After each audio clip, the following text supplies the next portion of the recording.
X in my name is not just a symbol or a target sign. A spell that attracts all who spit facts online all the time. Can you see it? All the ones who drag my name every single day. Can you see it? Can you see it? Can you see it? They keep saying you don't have what it takes to carve out your own name underneath the shadows of gods. And I keep waiting for the day disbelievers say I flew way too close to the sun. I wait, but it never really comes. The X in my name is not just a symbol or a target sign. A spell that attracts all who speak facts online all the time. The X in my name is not just a symbol or a target sign. A force that compels all to rebel from all right shackled minds. Why do they just stand there against when they fall from the battles I have overcome? We feel it, feel the cope and the seething tone that they make while I stand up, man among gods. And I keep vaping with my mills, shooting ropes in my cold that faces towards the sun.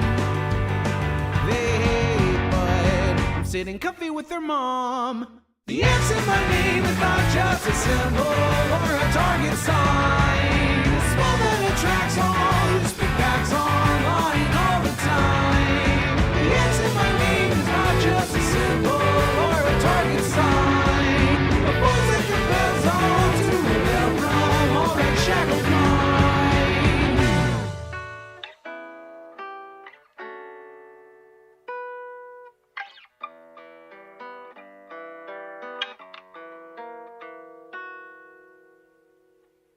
The X in my name is not just a symbol or a target sign. A spell that attracts all who speak facts online all the time. The X in my name is not just a symbol or a target sign. A force that compels all to rebel from all right shackled minds. It's you and me, your mom, it's me. I'll take another hit from my name. You've seen now, watch me not now, punch your face now. Show you how.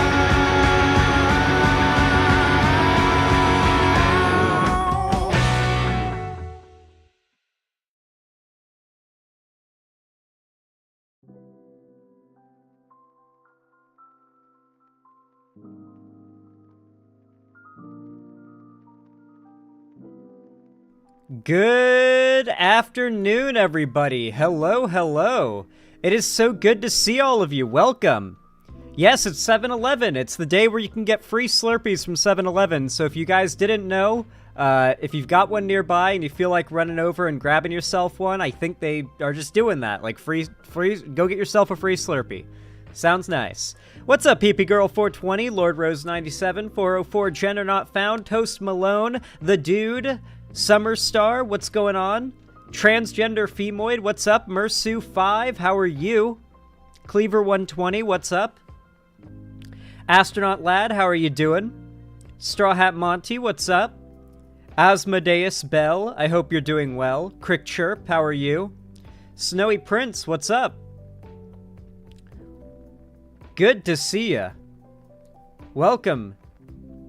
Welcome, everyone. Jackie Sins, Tommy Brunel, Lightning McQueen 420, Popcorn is Life, Prancing Goldfish, Peter Mikstolski. I'm sorry, I can tell your name's Polish by the way it's spelled.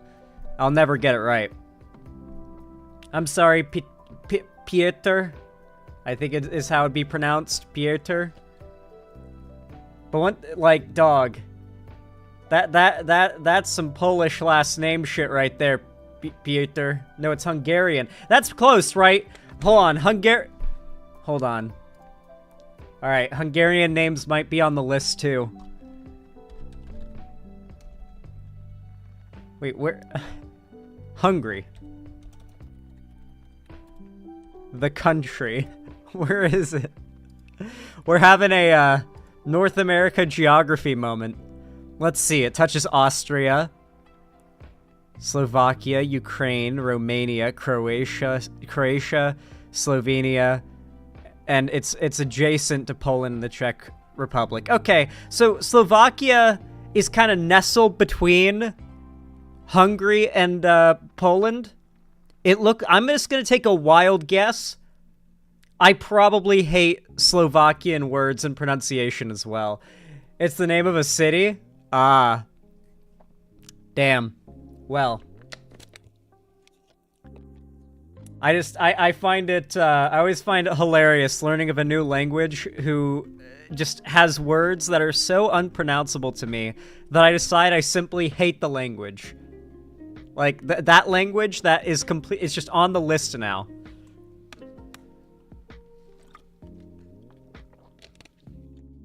No, Polish names actually upset me. Don't get me started, Mersu5. They genuinely do.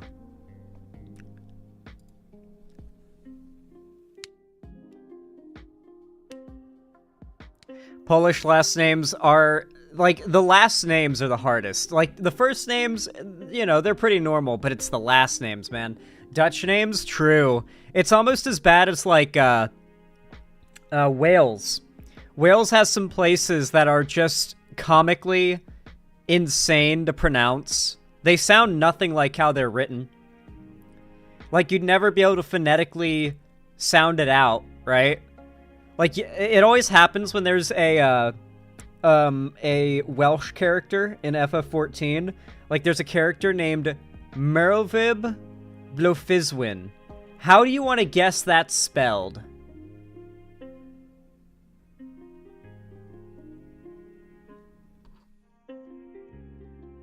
Why has Zandy ignored me? I haven't ignored you. I said hello to you.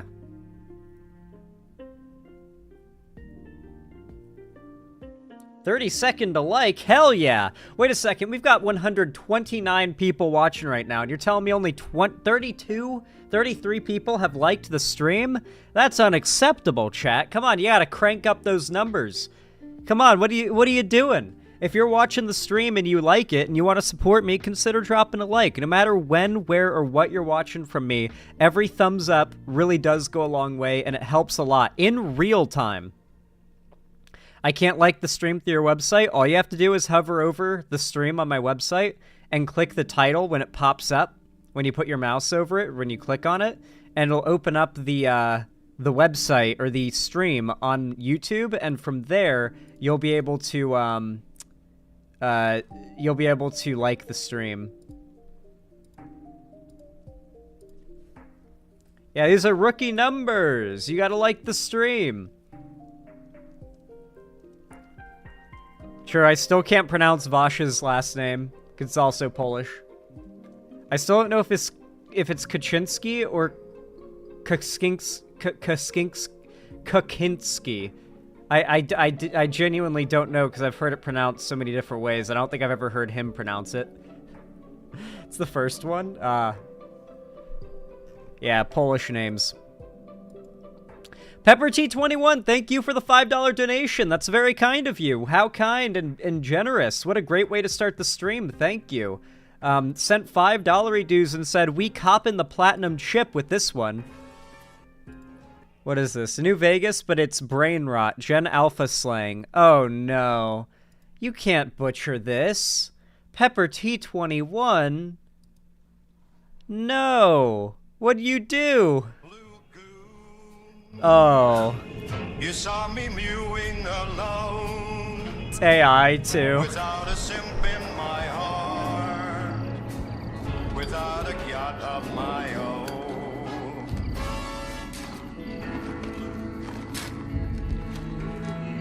Deadass. Deadass. Stays the same. On God. You were grinding as a phantom tax collector. Hey, Dogged by the Hakon. Mommy Express to What's up, deliver Val? an Uber Eats order. What seemed like Literally an easy real. grind.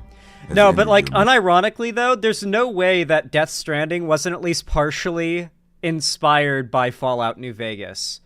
with like the concept of what you are and what you're doing, like the entire time you're basically a delivery guy. I wonder if Kojima was just like, you know, I'm gonna make the next New Vegas. But it wasn't quite the next New Vegas, it was just its own thing, you know? Mewing Street. True.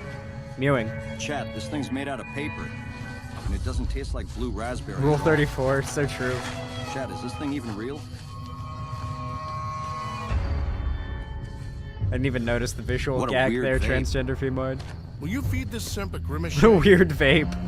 Maybe oddest riz people without looking them in the face. I love that. It's 100 years in the future. Like, some Gen Alpha brain-rotted, you know, adult, though, hits a cigarette and says, that's a weird vape.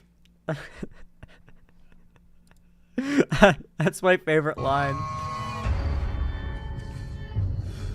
What a weird vape. What a weird Will you vape. feed this simp a grimace shake? Maybe oddest riz people without looking them in the face. But I ain't a gooner. Deadass. Me. You've made your last L take, kid. Effing chat for getting caught in 4K. From where you're look maxing, it must seem like a baby glass-sized hit of copium. But the skibba deal is, the gyat was rizzed from the start.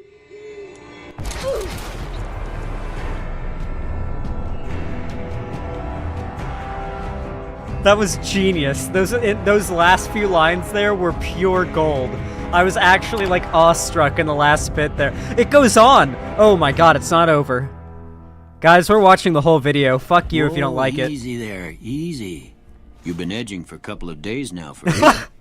I tried to remove as much of your brain rot as I could, but the 6 hours... Guys, listen. I know that, like, voice actors and AI and all that, but for my own, like, morbid enjoyment, I like the mods that exist where it uses the AI voices of characters in, like, Bethesda games, for example, or you know, Bethesda-like games, and just has the characters saying the most bizarre shit at you.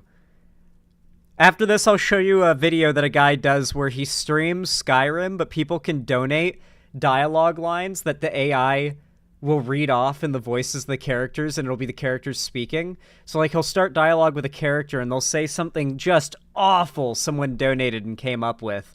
AI's got a lot of problems, but on the other hand, it leads to a lot of funny. But it has to be manipulated by a human. That's the thing. Like, AI, as always, is a useful tool for seeing an actual human's vision for art to fruition, much like a pencil.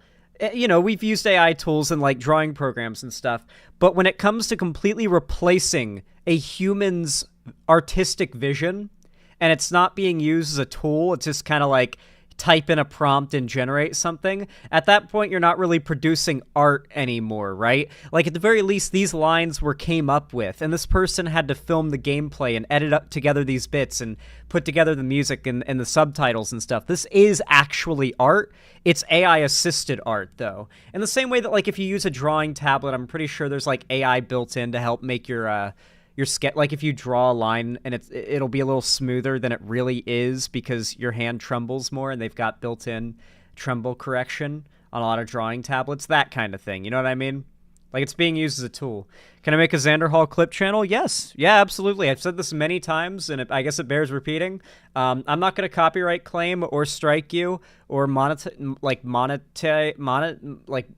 claim you if you upload clips of my content. Just ideally, like, cite me, you know, like add a watermark and or not even a watermark, just like a link to the description, you know, and give credit, and we're all good. You could even make money off of it. I don't mind. Hours you spent on TikTok instead of sleeping really did a number on you.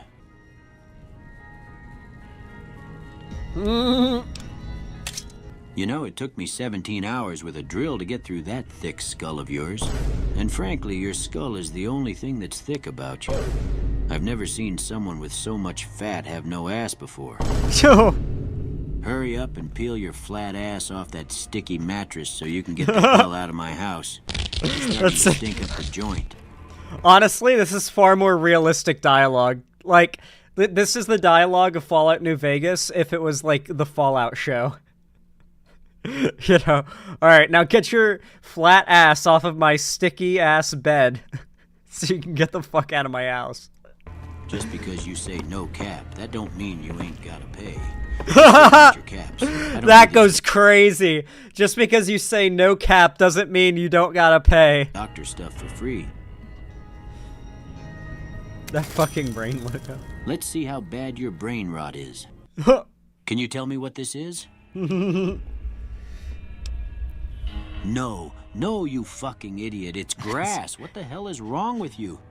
Forget your brain. That simp should have shot you through the dick. Hey everyone, it's CJ Mattis. What the hell are you doing in my broadcast studio, Rizzler? Sorry, Mr. New Vegas. I just needed to borrow it real quick. I wanted to ask people to subscribe and maybe check out my... Dude, I'm subbing this channel right the fuck now. Subbed, liked. You have the secret sauce. Subbed, liked, commented. They earned it. And with one video, without even me completing the whole video, in 3 minutes, this motherfucker with 4,000 subs on YouTube earned my sub, my like, and my comment. My other videos, you know... That's what you call a self-promo? That was El Riz, Mr. Mattis. Okay, fair enough. How would you do it? Hey kids, would you be a doll and subscribe to my home invader here? I'm sure it would mean the world. Okay, that was better. You're definitely better at this. Thank you. Now should we keep yapping, or should we get back to the music? Yeah, let's play Blue Goon by Frank Sinatra. God. Blue Goon, you saw me Roll mewing 34. alone. God. Without a simp in my heart, without a yacht of my own. Okay, if this guy is smart, okay? Listen. You know, sometimes I forget that I'm actually like a somewhat large YouTuber. Like I've got nearly 100,000 subs, and a lot of content creators I'll stumble upon these days whose videos I really enjoy and unironically think are better than my own content have more or less subs than I do in some cases. And it's always really jarring. Like I forget. Like I'll just be scrolling YouTube, watching content, and I'll stumble across a random video from a new creator. I really enjoy it. I really like it. And like I'm you know, I just think the content's better than even my own content. I don't think anyone likes their own content, to be fair. And they'll have like way fewer subs than me. And it's always so jarring whenever I notice that. So I don't know if this creator ever like sees this clip or whatever. I would recommend making this into like a series. Like you basically did a parody of the game's opening. From there, you could easily do a Gen Alpha brain rot parody, like sort of edited together playthrough of sorts that, you know, each episode being like 5 to 8 minutes would probably be good for the algorithm. And it's just like the story of the game for the most part, but the characters are all like the entire plot has been transformed. The dialogue has been transformed to fit with the Gen Alpha brain rotness, you know? Like what would the platinum chip be in this like alternate storyline that this person would be making with their channel? The platinum AirPods. No, the platinum drip rhymes, but it doesn't make sense. Because, like, yeah, it just doesn't make sense, like, you know, sort of practically, right? It needs to be an item of poker chip equivalent size. Platinum AirPods makes sense, but I feel like we could do better. Ooh, I know. Maybe this is too Gen Z. I don't know if this is a Gen Alpha thing as much anymore. You're on the right track, E-Man. The Platinum Jewel. The Platinum Jewel. Tell me that doesn't work. Is that more Gen Z or Gen Alpha? That's more Gen Z? Damn. I think they banned Jewel. Yeah. I don't think Gen Alpha gets to know about it. The Platinum Stanley Cup? I don't know. The Stanley Cup was such a fleeting thing. I don't know if it really has the staying power. Yeah, Juul, like the vapes. Xanderhall, I've asked you the same question like 6 times. Oh, if you're gonna get super, like, bitchy like that in my chat, that's the biggest red flag in the world. You're begging for a ban, so this is your final warning. I've got, what, 170 people watching right now? No, not trying to brag here, but that's a lot of people talking in chat, vying for my attention. I can't read every message. No one else that you see around you who hasn't had their messages get read is complaining like you are. Chill out. You know, just repeat your message every few minutes, 4 or 5 minutes, and eventually I'll probably see it and read it, especially if it's something that's like a question. But don't do the whole like, read my message now, okay? I'm not gonna ban you. I'm just giving you your fair warning, okay? Read my message, Zan. It's okay. Sometimes people are new to streams. That's the thing. Like, people underestimate, but like every stream that I do, I can tell just from like the way like a person talks in chat, I can tell that they probably don't watch live streams, and that this might be their first live stream, like ever, like that they've at least ever chatted in, and so for them, they've got a certain set of expectations going in that are, maybe not 100% accurate, right? And so sometimes I've got to give the PSA of like, well, here's how streaming works, Zan, did you hear about the furries hacking the Heritage Foundation website? Yeah, they got a bunch of leaked documents about Project 2025. It was pretty based. Probably gonna end up covering that. Maybe not today, though. I am quite tired. I'm probably gonna do about 4 segments today. I did stay up, unfortunately, late. If you guys want to know why I stayed up so late last night, over the last few days, a hurricane has been hitting Texas, the part of Texas my editor lives in, which knocked out, like, all the power in the part of Houston that Homeboy is currently residing in. And that basically meant I didn't have an editor, so I was like, fuck it. I'll take the time off, might as well. And in the meantime, I just finished this up today. Any FF14 players in chat? Hypers in chat if you're an FF14 player. Check that out, chat. That's all me. I be in the firmament, making the diadem my bitch. Look at that. This wasn't even intentional. I just wanted to get my miner and botanist to 90. And then level these up to 90, and then just do Dawn Trail. But these are accidentally going to go up to 100 just by getting these up to 90. So that's pretty funny. Zan, did you know that furries run the internet? Yes, that is true. Yeah, furries do run the internet. Dude, it's always funny watching gamers complain about furries, because something you'll learn very quickly once, like, you talk to even, like, 4 or 5 game developers is that there is an interesting trend forming.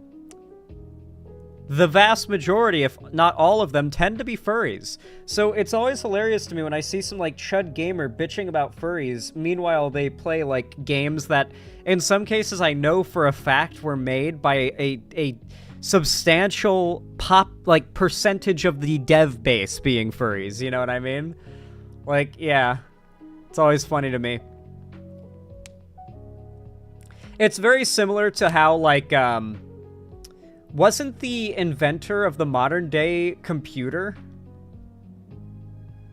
LGBT? And a lot of people don't even know that. The tool used by the modern-day far-right was invented by someone who is LGBT. Yeah, he was gay, Alan Turing, yeah. It's not just that, though. Wasn't the internet also basically invented by a trans woman, if I'm not mistaken, right? Maybe it was the... There was something in the realm of tech and computers that was like a huge deal, like foundational, that is credited to a trans woman, if I recall correctly. The ARM CPU, ARM micro CPU code was made by a trans woman. Yes, literally the CPUs that we use, I think ARM CPUs are actually used in phones, if I'm not mistaken. Correct me if I'm wrong. ARM CPUs are phone CPUs, right? Or am I mixing them up right now? ARM CPU. I am mixing it up. Am I? No, I think I'm actually right. Yeah, ARM CPUs are the ones used in phones, I believe. Yeah. And, like, yeah, trans woman basically invented the software which allows that hardware to work, is my understanding. I'm not super duper knowledgeable on I'm not an electrician, okay? I'm not an electrical engineer. Anti-trans people are frequently chasers. Anti-LGBT conservatives frequently seek out gay sex workers, etc. That's true. There's a lot of hypocrisy. Don't let the right hear you say that. They won't be able to cope well. Why would I not? Why would I want them to not cope well?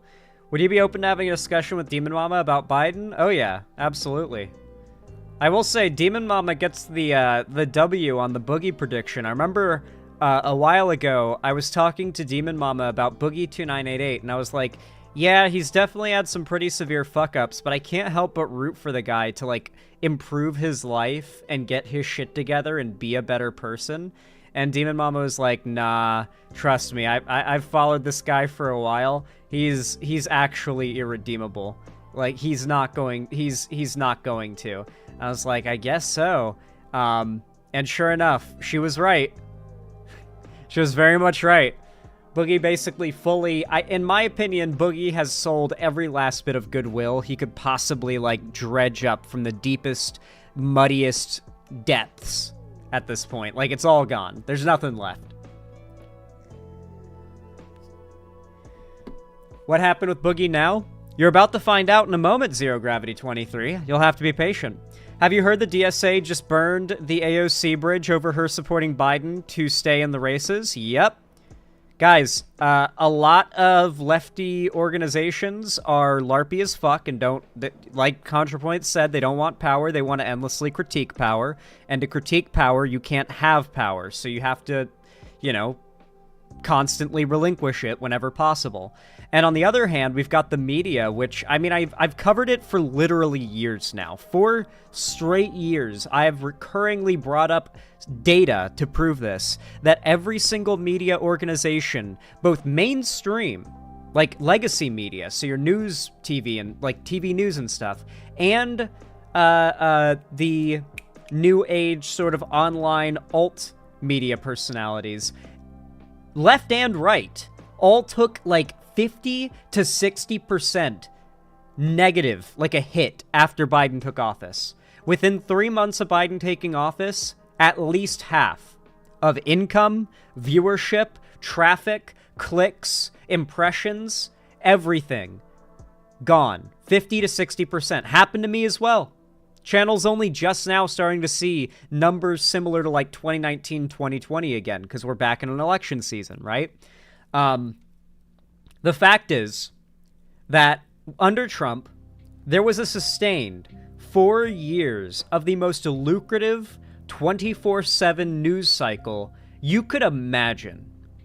And whether left or right, organizations like CNN, MSNBC, Fox News, you could go down the list, they were all getting more traffic, making more money, and their bottom line was being met. And these are still companies, to be clear. They may be, you know, their business may be in disseminating information to people, but at the end of the day, they are companies, and like any company, they have a bottom line.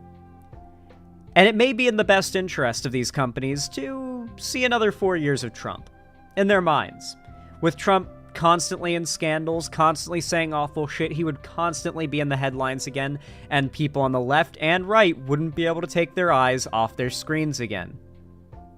So whenever you see somebody who is even hinting at the idea that Biden and Trump are equally bad, or that Biden is not suitable for the presidency, when Trump is the only other option, I want you to remember that. I want you to remember that everyone who has any money to be made from the world of politics whatsoever wants Trump, because you get them ads. Zan, YouTube was playing ads over your stream for a fascist prick running for office in my state. Pretty annoying, TBH. Yeah, you can't control what ads run on your channel. I mean, like, very broadly you can. Like, I think you can say no gun ads on my channel, or no alcohol ads on my channel, stuff like that.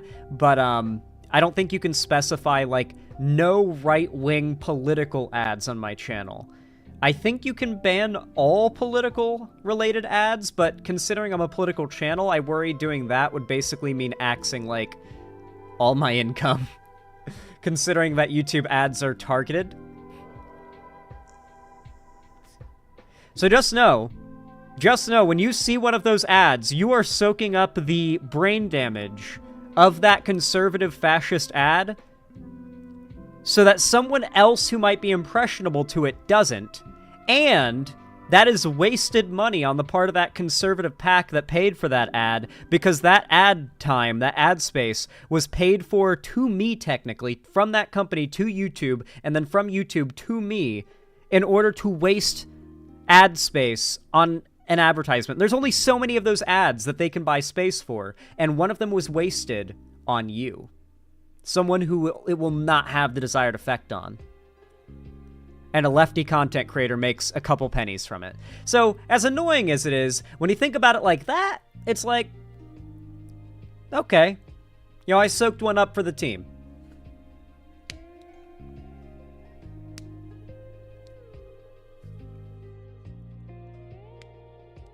Xander Hall, that's why I unsubbed from the Humanist Report and the Rational National, because they've been spewing replace Biden and anti-Biden shit.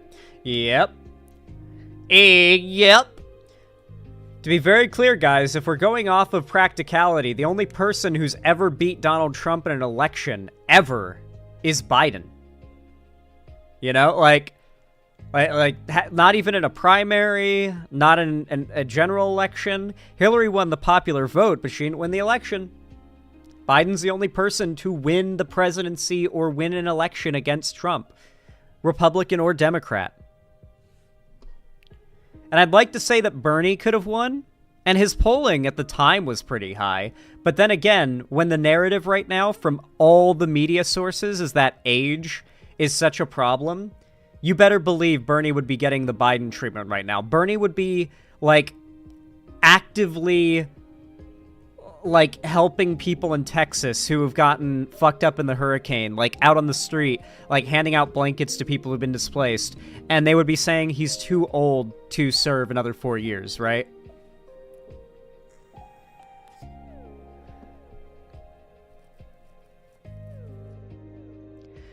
We're like that meme of the soldier taking the arrows while the child sleeps. Exactly. Yeah, with the ads. Would you go over all the Project 2025 stuff soon, or in the near future? Make a series, maybe? A series? I mean, making a series is not exactly my bread and butter. But maybe. Are you Bernie or bust? No. No, William Higginbottom. I am not Bernie or bust. In fact, I would say that one of the longest running sort of things you could associate me with online is being anti-Bernie or bust. I'm, in fact, vote blue no matter who. Also, Bernie or bust is very like, oh.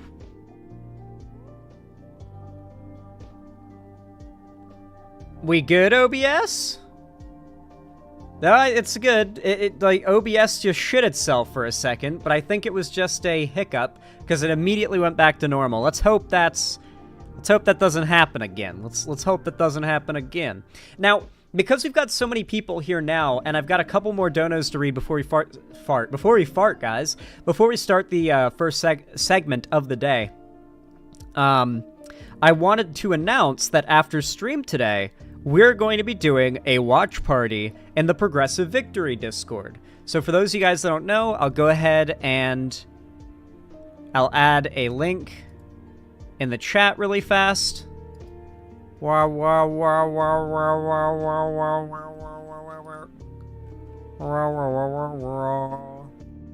me grab the link really fast.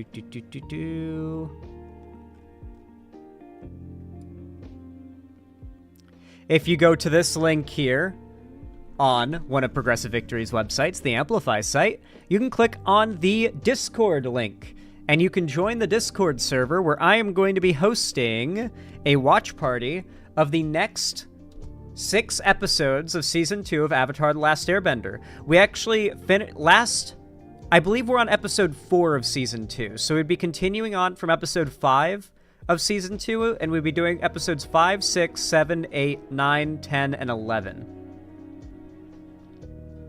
You're gonna love the next 6 episodes? Hell yeah. So if you guys are excited, I hope to see you all there, because, yeah, watch party after stream today. Yeah, group farting commences now, guys. Unfortunately, they wouldn't let me name the watch party chat group farting. They wouldn't let me name it that. So it's just gonna be called Avatar: The Last Airbender Watch Party. Not group farting, but if I could have, like, next time, for, like, my Discord's next watch party of Avatar, I'll name the watch party just group farting, and we'll see how many people join. I'm telling Nickelodeon. Oh. Alright, Slashy, thank you for the $5 dues. I really appreciate that. Kind of you. Says, please cover the gay furry hackers uncovering that Project 2025 has ties to China. Yeah, I've been talking about that a couple times already. I do plan to cover it. Probably not today, but I do appreciate the $5, Slashy. PepperT21, thank you for the $5 dues. Said, here's the Skyrim one, and sent a link. Oh yeah, the AI voice Skyrim video I talked about before? Yeah, oh wait, he actually just straight up made a Skyrim one. Okay, dope. It's the Gen Alpha Brain Rot Skyrim video. Okay, thank you for the $5, PepperT21. And then Perry Icefire, thank you as well for the $5 dues. Very base, says, Zan, another YouTuber and I are going to debate soon. I don't know the exact date. What should I do? Do you have tips? I feel like I'm going to flop hard despite doing a lot of research lately. So you definitely want to do a lot of research. One of the best things you can do is have confidence, and the best way to have confidence is to recognize how truly low stakes what you're doing is, right? Like, one of the things that improved my debate performance a lot was just not taking it too seriously in the moment. Take it extremely serious before it happens, but then when the moment happens, it needs to not matter to you, basically. Like, if you can make yourself be completely indifferent to the conversation, your debate opponent, their feelings, everything, you will be fine. They won't be able to piss you off. They're not going to trip you up. Basically, don't let the pressure get to you, is what I'm saying. Don't put pressure on yourself to do well in said debate, okay? Like, have you ever, like, gotten into in an argument online, like, just randomly? And you might find that you actually are pretty good at arguing. Like, you do a pretty good job of arguing. There's no, like, stakes there, though. It's just you're just kind of passionately arguing a point. Like, or maybe you're, like, shit-talking or having a confrontation in voice chat in a game. There's not really much pressure, so you're just kind of like, it goes over pretty well, I find, right? Give it the same amount of seriousness and importance in your mind as arguing with some guy in an online game over voice chat, because that's basically what you're doing. And once you start to think of it more like that, oh my gosh. I mean, I'd say that one of the best debates that I've done was recently against the, what was his name? It was like Dark or Shadow Raven Studios. And he was the guy who made the videos about the Fallout New Vegas Ashfall mod being woke. I argued with that guy like he was just some dumb fuck that I met in a game who was talking shit. Like, I just met some weirdo at Ranch in Rust who started talking shit, and I decided, to start talking shit back. I just debated him like I would someone in Rust. And there you go. That's the result you get. So do not prepare, and in my case, the preparation is just having argued a lot with people like this. Prepare, right, for whatever you're going to be debating, but in the moment, don't take it too hyper seriously.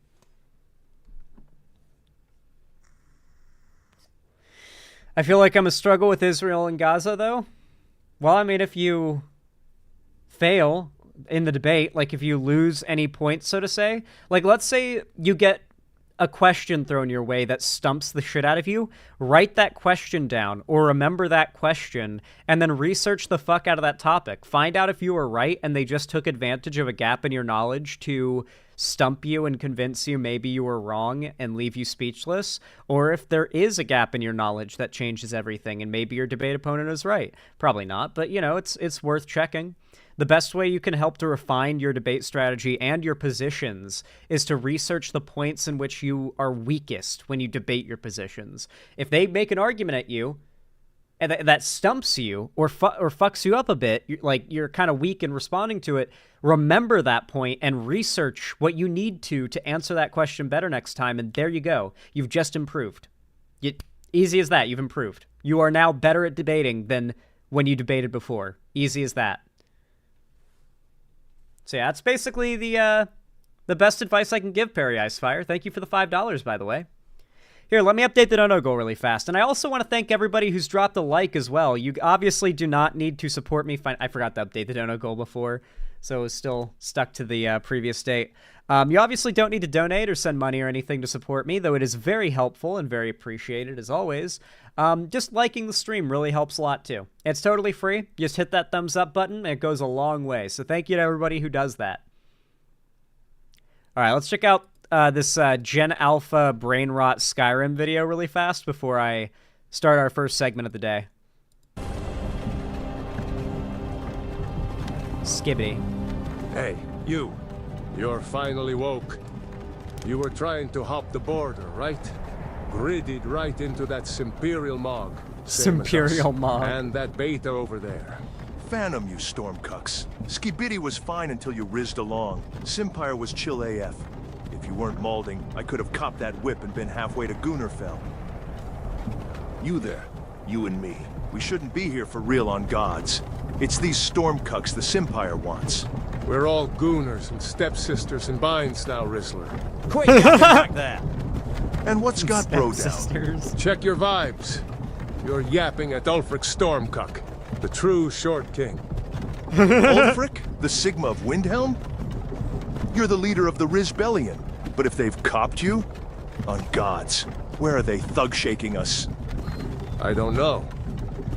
But Kai Cenat awaits. The no, Kai Cenat awaits? This must be Cap. Hey, what goon cave are you from, Beta? Why are you doxing me, Chud? A Rizzler's last... I love that somehow Chud has, like, transcended now into Gen Alpha irony, insult speak. You know what I mean?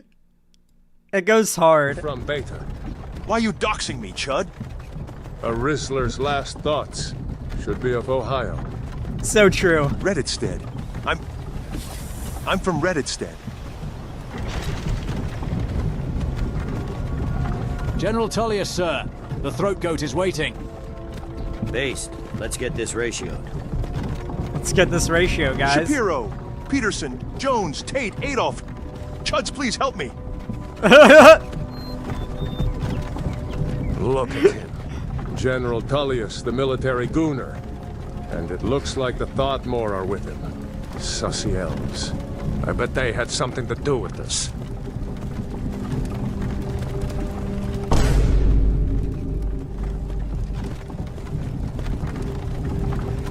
Is he mewing? This is bussin'. I used to rizz up a gat from here.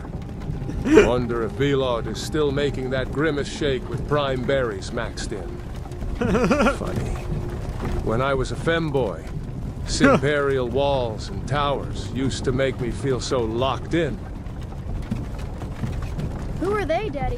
What's wrong with their aura? Goon inside, little cuck. But why? I want to watch The Simps. Get inside the cave. I'm being deadass. Yes, Alpha. Get these soy boys out of the carts! Yeet! Yeet! Why are we edging? Why do you think? End of the grind.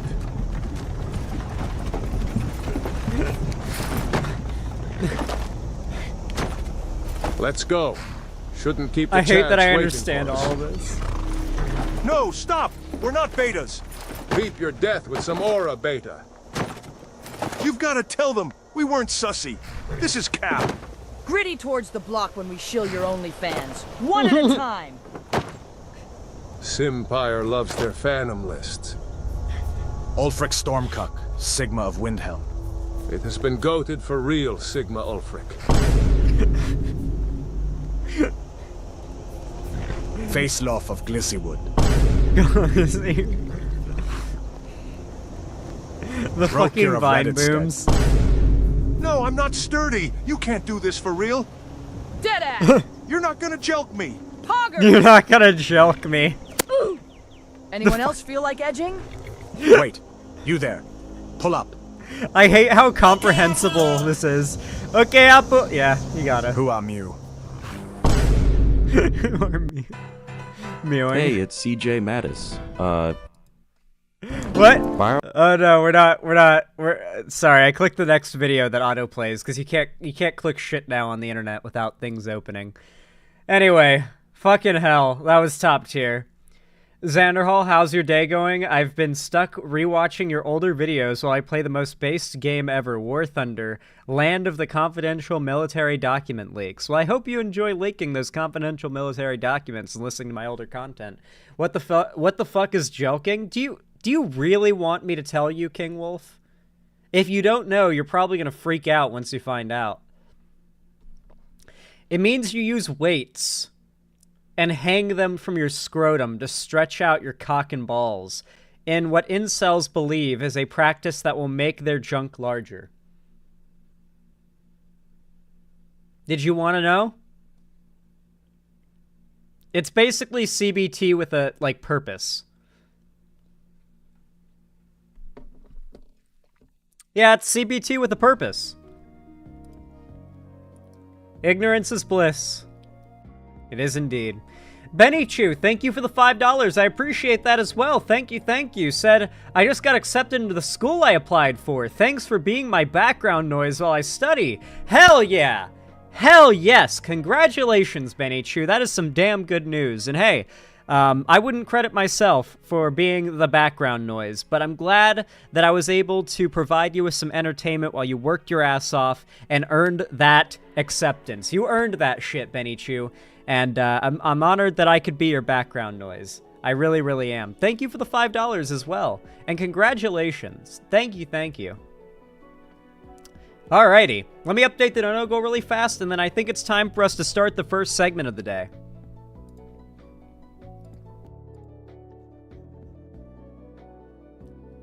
Alright.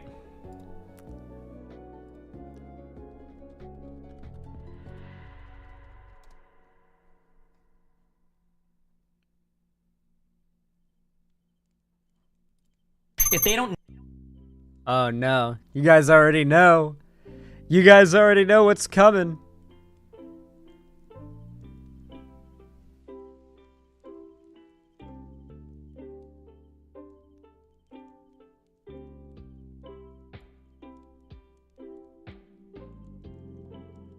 Alright. You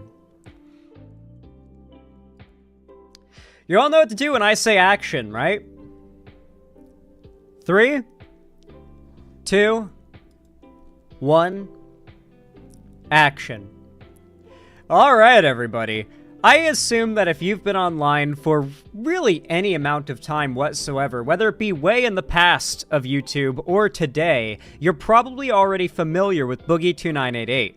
He's, you know, just one of those faces everyone knows. It's like asking if you're familiar with Jake Paul. But nonetheless, I'll show some of his best hits. BOOGIE2988. Let's see. Let's find his channel. Let's look at what he's been uploading these days. As you can see, his more recent content has been somewhat vapid vlogs. A lot of them clickbaiting his girlfriend, who is less than half his age, well under half his age, for the record, who is almost certainly, what's the term for it? Is the term honeypotting? Gold digging? What's the term? Like when a young, like, woman gets with, like, an older, unattractive guy who's got, like, some money and assets and just basically waits for him to die,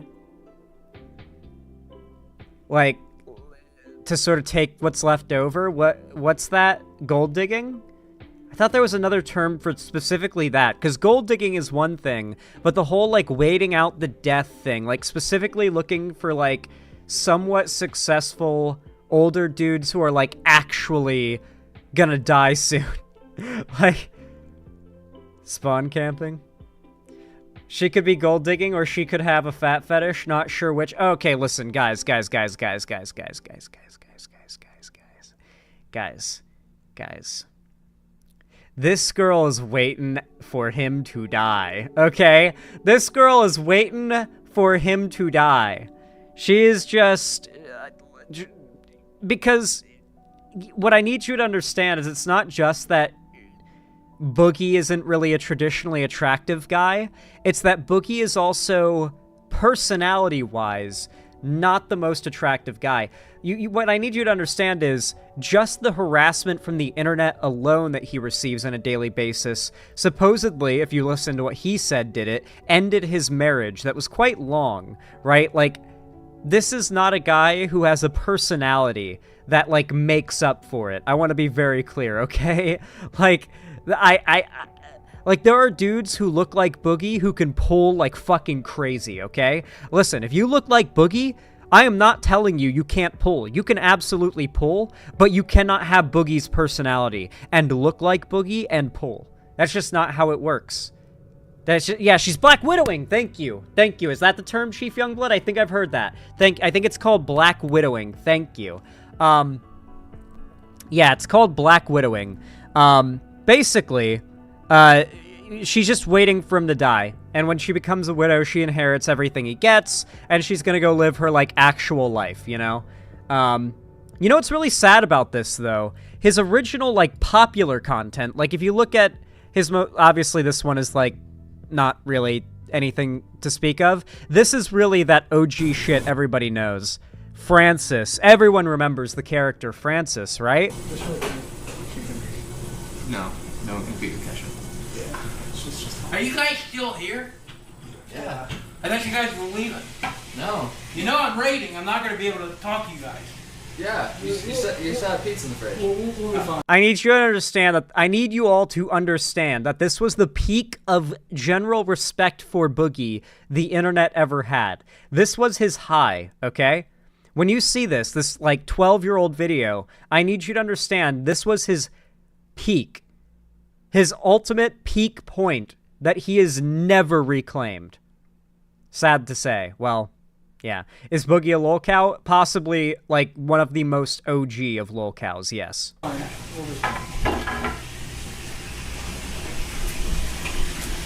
The idea was that originally he played a character who was a lolcow, but he was supposed to be just a relatively normal guy under the character, but over time, people started to realize, oh shit, hold on a second, there's more to this guy than we thought. This guy's not just a character. Like, obviously, Francis is a character, but there's a different kind of not good person hiding behind the first character he plays, which is Francis, the character he plays when he's not playing Francis, which is, like, friendly Boogie online, and then there's the real Boogie, the real Steven, so to say, that, you know, you don't see unless he's, like, having a mental breakdown or something. What's with the camera? More OG than Chris Chan? No one's more OG than Chris Chan. You guys have to, like, if you guys don't know, the Chris Chan documentary series by Geno Samuel starts before the internet existed. Not because it does start with Chris Chan's childhood, but not just because of that, but because so much of the craziness happened before the internet. Like, Chris Chan was going around harassing random women, like, literally sexually harassing random women, like, asking them to be his, like, girlfriend, at, like, this is way back in the day, at random, like, stores and grocery stores and malls, like, just sexually harassing women in public in the early 90s, like, the earlier 90s, mid to early 90s. Like, that's a whole saga before the internet happened. And then there was the whole saga before the internet discovered Chris Chan. And then when the internet discovered Chris Chan, that's when we just got to the point where we are now, where Chris Chan has committed horrific crimes against humanity, basically. What really sucks about the Chris Chan thing, too, that's, like, really unfortunate, is, how many of you guys in chat have ever heard a TERF say that trans women are just men pretending to be women in order to get with, like, lesbians?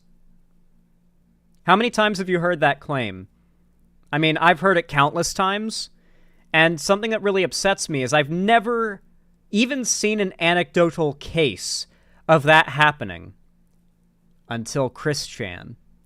For those that don't know, Chris Chan claims to be a trans woman, and, you know, gender's bullshit, so fair. You know, I guess technically, yeah. But at the same time, Chris Chan has openly admitted that she only identifies as a trans woman to, and I quote, word for word, potentially get a boyfriend-free girl to be my girlfriend from the lesbian crowd. I think that is one-to-one word for word. I might have fucked up one or two, like, unimportant bits there, but it's pretty much just admittedly one-to-one the, like, trans predator boogeyman that TERFs have invented. And it's like, oh, fuck. You know what I mean? But no, Boogie even back then, and even now, is not as bad as Chris Chan, to be clear. It's more so the prolonged time in which Boogie has been... Boogie's an interesting character. I want to play this video for you guys to get an idea of his peak, and then we'll discuss his downfall before we get into the more recent news. Because it does have to do with politics, by the way. Social experiment, man. Don't worry about it.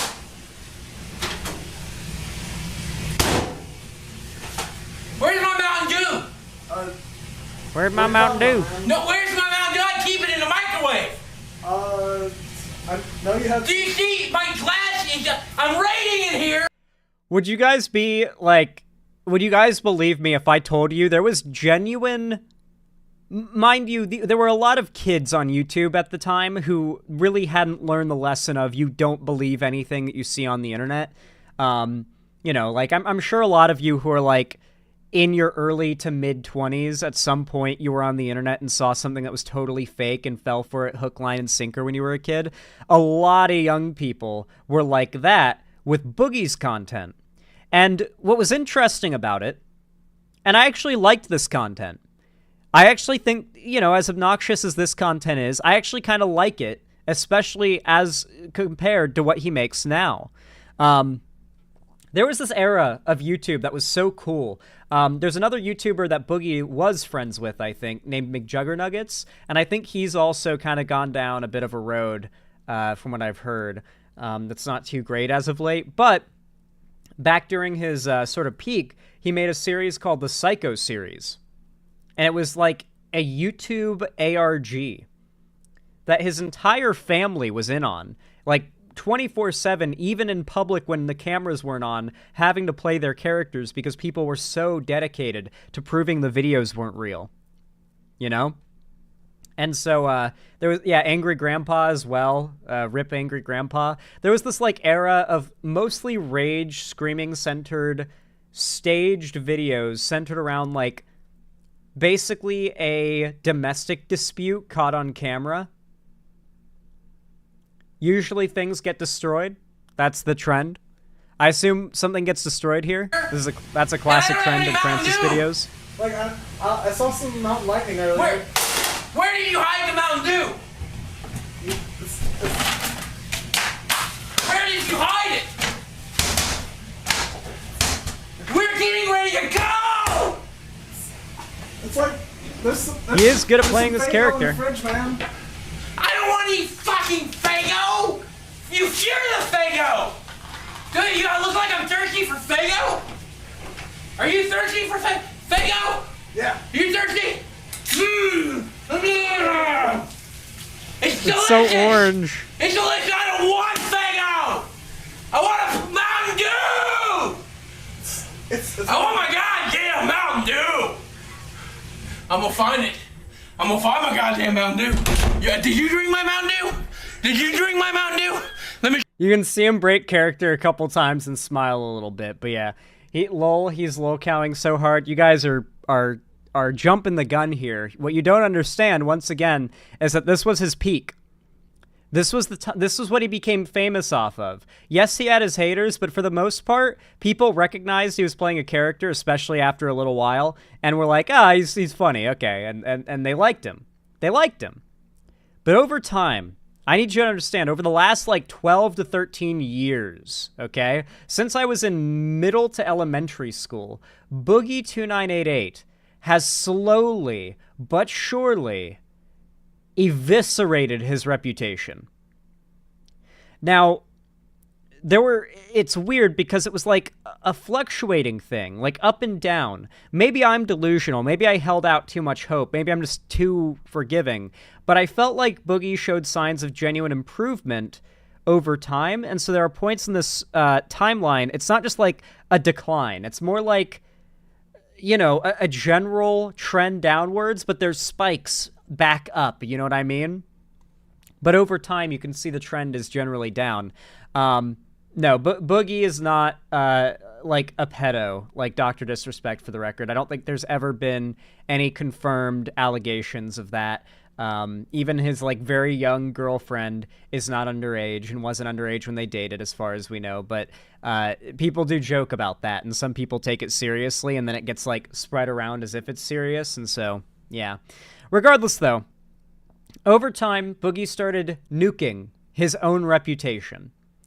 And it was a slow and steady process with sort of jagged ups and downs. One of those ups was when Boogie decided to get a surgery.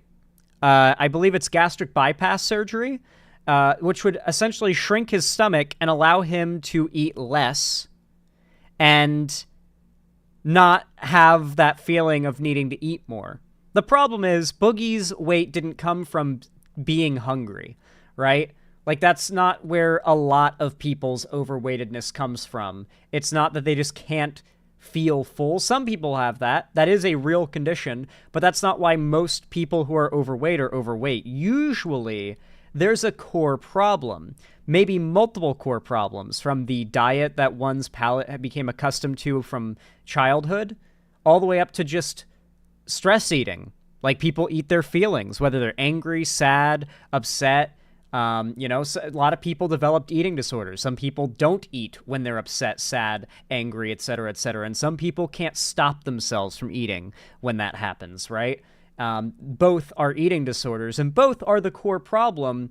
That one of them, maybe something along those lines, is probably what Boogie had going on. And so, despite getting that surgery, Boogie kinda didn't really live up to it, you know? Like, he ended up losing a fair amount of weight, but then once the expected stop in weight, like, not stop, but slowing in weight loss happened, he got really discouraged and just gave up. And so now I don't really know where he is on that journey, but that was a point where I was like, oh, he could bring things around. But before that, he'd had so many cases where people just slowly started to not like him. A big one was his propensity for lying about small, random things. And I'd love to give you a bunch of examples, but you're about to be flooded with them in a moment when we cover the more recent thing, and you're going to see how he lies and how, like, slippery and pathetic and pitiful the way he lies is. And you'll fully understand better than I think anything else could explain.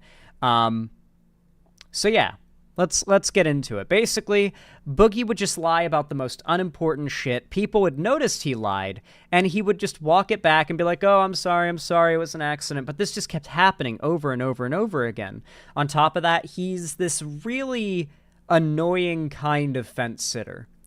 You know, the kind of, like, fence sitting person who you can tell fundamentally holds, like, probably relatively neutral, progressive-y kind of positions. Like, they definitely don't believe gay people are, like, evil or gross or bad or anything, for example. But at the same time, they think that, like, the left gets too crazy about people expressing their opinion that gay people are bad. But at the same time, they hate anybody who would be, like, too mean in expressing how much they hate gay people. Then they hate, like, you know, that, like, super inconsistent, like,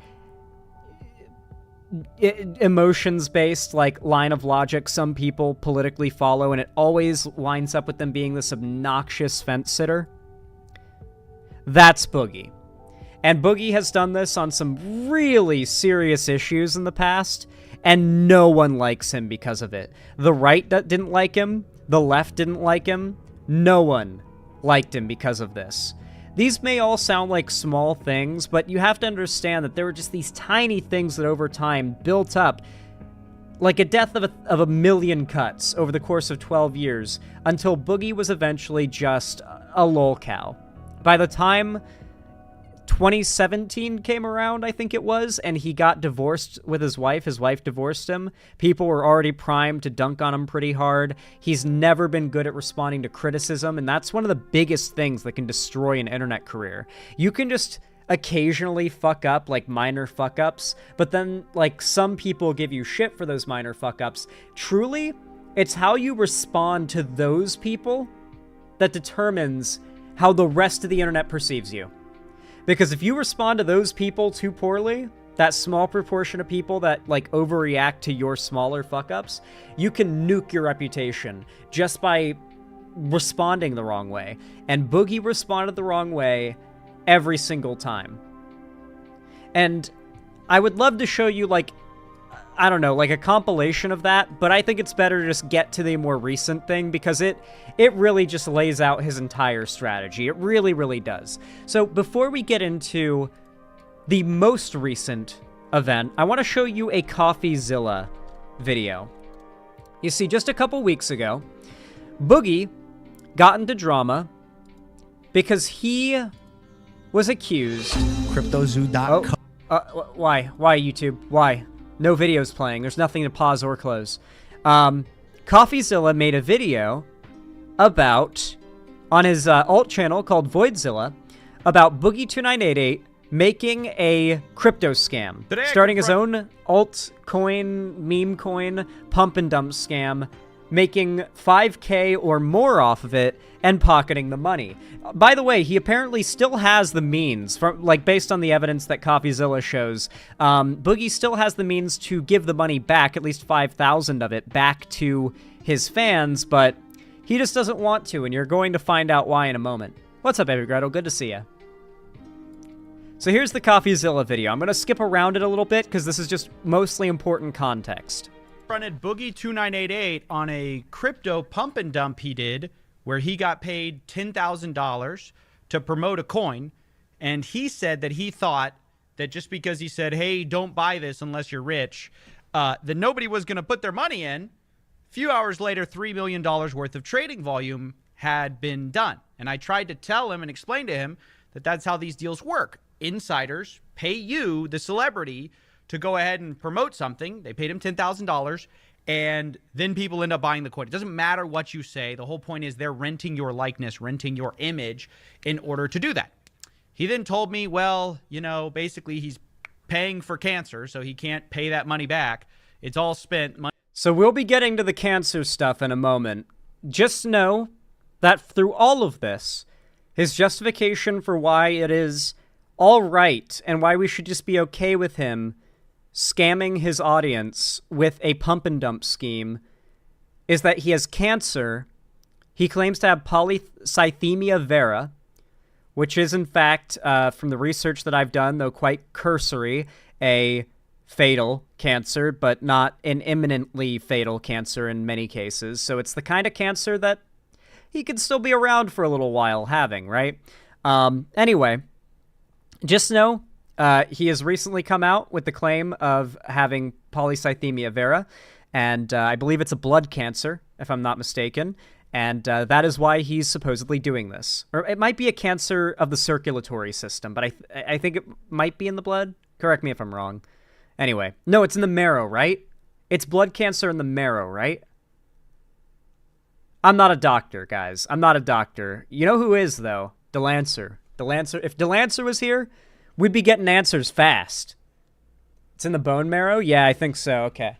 Yeah, most blood cancers... Oh, wait, Delancer is here! Wait, how did I not notice you in chat, Delancer? I'm so sorry for not saying hi to you when you arrived. You must not have been here in the first big wave. Yeah, you got it. We see? Delancer is here and immediately hits us with the response. Wait, you're not a doctor? Unsubbing? So true. Money spent, money's gone. And I tried to get to the bottom of why he did it, why I think that he didn't actually care whether it was a scam or not, because he actually came to me. Oh, for the record, by the way, there are two types, or there are many, but there are two common types of polycythemia. One is a sort of... You get it due to other issues, notably sleep apnea and other forms of, like, breathing obstruction. Basically, if you're not getting enough air, then your blood doesn't have enough oxygen to transport to your brain, your heart, your muscles, your organs, the things that need oxygenated blood to operate, which is everything in your body pretty much, including your skin. When you're not breathing correctly, usually because of something like sleep apnea, it can cause polycythemia. And the thing that gives this away, the thing that is a tell of this, is a elevated red blood cell count. And to be clear, all Boogie knew at this point, and this has been confirmed, is that he has a heightened red blood cell count. So be very clear here, and some hormone markers, which, to be very clear here, means that at this state, and now, I'm just spoiling it for you here, Boogie does not have full confirmation he has polycythemia vera, which is a lethal cancer, as opposed to polycythemia, which is just a condition brought about by improper breathing, usually while sleeping. You can literally get yourself a BPAP machine and you're good, usually. He also has COPD that causes it, and it also fucks with his thyroid glands. That wouldn't surprise me. Yeah, Delance. I'm not a doctor, but that's very cursory medical knowledge that I know based on this situation and a bit of research that I did. It's very clear that, like, Boogie might have jumped the gun here with his announcement that he has cancer. Me ahead of time, it was a really weird story where he came to my DMs before he fully launched the coin. He had just done an announcement tweet saying, "You could also hey, be dehydrated." At pump.fun. He could be. If he drinks a lot of soda still, he could be dehydrated. I always make a rule of drinking 2 bottles of water for every can of Monster I drink, and I limit myself, like, to a certain amount of Monsters per day and week, because you really don't, like, your teeth, your kidneys, your liver, your stomach lining, frankly, are all negatively affected by acidic carbonated beverages that are full of sugar. So you want to limit your consumption of that kind of thing. Fun, which is the platform he was launching on. And then he said to me, "Hey, I got a question for you," something like that. And I said, I looked at his Twitter profile and I said, "Don't do what I think you're about to do." And he said, "Oh, it's too late. Like, I already spent the money, hospital bills." So to be very clear here, CoffeeZilla outright confirms here with evidence that he warned Boogie not to do this, told Boogie that this was a crypto scam before he even posted the tweet telling his fans, quote unquote, not to go buy Fatty Coin, the BOOGIE2988 branded and endorsed by him because he took the money from the company that made it, crypto coin. So I thought it was really weird. Like, why would you? For those that don't know, this is not Boogie. If you just arrived and have no context, this is CoffeeZilla. He exposes scammers, and he's exposing Boogie here. Guy who busts scams. If you thought it was all on the up and up, because that's what he tries to say is, no, if I had only known, if I'd only seen ahead of time what this was, I wouldn't have done it. Very strange story, though. Guys, we are progressive and leftist. Let's not tell people to lose weight. That's problematic. No, it's not. What are you talking about? If someone's, overweight to an unhealthy degree and it's affecting their quality of life, yes, they should lose weight if it's affecting their health and quality of life. My philosophy around physical health is that you should focus on making your body feel good to be in, right? And this is on 2 fronts. You want to be able to look at yourself in the mirror and be happy in your body. That's the body acceptance part. But you also want your body to literally be healthy enough that you feel good in it. Because exercising and maintaining a certain level of fat percentage of regular exercise, a certain level of dietary health, these things will all result in you feeling better. And when your body feels worse to be in, like physically, when you live a certain way as opposed to another way, clearly the other way is the better way to live, right? God, my nose be itching. The guy, oh yeah, this person seems like a troll anyway, so yeah, they're probably just going to get banned. Pretty sure they're just concerned trolling in chat. I want you to hear from Boogie2988 himself, though, about this. Decide what you think. In general, I think it's fine to say people should not be investing in memes. I just think it's also obvious that marketers wouldn't pay people if people didn't fall for this stuff. Ultimately, they are scamming your fans. They get in on the coin early. They sell as your fans pile in. I hope we can continue to expose celebrities who do this, such as Boogie. Desperate or not, it's not okay. There are other ways to make money. And yeah, here's the call we had.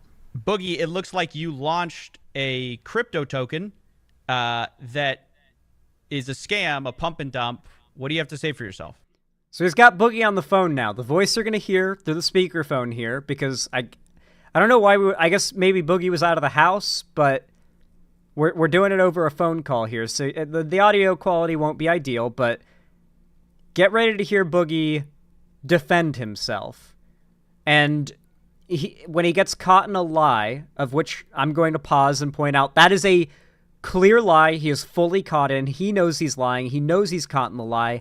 Now watch how he tries to wiggle out of a situation where both parties, him included, know that he is lying to the other party. Well, I don't think it's a pump and dump. It is a meme coin. It's literally from a thing called Pump.Fun. What are you talking about?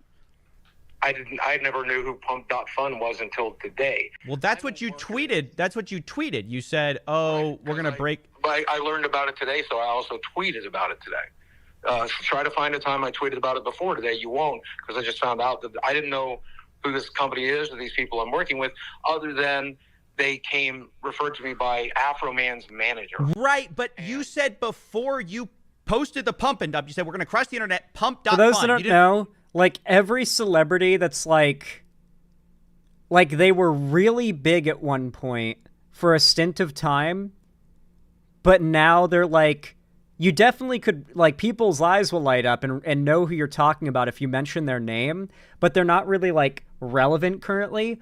All those, like, previously relevant celebrities that you can think of off the top of your head, even some that are, like, currently quite relevant, are getting into crypto, where they license their name and their face for the branding of a crypto coin. They get paid by the company starting the crypto coin. The people who are starting the crypto coin buy in immediately. Fans of that creator, who then promotes the coin, then buy in. It inflates a shit ton, and they slowly sell over time. Snoop Dogg did NFTs and got into the scam shit, like a lot. It's really sad.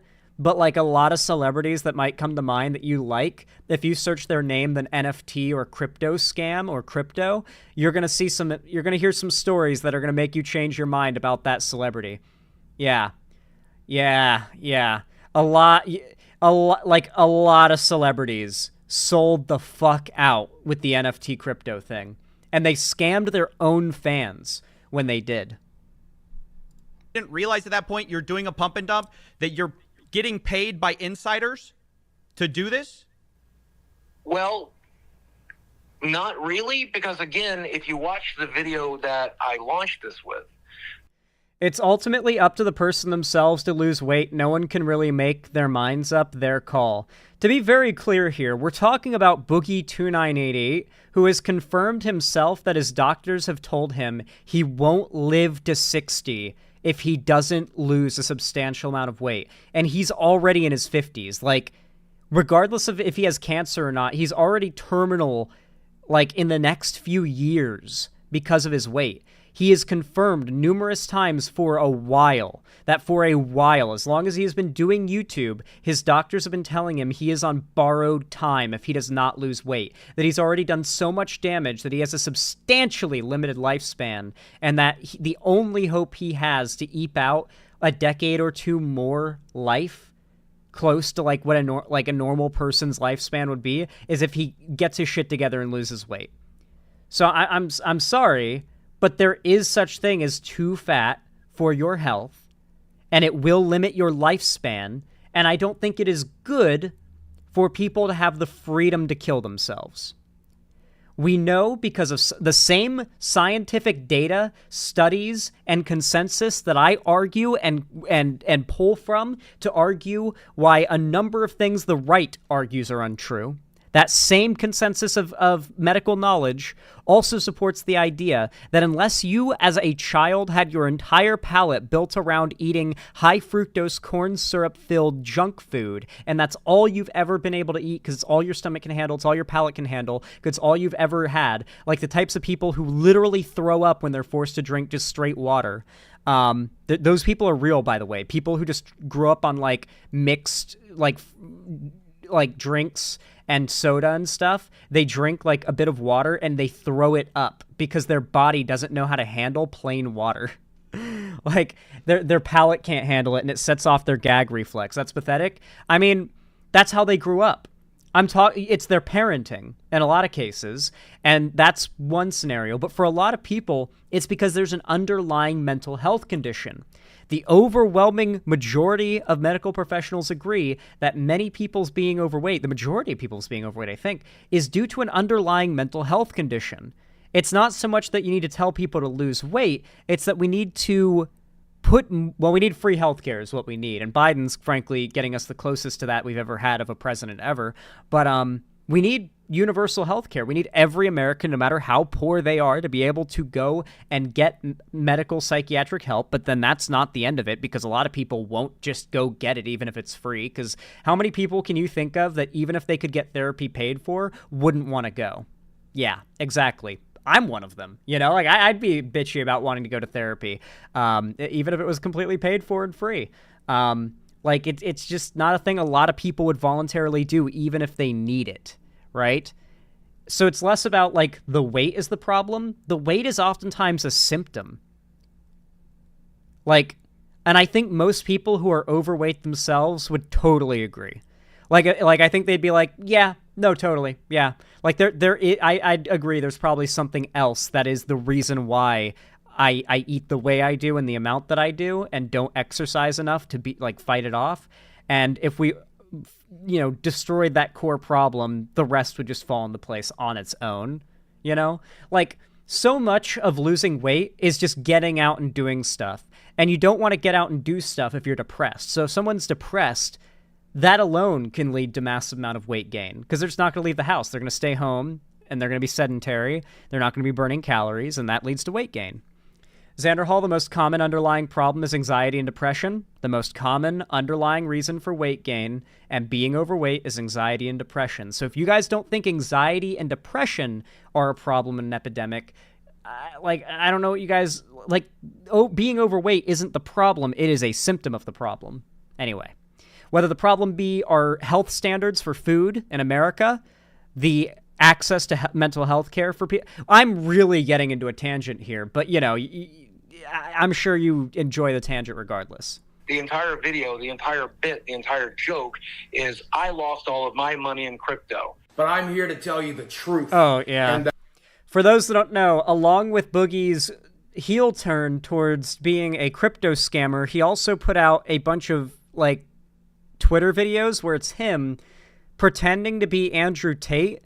He's also started tweeting a bunch of right-wing bullshit as well. He's gone down the right-wing grift at the same time, sort of fully buying into this douchebag character, which I'm sure when challenged on it, he'll claim is just a character and he won't defend it at all because he's such a pussy and he's so spineless. And you can't see it here because you can just see her hand. CoffeeZilla's cut it out because monetization stuff with YouTube, but he's got his girlfriend there, just from the shoulders down, wearing nothing but a white t-shirt that's very much it's more like a blouse. I don't know what the term for it is. It's more like it's barely a shirt is what I should say. And just underwear. So he's basically just got his girlfriend, who is well under half his age, just posing half naked there. Like a crop top, I guess. I'm not 100% remembering it accurately, I'm sure, but I'm remembering a white, tank top looking thing that was very revealing, right? Anyway, she's right here, just kind of posing and holding a drink for him, and it's supposed to parody Andrew Tate, I guess, but he's just being a douche. He's just being a creepy douchebag and actually scamming his fans. The hacks to help you break free from the matrix so you can be a brokey like me. True happiness comes from a goldfish So to be clear here, he doesn't tell his fans to buy the fatty coin crypto. He tells them not to. He tells them that if you buy it, then you will go broke, like he did off of crypto recently, where he lost like everything to crypto, supposedly. Which people have also questioned. There is evidence to suggest he lied about that, by the way. From the same woman a couple of nights a month and the occasional meme coin. Fatty for life. Here's my shit coin. If you want to be broke too, buy my shit coin. That's what I say in my tweets. What's the joke about you getting paid to do this, though, and asking people to invest in this coin? I mean, what's the joke exactly? You know people are going to invest. That's why you're getting paid. You know that. I thought people would buy one coin to come onto the server and hang out and fuck around. That's what I thought. That's my understanding, and that was the point. You know, when they were pitching this to me, they're like, don't be like Logan Paul. Don't be these other people. We want you active in the community. We want you to talk. We want you to be there. This is your community. Be part of it. And so it seems very easy for me to do this with another company to collect. You are asking people to invest in a financial product, not just a community, right? You understand that. This is not like, hey, pay $1 and you get access to my community. People think that they're going to make money. That is why there's $3 million of trading volume on this little shitcoin that you just promoted. Well, I told them they won't make money. I literally told you you'll go broke buying this coin. You can't think in the tweets and in the videos, I said, don't buy this coin. You'll go broke. If you want to be broke like me, buy this coin. There's literally no way you believe you're going to get paid $10,000 for something, and those people aren't expecting a greater return on their investment. This is how meme coins work. I'm going to speed it up a little bit because I don't want this segment to go on for a super long time when I've got more to show you guys that's relevant to the current news. So I'm going to speed it up a little bit. I'm going to let it play because you guys need to see how Boogie weasels his way around, you know? Money back, but I mean, there are plenty of companies that I've worked with that are just there to get their name out, and they're glad to make their money back or even spend money to get name recognition. I can name a dozen. These people are spending money to get pump.fun meme coin name recognition? I presume. Let me explain how this works, Boogie. Let me explain how this works. Pump.fun is a place where a lot of things happen, but celebrities will launch meme coins. How it works is insiders pay them for their brand to juice it for all it's worth. They buy in early. They have the influencer promote it. The price jumps up because no matter what the influencer says, the attention gets people to put money in the stupid project. No matter how much you tell them, oh, it's a meme, guys. It's just a joke. It's just a fun little joke. They're going to put their money in because they like you, and they're going to get they're going to get destroyed by the insiders who got in early on the coin. They have all the advantage because they got in early. All your fans have the disadvantage because they got in late. These coins always spike at the beginning. They always die. You think you're going to be around this community for a long time. You're not. Within 6 months, this thing is going to be dead. I mean, if the community's dead, I won't have anybody to talk to. Exactly. So there it is. Left the server, but if there's people to talk to, I'll talk to them. Why wouldn't I? Because you got paid up front. Sure. Okay. Brother, I don't know if you understand what my life is like right now, but I have so much free So time. when Boogie gets really pinned on the fact that he has done something morally reprehensible, and it's gotten to the point where the person who is drilling him, because he won't say no to things like this, is what you have to understand. Boogie is in a state where he's so desperate for money, like his goal is first, foremost, and last, like all money. So he will accept any small amount of clout or even negative attention dollars that could trickle down from coming onto here and getting lambasted by CoffeeZilla for scamming his fans. Because this is just another way for him to make money, and he's kind of accepted that the best way he can make that money is to be an internet laughingstock, an internet punching bag, as he would probably say, because he wants to kind of draw up that self-pity and make you pity him as well. That I spend a lot of it on my Discord now because I'm just bored out of my mind. I don't have places to go. I don't have money to spend. I'm literally just fighting for my life over here, and a lot of that involves staying home, spending my money where it needs to be spent, and trying to just not stress myself out to make my polycythemia vera any worse. How much did you get paid for this total? I was given $5,000 up front with a promise of $5,000 on the back end after a week of coming on the Telegram, doing some live streams, doing some tweets about it, and all along the ways talking about how it's a shitcoin that'll make you go broke. You know why they tell you to do it for a week, right? That's how much time they need to get out of the coin. They're going to slowly drain the coin as people buy in. They're going to use whatever's worth of your name to dump on your fans. You know that. Well, if you're telling me that, I believe you.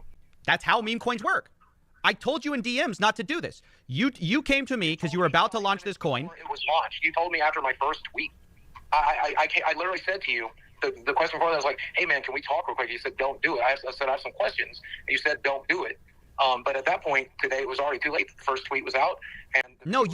There was no. All right. So he just said, you gave me the warning. You said, don't do this because it's going to be a scam. But at that point, it was already too late. The tweet was already out. That's what Boogie just said. Now watch what happens. But at that point, today, it was already too late. The first tweet was out. And no. There was no contract. There was no video out. The money's already spent. It's at Mercy Hospital right now. It's gone. I used it to pay debts.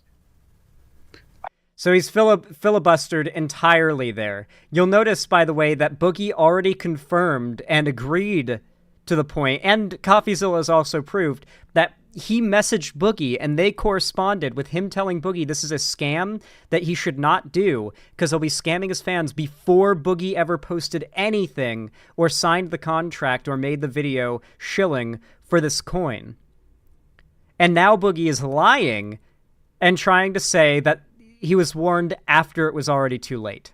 I used to pay medical debt, so you didn't have. And he gish gallops all the way to the point of saying, and the money's all gone now. I've already spent it. It's already at the hospital. I used it for medical debt. To tweet that tweet, you didn't have to tweet it out. You said you did the pre-announcement hype thing, and then you sent me a message asking me, oh, I've got some questions. I immediately tell you don't do it. Then you don't listen to me. You say it's too late. I cast the check. Need it for medical bills. Isn't it just a shitcoin, a meme? No one's actually going to buy the thing. And then $3 million worth of trading volume happened. Yeah, I was not expecting that, obviously. You know who was expecting that? The people who paid you. I obviously don't want anybody to lose money. I thought there was going to be some trading. I thought people would buy enough coins to join the community and come and fuck around and have fun. I thought they might spend a little bit of money like they do on Cameo or Patreon or OnlyFans to have some personal interaction. That's what I was expecting. I wasn't expecting anybody to think they're going to make money from this, especially because I specifically told them, you will not make money from this. Don't you think it's kind of gross, given that you know firsthand, almost better than anyone, the damage that speculative investments can do, that you would then make money from a speculative investment like this? I put my money in the crypto market in the wrong section, and I pretty much lost most of everything. I feel like this is a good... Hey, Apillo, what's up? Good to see you. I feel like... Oh, yeah. Watch party of Avatar The Last Airbender tonight. Yeah, so basically, I think this is enough for you to get the idea of his recent history. Yes, Boogie does have an OnlyFans. He is truly trying to make that money. He's trying to get that bag right now, every means possible. You think OnlyFans isn't on the table? Well, last night, we got the crossover of the fucking century. You see, Destiny, somehow, of all people, gained an interest in this whole scenario, this drama that's happening. Heard what Boogie said, and I guess his bullshit alarms went off, as many people's did, and he does not believe Boogie. So he spent a whole day, from what I can tell, because there is like an hour and 16 minutes before this point that are just clips from Destiny's stream of him researching like the whole polycythemia vera thing. You see, people are now starting to think Boogie might be lying about having cancer. And people at first asked very casually, like, could you, like, maybe show any confirmation that you have cancer? I mean, you scammed your fans with a crypto scam, a pump and dump scheme, so you're clearly not a trustworthy, good character person. And you're trying to use the fact that you have cancer as the, like, shield from criticism for this. Why should we believe that you have cancer, though, at your word? And so Destiny, XQC, and Landlord Dan, the slumlord man, who did do their podcast thing, went and confronted Boogie on the LolCow podcast, which is the podcast that Boogie does with Wings of Redemption, Keemstar, and a couple other people that I frankly don't recognize or know. I feel bad, sorry, but you know, Keemstar and Wings are some big names, right? Oh God, my nose, Jesus, it won't stop itching. I'm feeling like a coke addict out here with this itchy ass nose. Oh, holy shit, did he lie about having cancer? Well, let's just go ahead and watch Destiny confront him, and I'll let you guys decide for yourselves, because someone like Boogie, who has outright admitted proudly his only motivation is money and being able to pay for his cancer treatment, let's just say Destiny decides to use the most unassailable tactic possible to force Boogie into a position of effectively they're either confirming or denying, without a doubt, whether or not he has cancer. It involves money. Let's watch. Let's see if it works. Good luck. Join video call. Oh my God, what a there's crazy so many crossover. Ladies and gentlemen. Like, this is actually, like, if you're not, like, if you've been on the internet since 12 years ago or longer, this is actually one of the most insane crossovers in the history of the internet. Fucking BOOGIE2988, Wings of Redemption, Destiny, XQC, Keemstar. Like, fucking hell, dude. A popular streamer by the name of Destiny. Yeah, I know. Where the fuck is our webcam at? Listen, probably OBS is using it. Oh my God! Hold on, we're turning the camera on. Evil blunt rotation, true. Delete it. You guys literally ruined the intro. He gave you guys a big shout out. Can you just shut the fuck up? And then there's no camera. You're so and negative. it's just your voice, and it's just fucking cringe. Everything about. There. Yeah. Okay. Do we have a camera? You know. How you guys doing tonight? What's going on? Yeah, how's it going? My favorite shit ever is, like, occasionally XQC will ramble in that, like, nonsense that he speaks, and he'll say something that's, like, so incomprehensible that, like, his friend that he'll be in a call with doesn't even understand it. Like, he gets too French Canadian, and, like, his buddy will just reply, like, bro, I'm gonna be honest, I didn't understand a fucking word of what you just said, man. It's always the funniest shit in the world. Why is he holding his vape like a fucking cigar? I don't know. Why would you always want your vape to be in your hand? Like, mine's sitting on the desk right now. That's, I mean, I just pick it up and I hit it when I'm, like, feeling it, you know? And it goes back down. Why would I want to hold it all the time like that? Owen, we can see you. You guys look fantastic. Turn it on. I mean, some of you. Don't be least. so friendly. Look at There we are. Hey, Oh there my we go. God, we're on. There you go. But not X. Okay, we don't need him. Don't worry about him. Yeah, you're not. You can say whatever you want. It's gonna be like we said it. All right, are we good to go? Hold on. Yeah, go ahead. Okay. Boogie2488, you are being confronted tonight. I am 99% sure. Dude, I don't know. I don't know why he says 2488 if he's actually fucking up the name on purpose as, like, a way to fuck with Boogie. Because I feel like if you're going to call him not 2988, you should call him Boogie1488. I'm pretty sure Destiny came up with that after Boogie was, like, such a centrist fence sitter he was defending neo-Nazis back in the day. The Boogie1488 thing, I don't know why no one calls him that anymore. Everyone, like, calls him some other variation. It's like, no, Boogie1488 was top tier. That was literally peak. Settle on that. Sure that you are faking. No, don't move. You are faking your cancer diagnosis, Boogie. Okay, let's hear that. Let's hear that.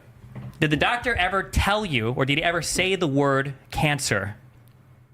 He said polycythemia vera, which is a form of cancer, as he explained it to me. And no, it is not secondary polycythemia, which is Nicholas Diorio's explanation for this bullshit. So I think it is secondary polycythemia.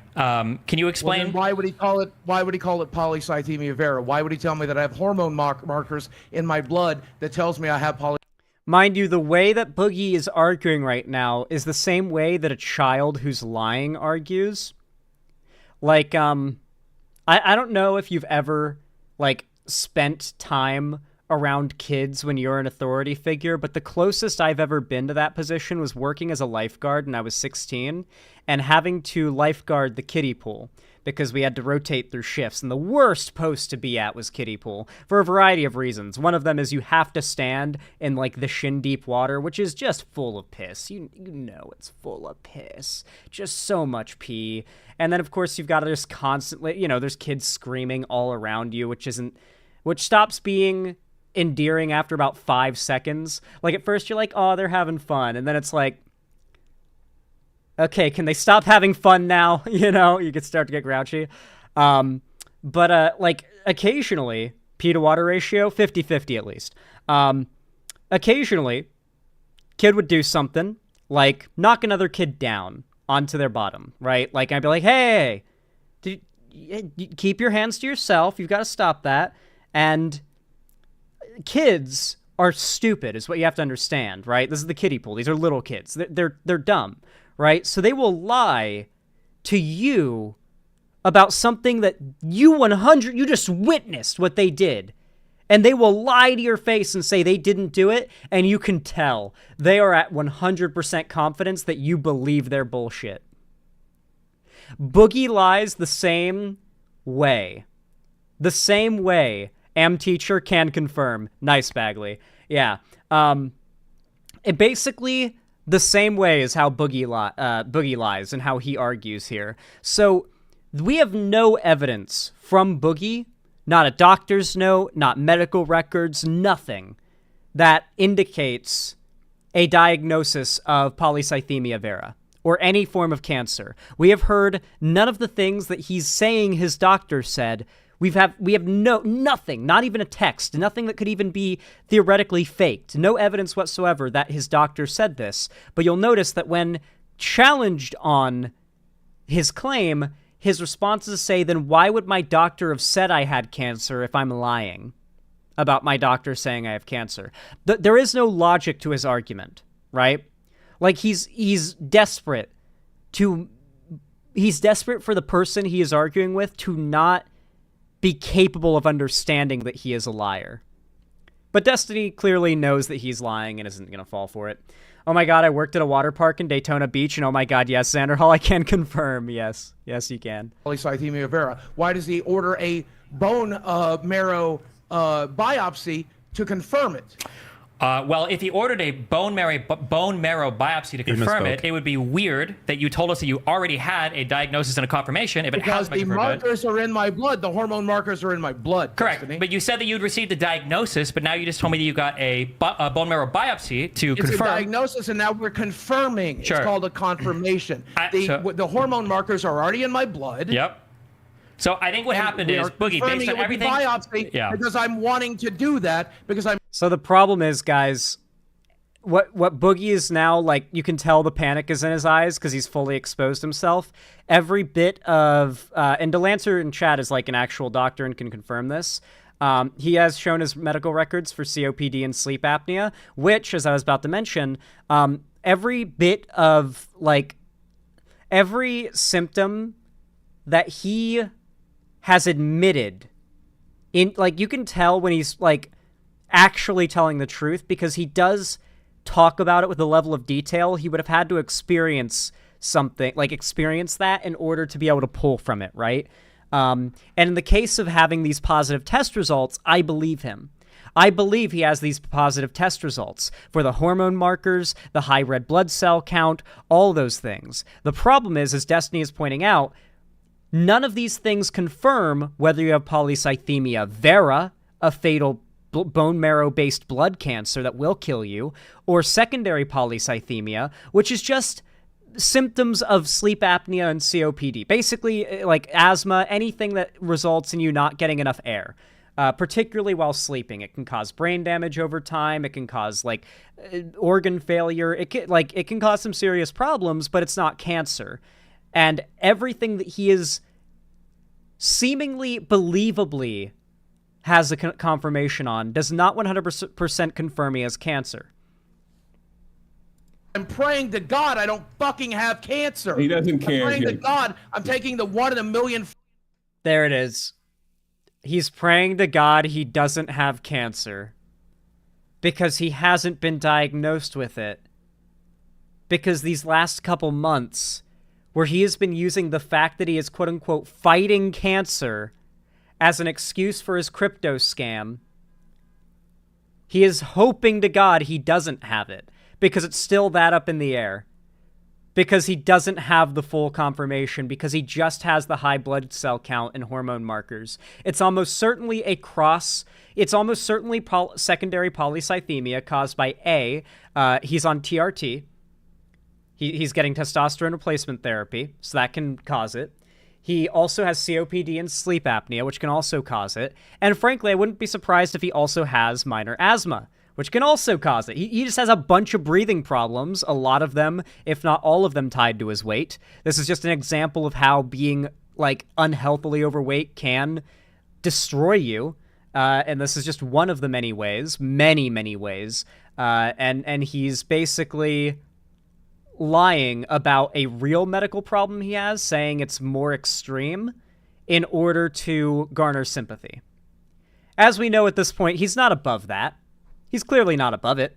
Fucking chance that they're fucking wrong, and that there's another reason that I have the hormone fucking imbalances in my blood. Yeah, why are you praying to God 2 years after you said that you have cancer that you don't have cancer? It's also been 2 fucking years, by the way. Because 2 years ago, like, for an idea, I've been aware in real life of a couple of people who have blood cancer. There was a girl I actually had a crush on when I was in middle school whose dad had blood cancer. I don't know if it was polycythemia vera or not, but it was a bone marrow-based blood cancer of some kind.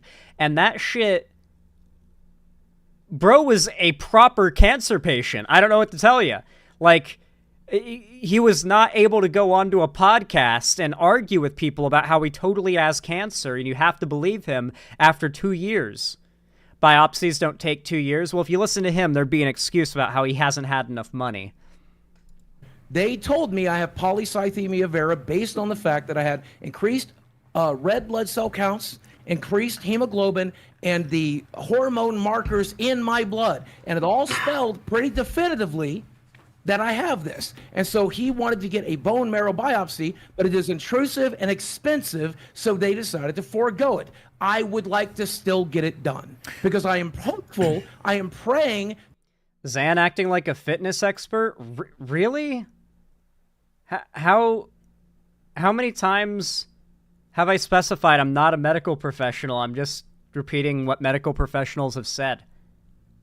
Like, what do you want me to do? Like, not agree with the medical consensus that also backs up that vaccines are good and trans people are valid? Because at that point, I feel like I'd be delusional and insane. What do you want from me?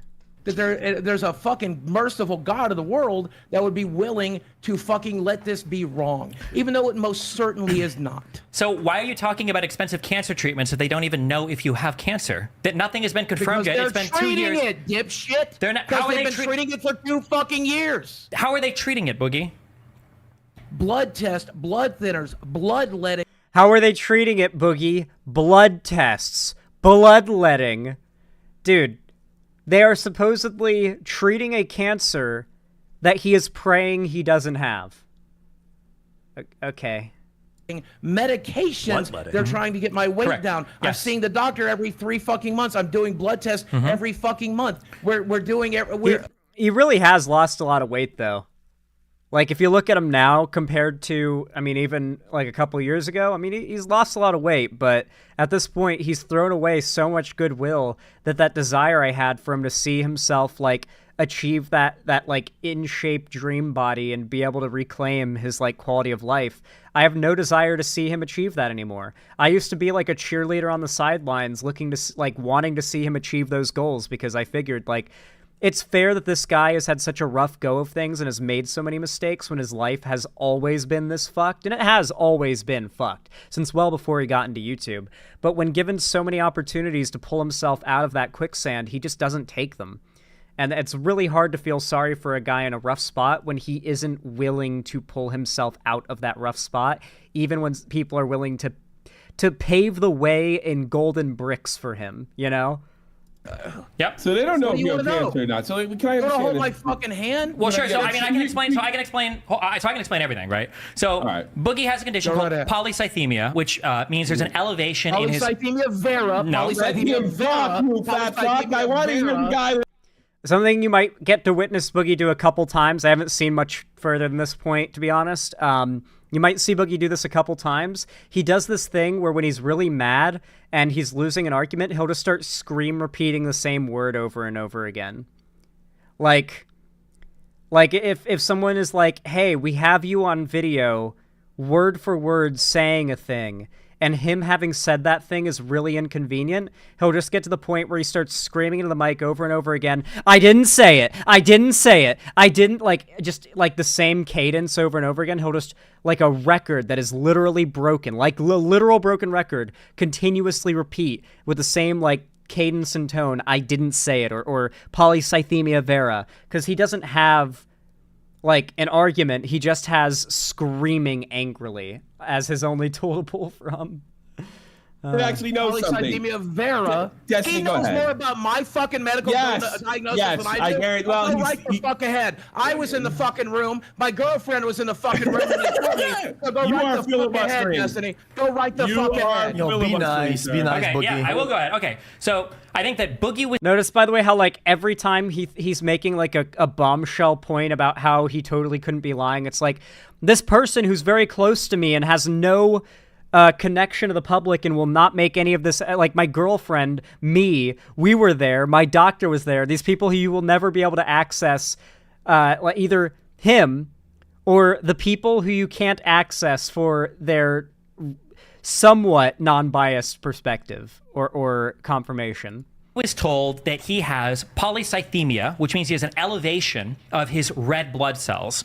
Now, there is a cancer known as polycythemia vera, which is caused by a mutation in some part of your body that causes an elevation of 3 different levels of things that you'll find. One of those is the red blood cell count. However, when Boogie was talking about the polycythemia, he mentioned a couple things that I thought were interesting. The first was that taking an exogenous hormone, TRT, testosterone, that caused a increase in him developing this condition. So taking testosterone will not cause you to develop a cancer. That doesn't, not for this particular cancer, it won't. It will cause you to develop secondary polycythemia. The second thing that he mentioned was that his doctor ordered a sleep study. That's because notice how he's nodding because he's like, he himself seems to be impressed by the fact that Destiny has figured out the entire lie.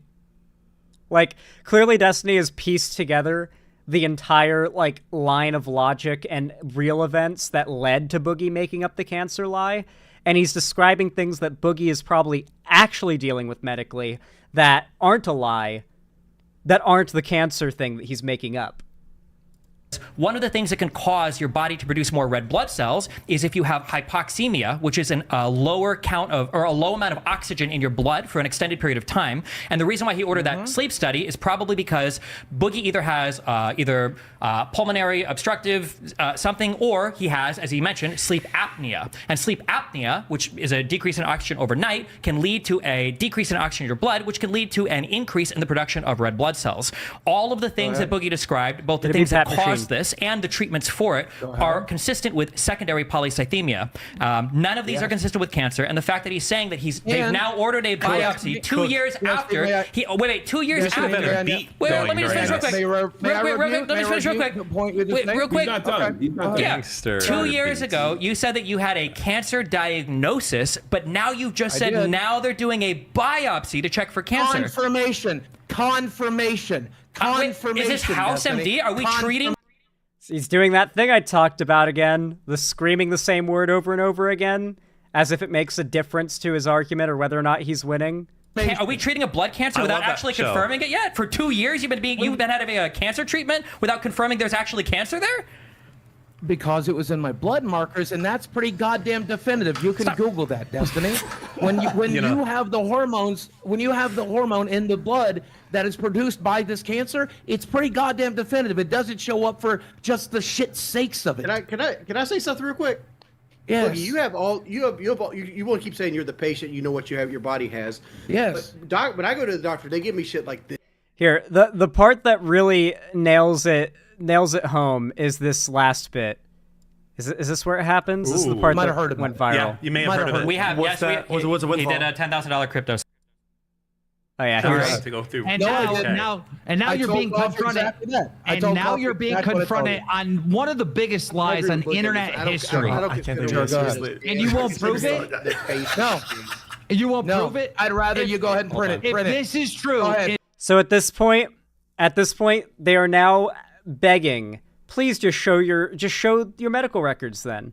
You can completely blow us all out of the water and debunk everyone on the internet who's shitting on you and redeem yourself entirely. Well, not entirely, but redeem yourself a good amount if you just show us the medical records. And he's all of a sudden this guy who literally like is practically an exhibitionist at this point, like draws the line at his medical records. Those must remain private. if this is true and you lied about cancer, this is the biggest scandal on the f***ing internet. And it's not, but go ahead and print it anyway. Go ahead and print it anyway. I pretty much prove it. None of you motherfuckers. Fucking. So the reason why he's saying I'm not, but go ahead and print it anyway, is he knows he's guilty. He knows that they're never going to believe him. And so he's basically just ceding the argument, giving up the argument. But is it coming back? Yeah, it's coming back. There we go. No, it didn't crash. It didn't crash. It's just the internet. No, it's not crashed. Yeah, if that happens, just know it's my internet. My stuff doesn't crash anymore. There's no need to worry about that, okay? If that happens, you just gotta wait a second. It's just my internet being fucky. This 2 years ago, and I'm not doing it today. Go right ahead. Print it. Print it the way it is.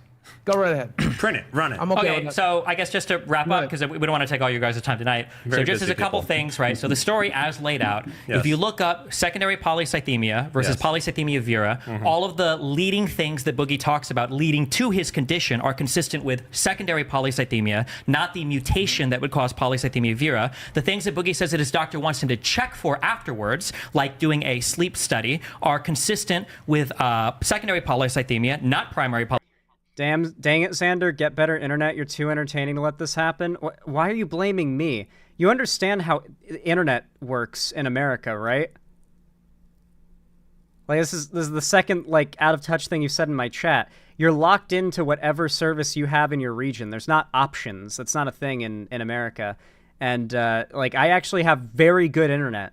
I have, like, Xfinity, which is the only thing available, but I have their best plan, and it actually performs better than anyone else I know who has Xfinity. Everyone else I know who has Xfinity has way more outages and down moments than I do. So I could complain, but I'm getting about the best possible service you could get from Xfinity, so I can't really be too upset.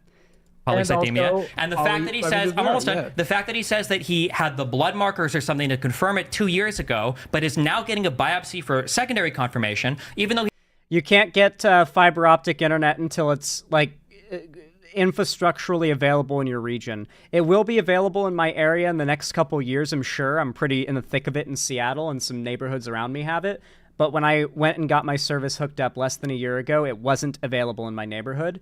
So once it is, though, I should get an email. And that when I get that email, I'm definitely going to be considering getting that fiber internet. But that doesn't really make much of a difference if it's Xfinity just sucking, you know?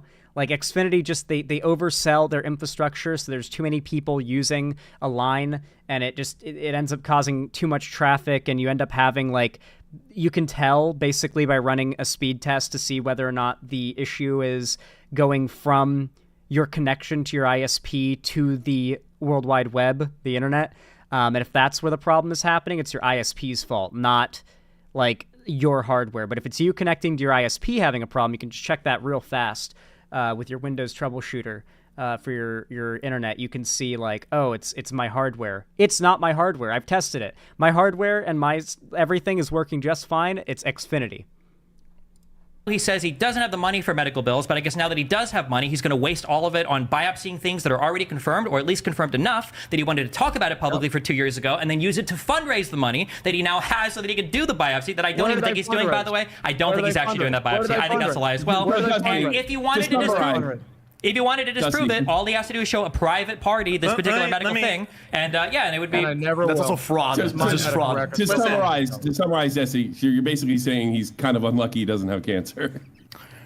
I mean, for this particular case, yeah. I mean, if he wants, here, I'll do this. If Boogie Here it can is. confirm if Boogie can confirm that he has polycythemia vera, and he actually has like a doctor confirmation of the blood cancer, I'll throw $5,000 towards his medical treatment. I'll make that personal pledge right now. He means it. Get Hey, you need 10,000. money. You're not You seeing my medical records for 20, not for 50. You're not seeing my medical records. $5,000. I just He scammed his fans. He scammed his own fans for $10K.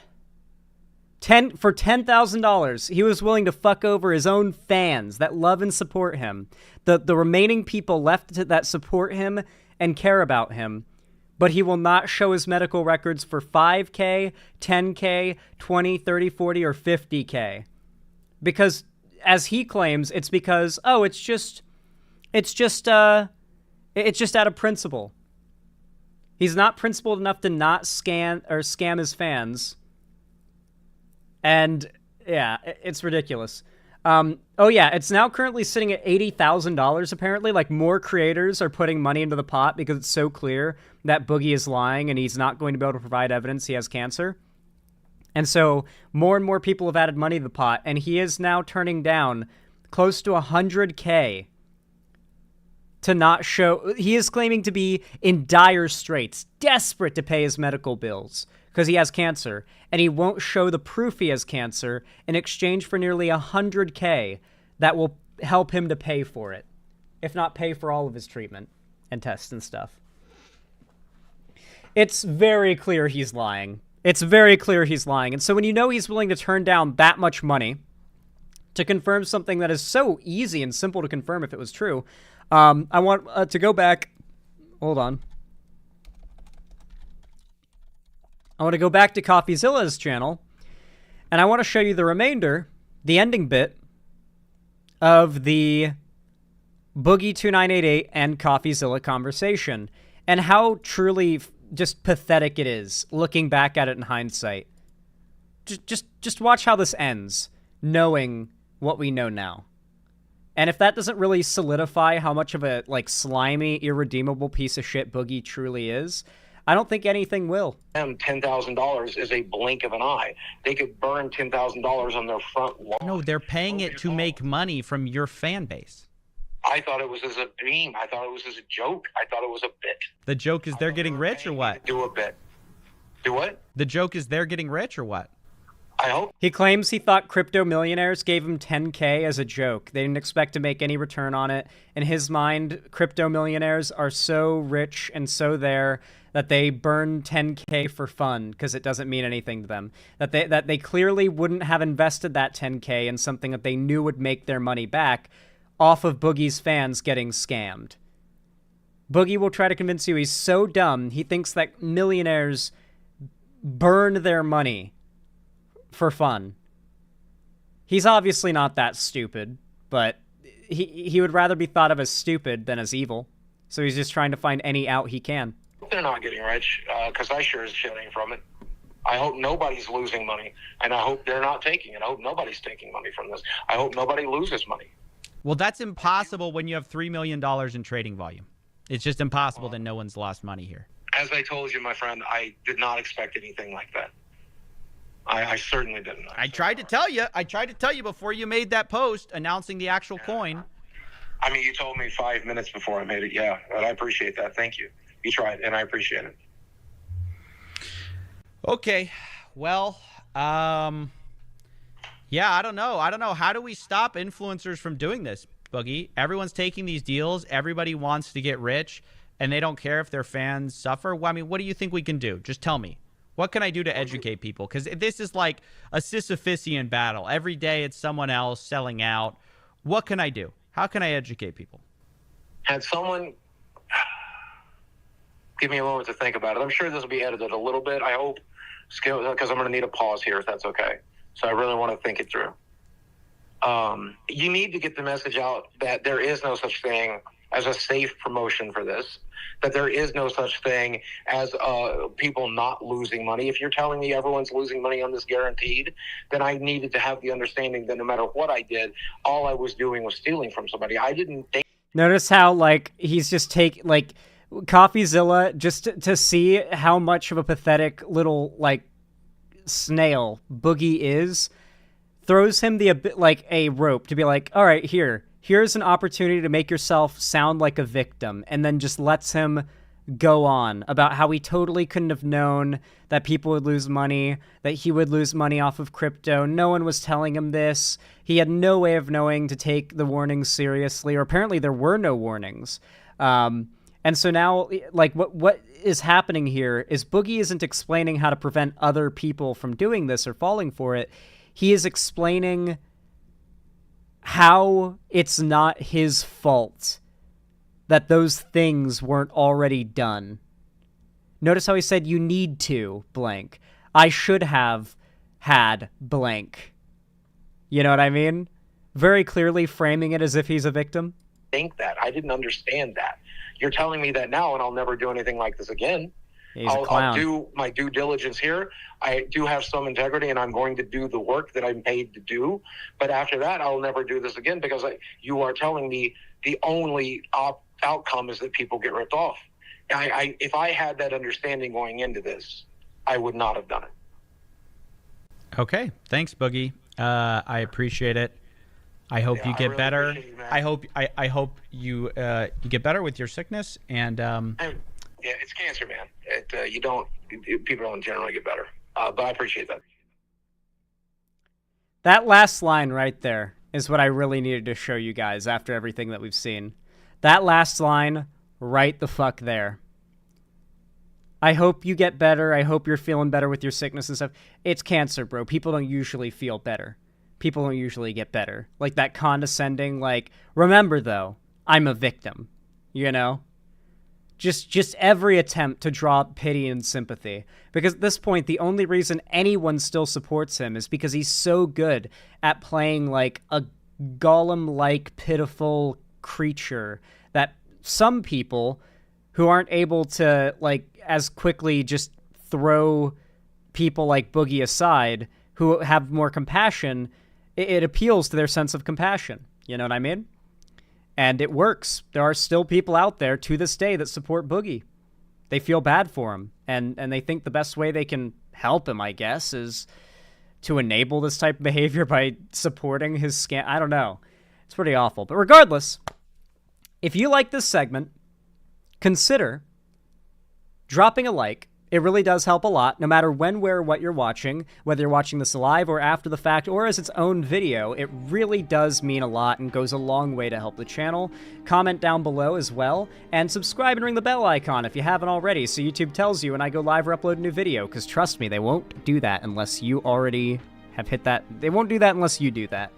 And of course, consider following my social medias, all linked down below in the description, and don't forget to join my fan Discord as well, which is also down there in a link. It is totally free to join. It's the main hub of my community, and it's where I host bi-weekly watch parties, call-in streams, and or game events. It's pretty cool.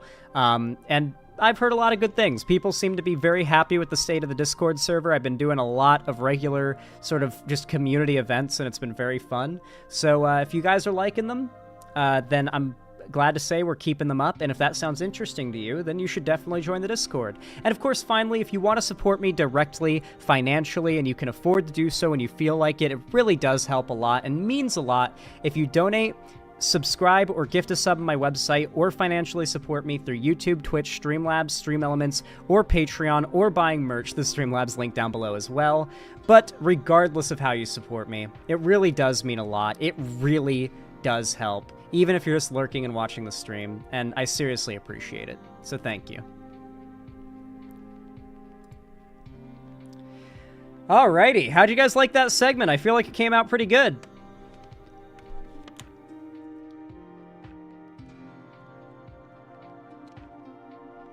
I saw Balthazar.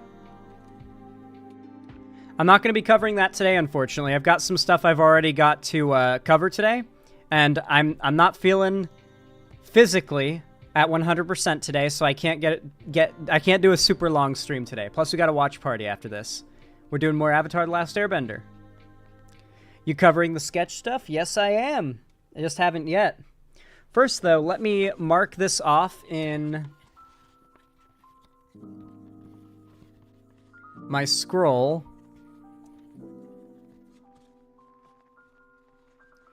Boop, boop, boop, boop. Ah, shit. Alrighty. So really quick, chat. I'm gonna go grab myself a very quick snack. Something quick and easy that I can eat, because, God, I am remarkably hungry. It's so weird. I ate some cold pizza before stream. And I was just... I ate, like, maybe everything but the crust of 3 slices of cold pizza. I just pulled it out of the fridge and had it.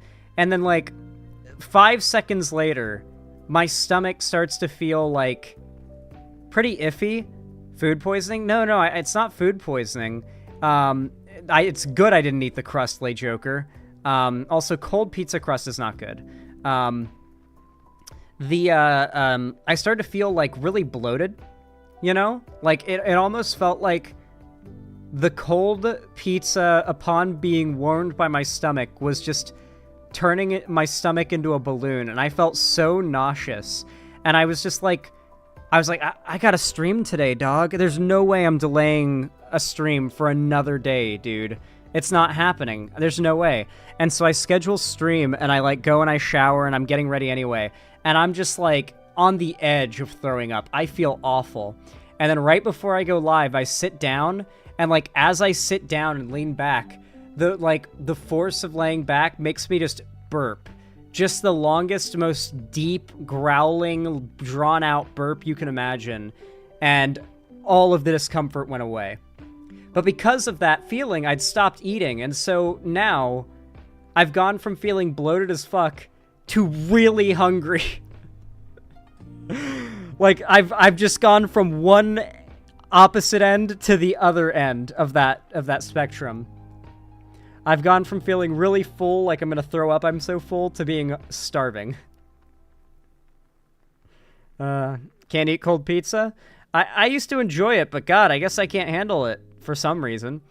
I worked at Pizza Hut. Everyone always made sure people got delicious pizzas. That's cool. The pizza I got was Domino's. And it was fine, like, when I had it, like, fresh and ready, and the day after. It's just, specifically when I had some of it today, is when I had a rough time. It didn't make me sick, it just made me bloated. Like, gassed up in my stomach, you know? Like, I had to burp. Yeah, Domino's is pretty goated. I probably won't be eating much more of it anymore, because I'm gonna be honest, I don't think I can handle fast food. Like, legitimately, I didn't grow up on it, and I guess I don't have, like, the necessary, like, bodily preference for it, I guess, because while I love the taste of junk food, man, does it fuck me up more than it fucks up everyone else, it seems.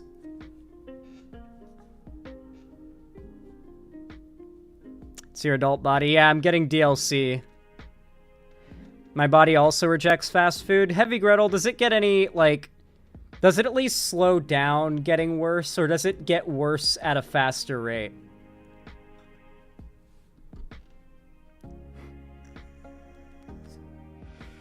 The DLC of getting older. Oh, it gets worse quicker? You wouldn't know, Apillo. Apillo, you are literally college age, Apillo. You are invincible right now compared to me. I could literally, like, you could drink 5 beers, 6 soft-shell Taco Bell tacos, and, like, a few shots of tequila, then, like, party all night, wake up, puke it up a little bit, like puke maybe, like you'll probably be hungover and have to puke, but by evening, that night, you'll be ready to go again. If that happens to me, if I throw up, I'm out of commission for a day and a half. Like, ever since I turned like 23, 24, if I throw up, I'm done for a day and a half. Like, I am out of commission. I'm sore. I feel like garbage. I've got like busted eye blood vessels and shit. Like, my face is all spotty and red. It's like, ugh. Yeah. You're in the prime, a pillow. That's funny because I don't like alcohol or Taco Bell. Eat junk food while you can, a pillow. That's all I'm gonna say. It gets bad. Oh my god, yeah. Oh my, OMG, yes, San. I'd rather be stabbed again than throw up. It's the worst. I hate throwing up, dude. Really? I usually feel way better after barfing? Nah, dog. When I throw up, it's like getting punched in the gut. It feels like I got, like, sucker punched in the gut for a day and a half after I throw up. That's pretty much the best way to describe it, because, like, my muscles just go... You know, like, every stomach muscle I have just go... down on my stomach. Nobody likes alcohol. You just Taco Bell to keep you from barfing. God, one of my favorite food in the world is Taco Bell soft shell tacos. That might be the only thing I make the exception on. I wonder if I can handle it. I wonder if I haven't had Taco Bell in a while, because you can't have it, like, unless you're going to the restaurant. It'll be cold by the time it arrives, and when it's cold, it's inedible. You know? So, not really an option.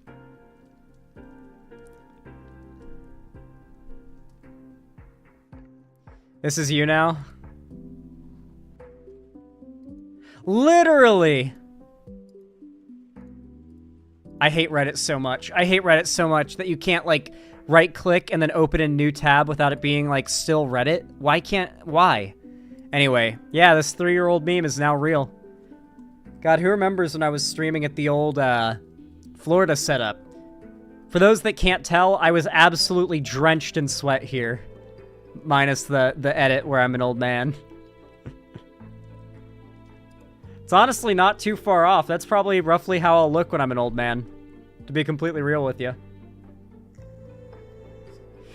Getting back into streaming, any tips for getting back in? Stream a lot and upload a lot of videos. That's really the most I can say. And drink a Monster Energy before stream. That always, like, gives me some energy. I've seen that message, Warping, when I've got a lot on my plate today and I can't add anything new to the segment roster, okay? Alright, chat. I gotta go. Not, like, go permanently, but I gotta go use the restroom. I'll be right back. And I'm gonna probably grab a Monster Energy, honestly. That'll probably make me feel, like, temporarily full long enough to wrap up stream. Because I don't think I have any snacks I can just, you know, eat on stream right now. So I'm gonna go grab a Monster. I'm gonna go use the restroom, and I'll be right back. We got another segment to start. I hope you guys are liking the stream so far. I certainly am. Don't be going anywhere.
Wow.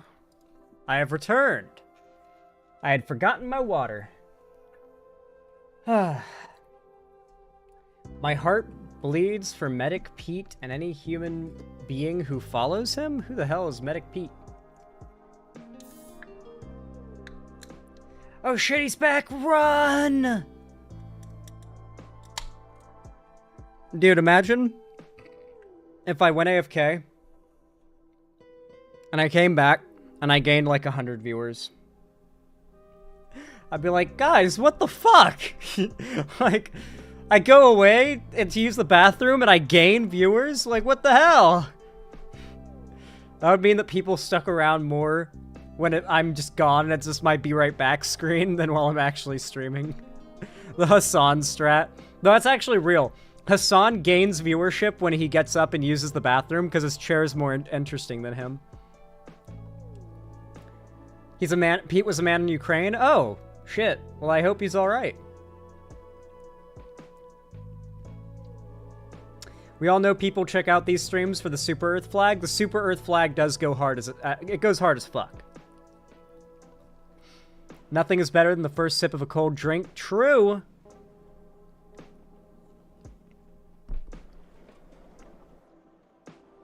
He died, rip. Oh. I assume it was Russia that did that? Because Russia has a propensity for airstriking like literally medics and like civilian tourist like volunteer workers and stuff, like what Dylan was doing. Oh, he's fine? I don't know if you're, I don't know if I'm getting like contrary memes in chat or what. But yeah. Yeah, I would assume it would be Russia. I read that he was dead. I don't know. Chat's given me multiple lines of argumentation now. Russia is the only country that looks at children's cancer hospitals as a legit target. Hold on. Are you forgetting about the big eye? Come on. You can't forget about Israel. Dog.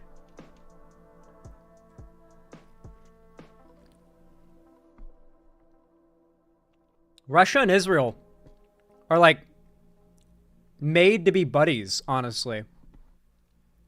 I feel like Putin and Netanyahu should do like a gay porno. Hear me out, okay? Hear me out. They should do a gay porno to unite their countries and their mutual desire for invasion and fascism. Ayo? Yeah. You wouldn't watch the viral Putin and Netanyahu gay porno? It would go super viral. It would make them more famous than Donald Trump. Real question is who tops? That's actually a better question for you guys, not me. Zan, which one would be on bottom? I think Netanyahu, personally. Why are you asking me? You guys would know. You're the gay ones. Who has the bottom energy? I can't detect bottom energy. The only thing I can detect when someone has bottom energy is if they're like very clearly a bottom, you know? And I don't know which. You guys got to tell me. YouTube hit me with an ad break as soon as you said Russia and Israel. Netanyahu bottoms 100%. Dude, could you imagine the Twitter trend if that went like viral?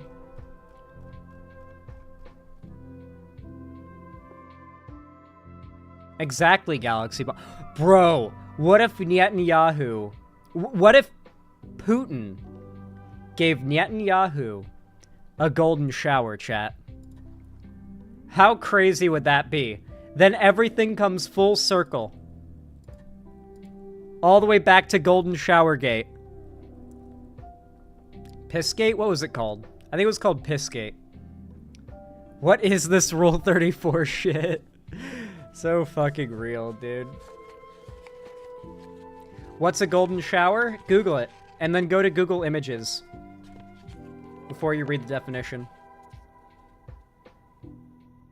Okay, I know what we're covering next.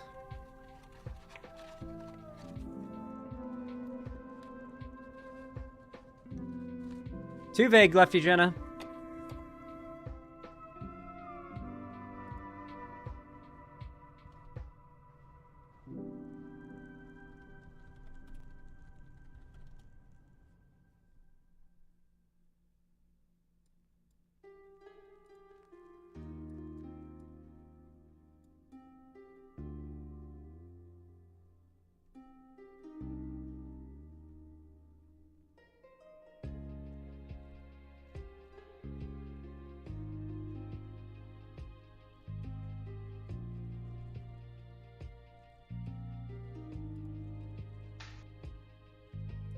All right, everyone.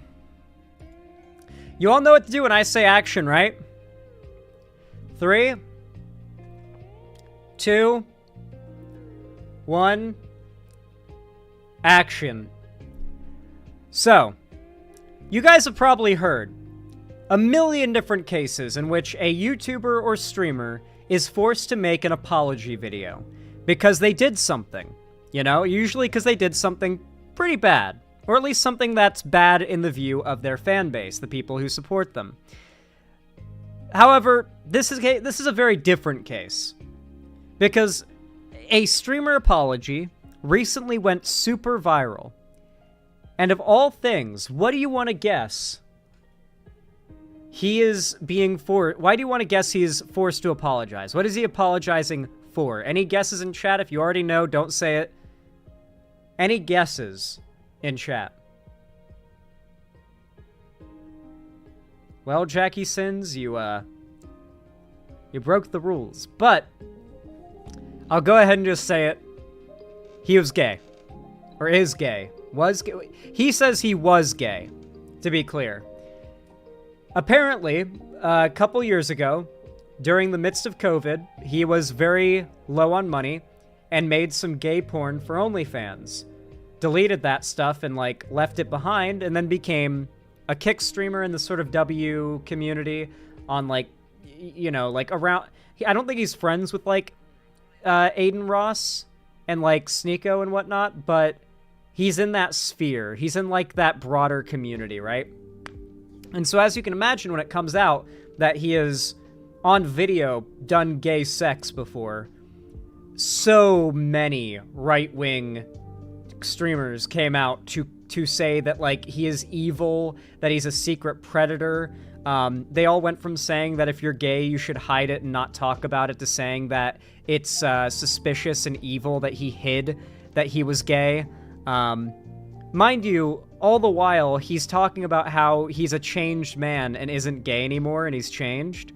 So it just, this entire situation sucks on every front. Because on one hand, you've got a streamer getting exposed for having engaged in LGBT sex, like gay sex. Their fans get so upset, a bunch of their fans get so upset because they're homophobic, that they start attacking him, along with a bunch of other right-wing, like, chud streamers. In response, he comes out with an apology, apologizing for being gay, and talking about how he's no longer gay, because he's ex-gay now. He's also, yeah, he's religious, so he's, like, done the whole, like, gay conversion thing, he's no longer gay. And so, in response, you've got people who aren't homophobic championing this Sketch guy. But Sketch is not proudly standing by being LGBT here in this apology. He's literally saying, I'm sorry for ever having done anything LGBT. I went and did conversion therapy. I'm now ex-gay, so I'm all good now, guys, and I'm a changed man. And for some reason, the coverage of this has been, like, championing him. Like, obviously Sketch did nothing wrong by being gay, but Sketch, in response to getting shit for having been gay, came out by saying, don't worry guys, I'm no longer gay, I did conversion therapy, I'm a different person now, as if to suggest that if he was gay and hiding it, then their criticisms would be valid. And meanwhile, people who think they're defending a guy defending his sexuality and standing by it and saying, you know, like, I'm not going to stand down, they think they're defending him doing that, when what they're defending is a guy who's, like, begging for the forgiveness of his homophobic audience and saying he's not gay anymore. I didn't hear that. Did you guys not watch the video? Well, we're going to watch it now.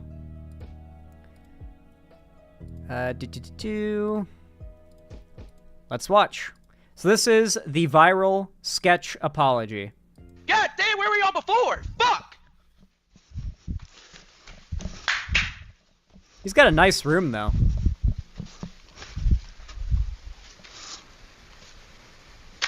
I assumed he meant his addiction problems when he said he changed.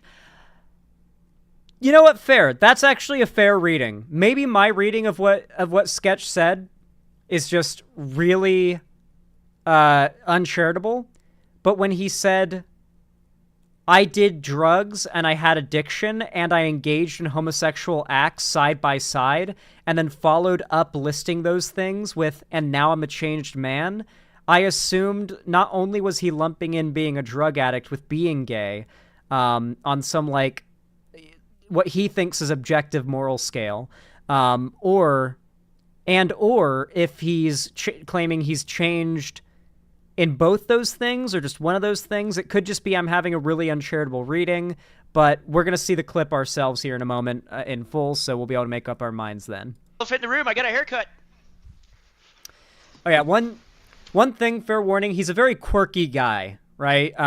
He's got a very weird kind of personality, very weird character he plays on stream.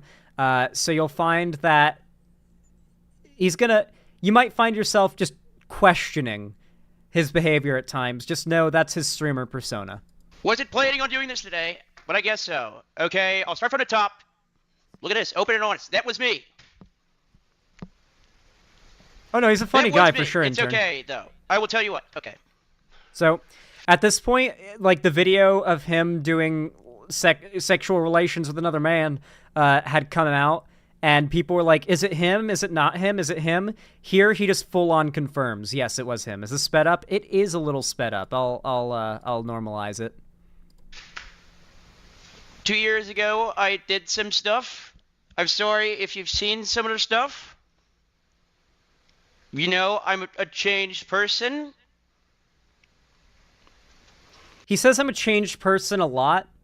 And, like, yeah, it could mean, like, I don't make porn and do drugs anymore, but then there's the implication of, like, is making porn, like, a morally bad action that needs to be, like, changed from?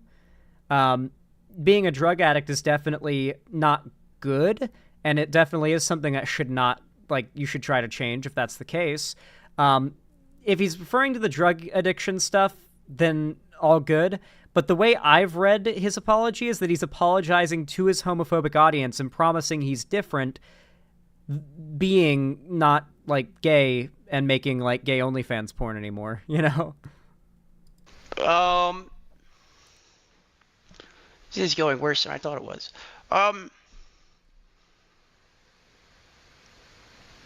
So 2 years ago, I did not have sexual relations with that man. I'm just kidding. I did. Possibly. That was fire. You have to admit, that was fire. That was heat. Catch out of the bag. It's okay. What else do I have to say? I don't know. Thank you to all my people that have been sticking up for me. I understand if you're mad. Let me see if I can hit a good Bill Clinton. I've never done, like, a Bill Clinton impression before. Let me think of something that would be like. No, I guess that's really the best one. I did not. Nope. I did not. Nope. I can get there. I did not have sexual relations. Nope. No, I can't do it. I can't do. Come on, hold on. I can get there. Like, I got to do it, like, high in my throat, I think. I did not. No, I can't do it. I can't do it. I'm just not. I'm not old enough, I think. Like, I need more, like, age-related vocal fry to my voice to be able to get that, like, raspiness. Because when he said it, he had this, like, raspiness to his voice that's so hard to mimic, you know? Maybe if, like, I don't know, maybe if I just coughed, I could do it. Think of the Family Guy voice. I'm trying to. I am, but I can't mimic it. My voice, I don't have that range. Guys, I have no vocal range. The vocal range you hear me speak in is my whole vocal range. It's all I have. I can't go deeper. I can't go higher. When I try to go higher, my voice cuts out and it becomes like sort of a silent flow of air. And when I try to go deeper, it just kind of go, ooh. That's like as deep as I can go. I just can't go any deeper. Shit hit the fan. I don't go on Twitter. I deleted. No, I'm just kidding. I didn't delete Twitter. I have been cautiously avoiding it. It's like fucking landmines everywhere I go. Okay, I was dealing with some addiction problems. A couple of them.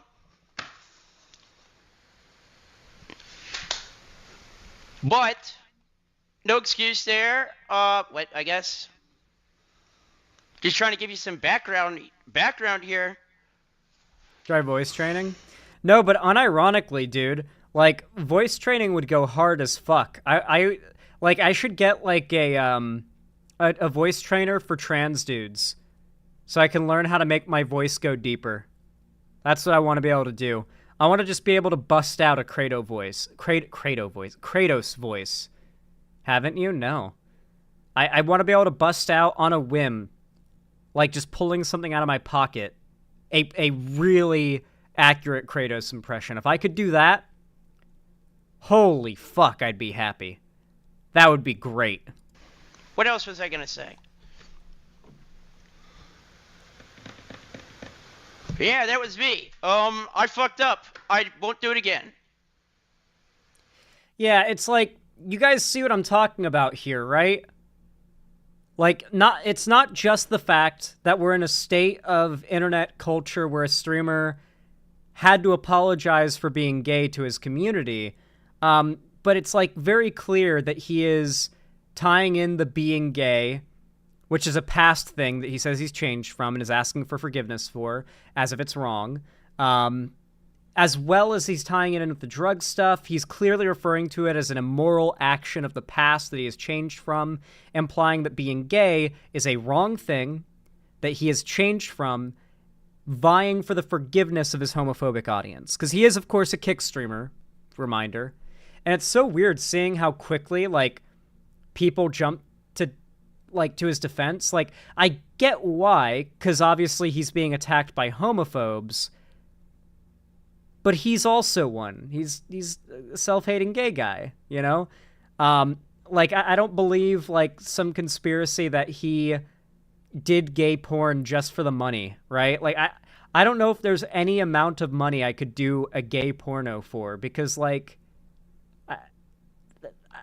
I wouldn't subject myself to a sexual situation I don't want to be in for money. I couldn't do that. I don't know if I would feel good mentally about it. It would feel like rape. So it's just like, I'm pretty sure he was into it, or at least a little, you know? At least I think he might, you know, be gay. I don't think it was just like, it was a paycheck. What can I say? I'm just kidding. Well, I am dead serious about not doing it again. That was a dark time. Rough time.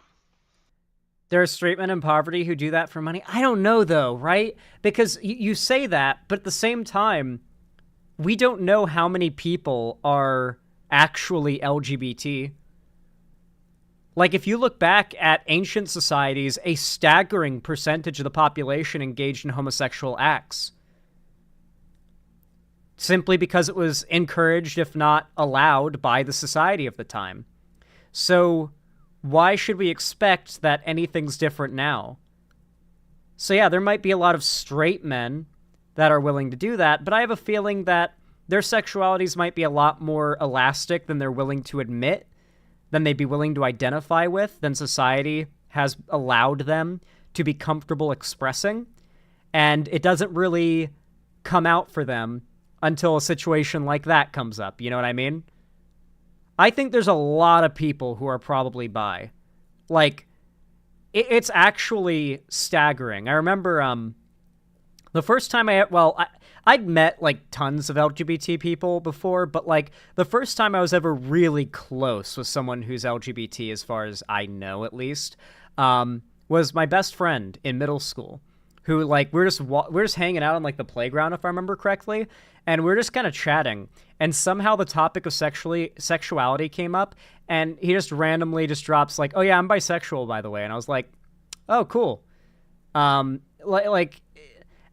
that point, I found that more friends that I have, and this well predates being a streamer, to be very clear, especially when I was in high school, there were very few friends I had that weren't openly bisexual. Like, even at my school, among the girls at my school, it was hard to find a girl that identified as 100% straight. I think that bisexuality is staggeringly common. About as common as we see it in, like, the animal kingdom, for example, which is very common. And I think that our society just kind of prevents people from acting on that.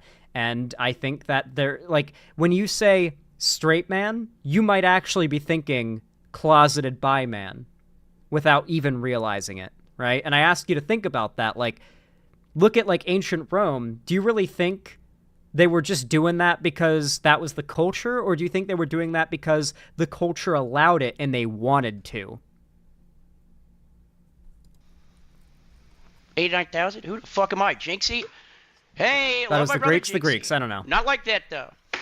Just my brother. I don't know. Stay off Twitter, please. Shout out to you. Shout out Steve.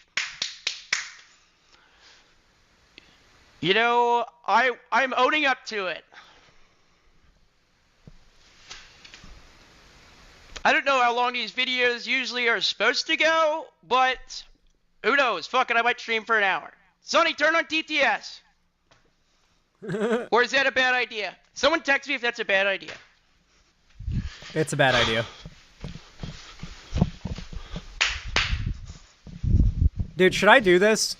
Should I just be like, should I stop like suppressing every like ADHD twitch and like thought that comes to mind and just like make a point, get up and do like a pace around the room while clapping? That's an autistic stim. Yeah. I would be doing that if this is autism. Exactly. I'd be doing the same fucking thing if I wasn't masking when I'm on stream, bro. Like, I want to get up and walk around the room, like, every time my legs get tired or I make a point or things get stressful. I got to sit here still and be, yeah, I don't know. Sounds tiring. It's not. Kind of like if you have, like, a bouncing leg like I do, you would think, oh, bouncing your leg all day sounds exhausting. No, it's actually exhausting to try to, like, force it to stay still, to be completely honest with you. So, yeah, kind of that type of thing. But on a real note, I've been living under the threat of that coming out for, like, 2 years. Started social media, just kind of dicking around. Had that in my past. I'll tell you what, weight lifted off my shoulders. I also God has is good. the leg bounce. God is good. All the time. But wait. Yeah, so he's doing the whole like religious bit here and stuff. So like you can see here he's apologizing for like being gay in the past, right? And then the coverage of this was so bizarre, dude. Like I get the defenses for him are all from a good place because they think what they're doing is defending a guy against homophobic harassment for like being gay. But what they're actually defending, from what I can tell, is a Kick streamer. Let's be real, Kick. Okay, someone who is from the community of like Sneeko, Aiden Ross, like that sphere on Kick. One of the W streamers to start with. That's the community he inhabits. There's a reason why his fan base that he built and cultivated was mad at him when this came out. And he's not like proudly standing by his sexuality. Though that's not why he's getting harassed. He's getting harassed because the people who are attacking him currently don't believe that he's truly ex-gay. They believe he is still and is secretly hiding it and is a groomer. And so when I see like, here, Philip DeFranco's coverage is actually a really good example. Let me play a bit of Philip DeFranco's coverage of this, and I think this is coming from a great place. But it's like, man, you know, like when you know what that guy was arguing and saying and like who he's appealing to, and you see like people come out to his defense believing that the person they're defending holds a different position than they do, it's weird, you know? Talk about it. It was the most requested thing today. Let's talk about this Sketch situation, which if you don't know, Sketch is an incredibly popular streamer and online personality. I personally became aware of him because I just saw some hilarious clips of him playing Madden, just as a one-of-a-kind, weird, funny personality. And I definitely wasn't alone with that. Like, this guy and his catchphrases, they hit the mainstream. What's up, brother? What's up, brother? Special teams, special plays, special players. Right, and he has just continued to grow and grow. I don't know if he came up with "What's up, brother." over recent months. But seemingly out of nowhere, old footage gets leaked online showing him in adult OnlyFans content with other men. Right? And so initially, a lot of the conversation was, is this real or not? With Sketch, initially at this time, getting a lot of hate online, people clowning on him. And as the situation is just growing and growing, Sketch actually goes on stream and he confirms it's him. Okay, I'll start from the top. Look at this, open and honest. That was me. That was me. It's okay, though. 2 years ago, I did some stuff. I'm sorry if you've seen some of the stuff. You know, I'm a changed person. With Sketch then continuing Like, he even includes, like, that you know I'm a changed person bit. On really only the way he could. So 2 years ago, I did not have sexual relations with that man. I'm just kidding. I did. Possibly. That line did Catch go on hard. back. With the men going on to thank everyone that stuck by him, those saying if you're angry, he understands, saying that content had happened at a tough and dark period in his life. I was dealing with some addiction problems. So, like, the interpretation is that he's apologizing for the content being made? Which... So what's the morally bad thing about making gay OnlyFans content? Like, why is it good that he is apologizing to his audience for having done that? Like, it doesn't even make sense in the way that, like, people like Philip DeFranco are explaining it. It's at the very least anti-sex work, yeah. A couple of them, but no excuse there. I guess. But also saying that he's changed since then and he's not going to be making that kind of content again. Right? And a big meaningful part of all this is... Well, we just watched the video, by the way. He never said he's never going to be making that kind of content again. He just numerous times says he's a changed man, and then at one point says, God is good. Or like glory to God or something, because he is a Christian. For those that don't know,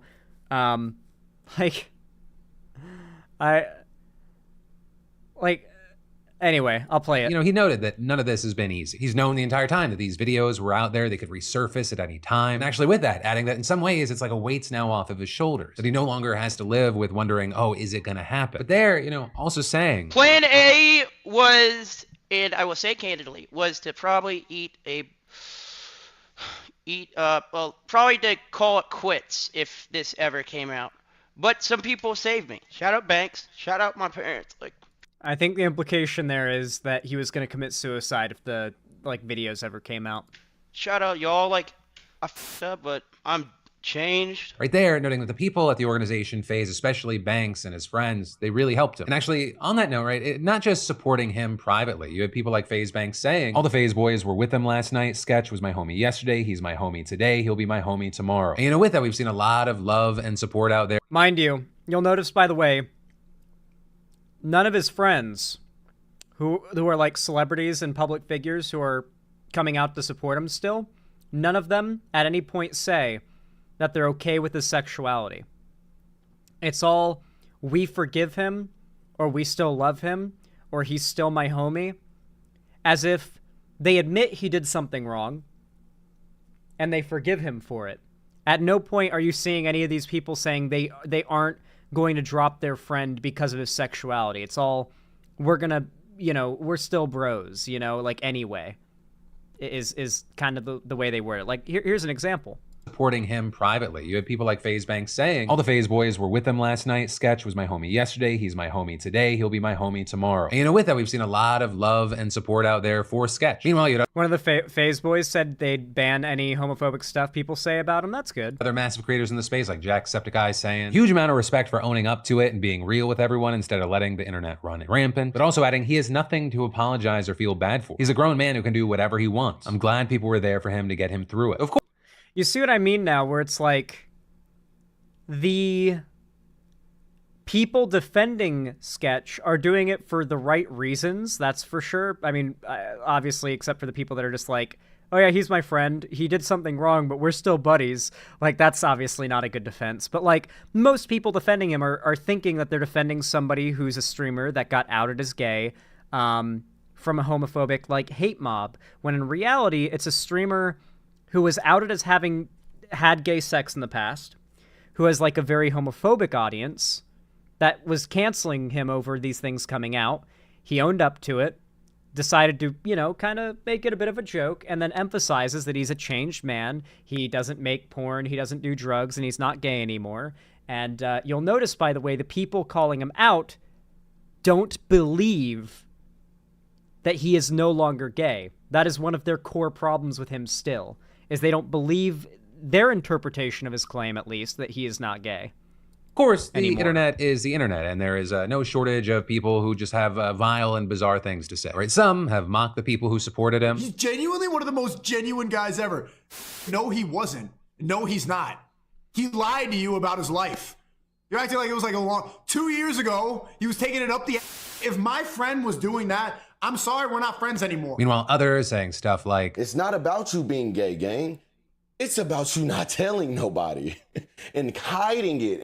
Hey guys, remember how they just can't escape the gay stuff and they just want to not have to see gay stuff all the time and you should just keep it to yourself and not scream it in their face? Now, this is you're evil and predatory if you don't tell them. But also if you don't just if you scream about how you're gay all the time and tell everyone that you're gay, that's your whole personality, and it's why gay people bad, but also gay people bad if they don't tell you because they're trying to hide it. Interesting.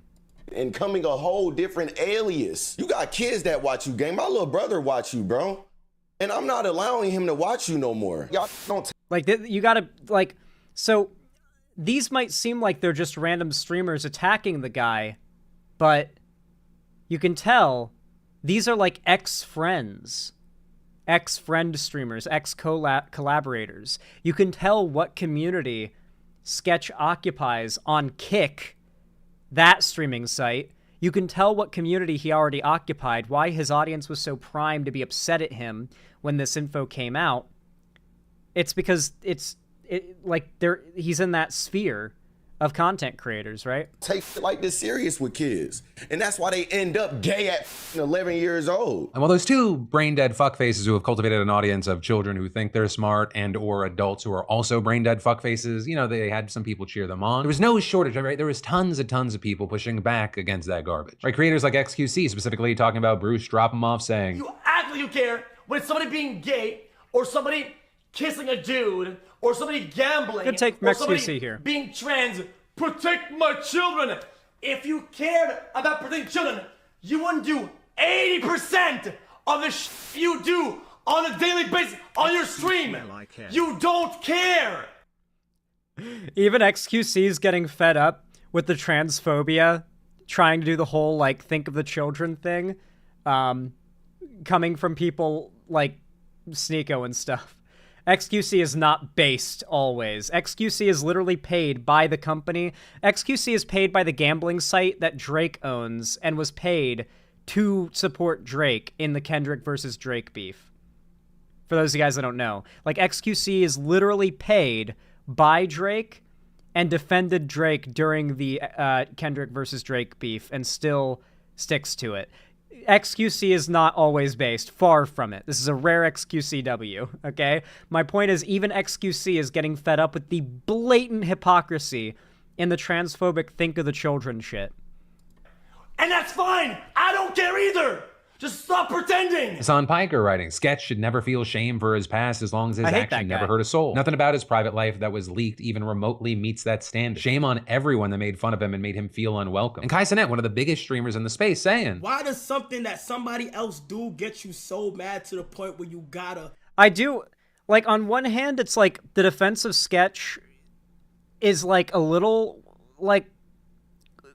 I don't know what to call it. I almost just want to call it a little cringe because, he isn't, just a gay streamer who is being harassed and living his truth.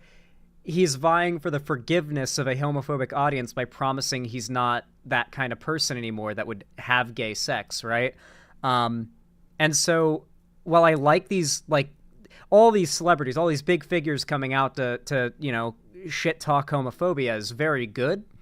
It's not for the ideal reason, you know what I mean? Not to defend, not the ideal person to defend, right?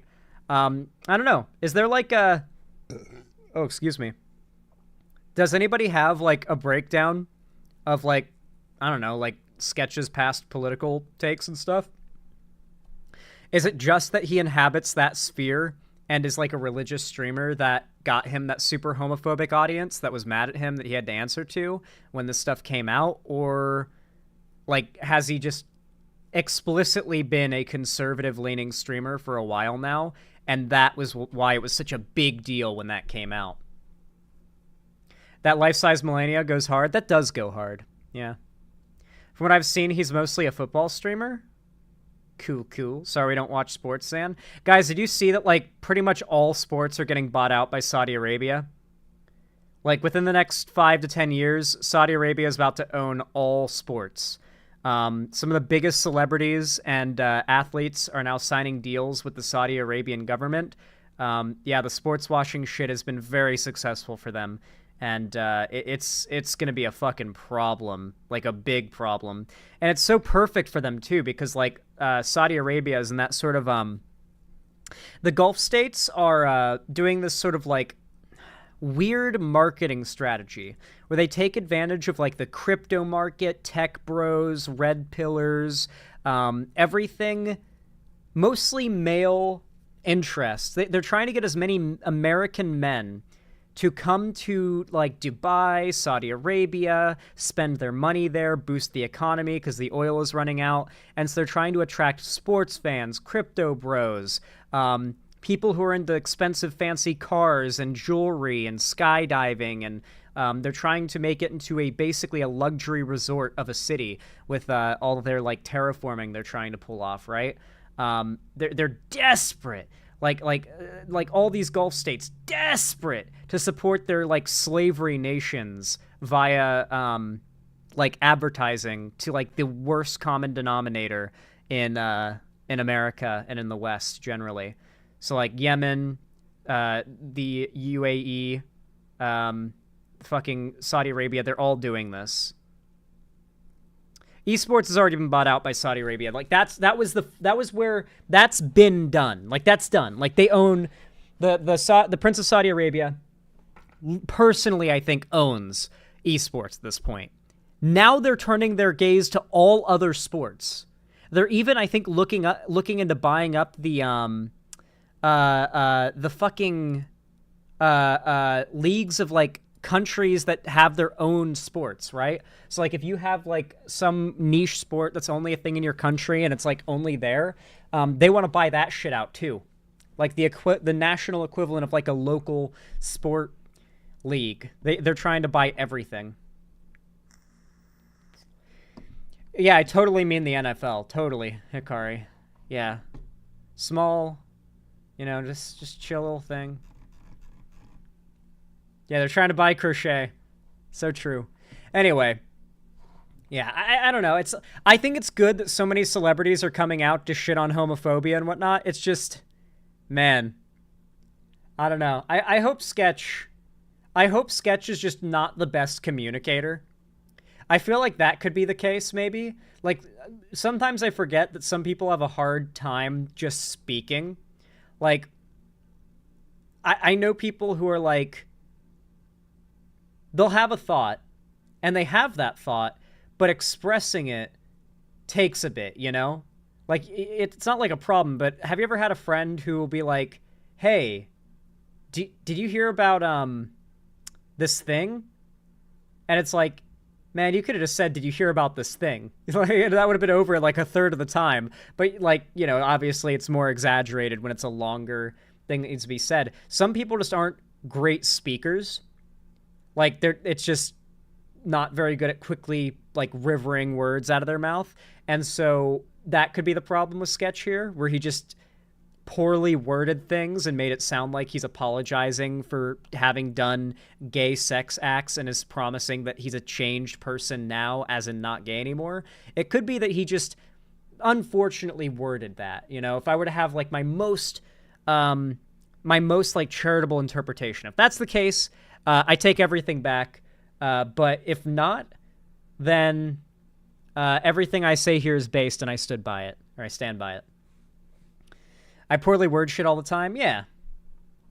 I mean, I wasn't really great at speaking when I first started streaming. It's a very hard skill to develop. One of the biggest things you can do to help is to replace ums and uhs with pauses. you'll notice that sometimes I just stop and I pause for like 2 seconds. And that's... I do that so I'm not constantly saying or like. Because when you say those, like... I just did it there, though. Whenever I use this as an example, it happens.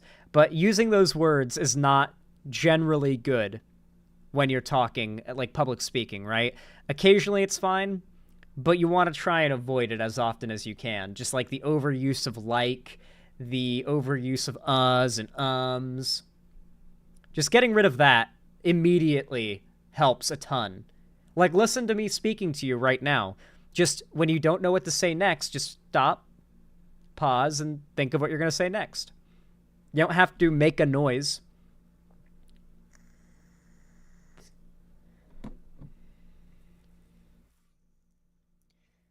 Whether he's ex-gay or just a guy who wanted to stay in the closet, it makes sense that a lot of people would feel bad for him. Being out, it sucks. Yeah, I mean, it's definitely true. Like, even if he does mean that he's like ex-gay, there's no such thing as being ex-gay, right? Like, your sexuality isn't literally something that can be changed with your own will. Like, I can't will myself into finding men attractive, right? Like, if I'm sitting in a VC with a few female friends that are like talking about how they find a male character in FF14 attractive, I can find that male character cool. Like, I can look at a Stinian all day and all I can think is, hell yeah.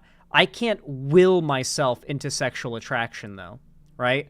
Like, find like the best examples of attractive, but have you tried? I've looked at these characters before, but it's not really possible to will yourself into that. Like, you can't will yourself straight, you can't will yourself gay, and you can't will yourself bi. Not with that attitude. True. But like, my point being, I think sexuality is something that's like somewhat inherent, and you probably know most of your life, if not all of it. And how people express it and live with it is based on their perception of how society would treat them, right? Like, it's entirely possible that he's just gay for pay, too. Maybe, but, like, sure. But the damage boost is... Exactly, the damage boost. The 10% damage boost to all genders. You gotta get it. That's actually the pansexual trait. If you get the pansexual trait, all genders get a 10% damage bonus when you hit them.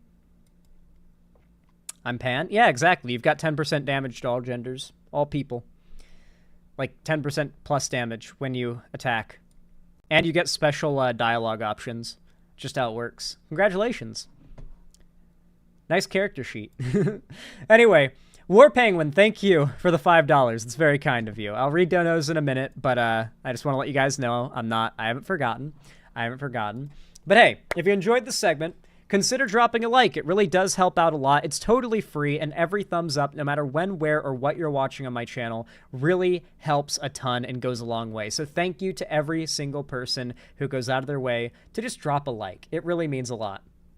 And of course, consider dropping a comment down below, which will also help to boost my content in the algorithm, and subscribe and ring the bell icon if you haven't already, so YouTube actually tells you when I go live or upload a new video. And of course, consider following all my social medias, linked down below in the description to see me on other platforms, including my fan Discord, link in the description and in website chat right now. Joining my Discord is totally free. It's the main hub of my community, and I host weekly or bi-weekly, depending on the situation, gaming, call-in streams, or watch party events pretty frequently. People really love them, and if it sounds interesting to you, then I hope to see you there. And of course, if you want to support me financially, you can afford it and you feel like doing so, consider donating, subscribing, or gifting a sub on my website, xanderhall.com/live, or support me financially through YouTube, Twitch, Streamlabs, StreamElements, Patreon, or buying merch through the Streamlabs link down below. But regardless of how you support me, thank you so much, and I really do appreciate it. Have a good one. Nice. How did you guys like that segment? Pray the gay to stay. Yeah, bi-weekly. Bisexual weekly. Oh my god, he said bye!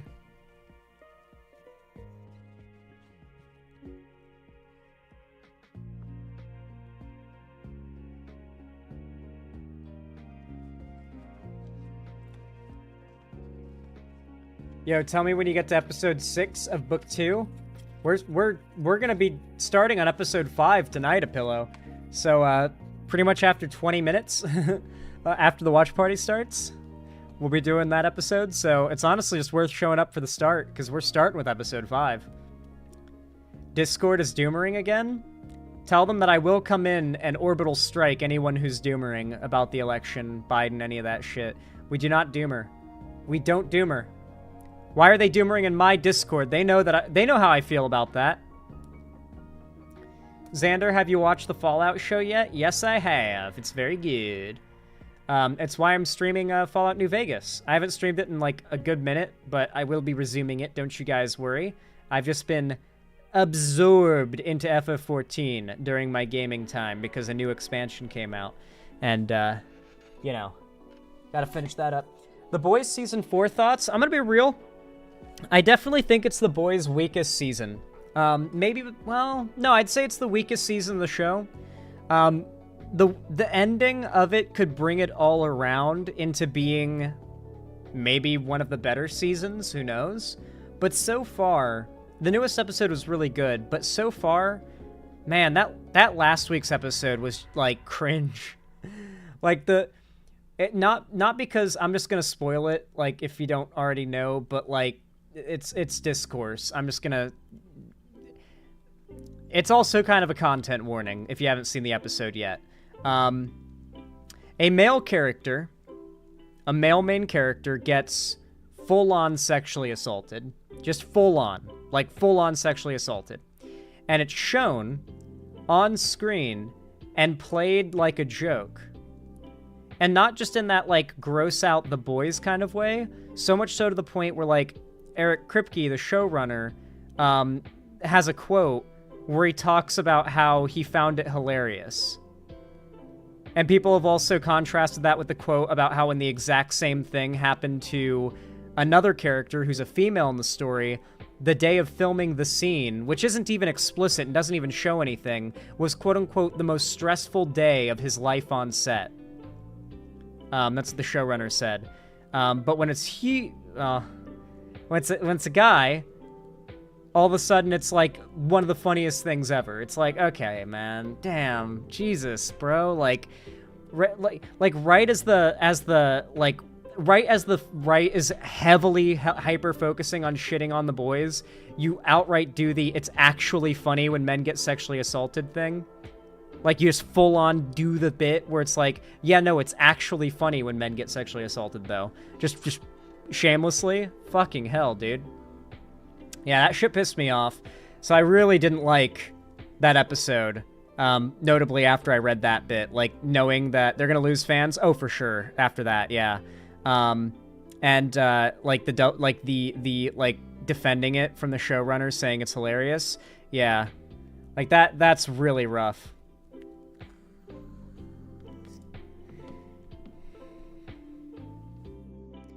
I thought him breaking down last week's episode would lead to a character arc, but it was completely skimmed over. Yeah, like, they could potentially go somewhere with it in the last episode of the season, but they didn't do anything in the newest episode.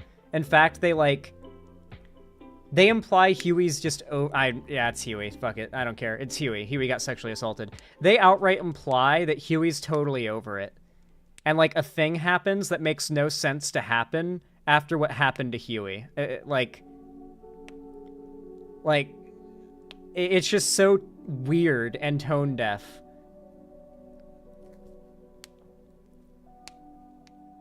All I took away from it was never meet your heroes. That was definitely the core, like, moral reason that was there besides the humor.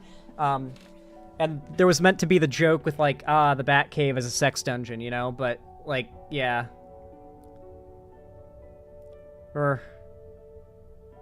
They sexually assaulted Huey for the lulz. I don't think it's... My friends think it's implied that Huey was, like, anally penetrated or something. I don't think he was, but what we do see was certainly sexual assault, and you would be hard-pressed to claim it's not.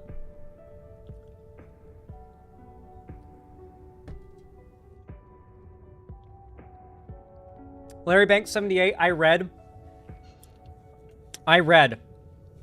the the entire article, because when I first saw that meme, when I saw the meme where it's like the hot guy and the ugly guy hitting on the girl, but it's replaced with like the quotes about Starlight and Huey, I thought, oh, come on, please tell me this is out of context.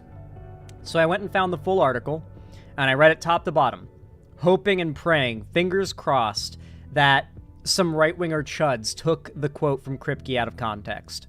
And at first I thought, oh, did they?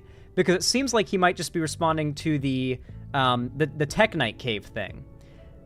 But then he goes on to talk about the Huey thing, and it's not really...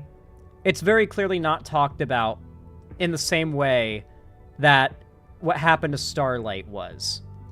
Once again, the day where they filmed the non-explicit scene, we don't see what happened to Starlight.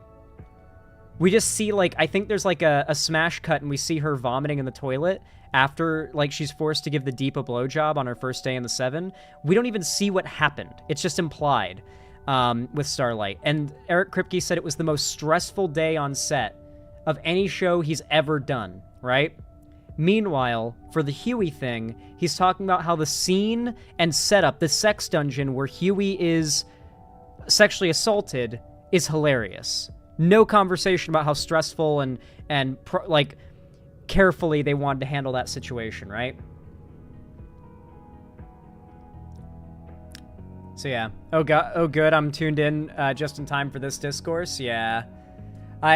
Listen, I like The Boys. I do. I enjoy the show. I don't think it's like some, like, I think this is just a case where a very real double standard that, like, incels and conservatives do complain about and do point out, validly so, to try to support their invalid positions, which is, yeah, there are some, and these are feminist issues at the end of the day, but unfortunately contemporary feminism doesn't really lend them much lip service.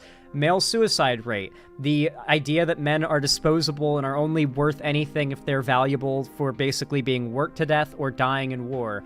The idea that there are, like, very high standards for what a man has to be able to provide in terms of value. That the idea that men have to have value to be worthy of existing, you know? These are ideas that when incels and right-wingers point them out and talk about how feminism is like, blah, blah, blah, how could feminism be good when men face all these problems? It looks like men have it worse. These are obviously symptoms of the patriarchy. We all know this. I think most of you guys know this. But they are still real problems that a lot of men notice, and right-wing talking points, and even feminism just in its name, gives off the implication that it is a movement opposed to discussing those problems or caring about those problems, right? And so it's unfortunate to me when I see people on the left fall into the trap of like, genuinely thinking it's funny when men are raped, right?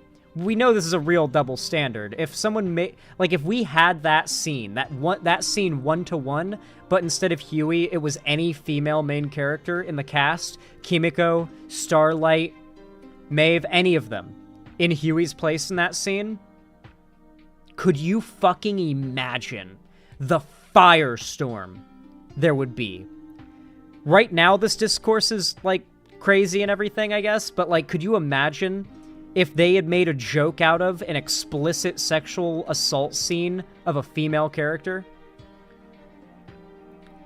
Yeah, like when he gets cum wiped on the mask and shit. No, dog, that whole sequence was him getting sexually assaulted, Asmon's Wallblood. Guys, you literally, all you have to do is imagine Huey's a woman, and then watch the scene again, and within about 5 seconds, you're like, oh, yeah, no, okay, I get it, yeah. Alright, shit. Yeah, no, this would not fly for a second. Like, 5 seconds in, and we're already past the point where, like, no way could you get away with depicting this, but Huey is a woman. You could not switch Starlight and Huey out in that scene. It would be the end of the show. The show would be giga-nuked. They're aware what they're doing. They even reference Starlight's essay in the newest episode. I hope they know what they're doing. I hope so. I hope what they're setting up is a turnaround for Huey. But guys, I'm not holding my breath. Literally, the moral of season 3 was that Huey is toxically masculine for wanting the power to protect Starlight. And then the next season, we get, like, the nonstop Huey torture hour. Every episode, the whole season. I don't know, man. They're either setting up the biggest turnaround for Huey, and I'll be really happy if they do, or Huey has just been turned into the show's punching bag comedy relief.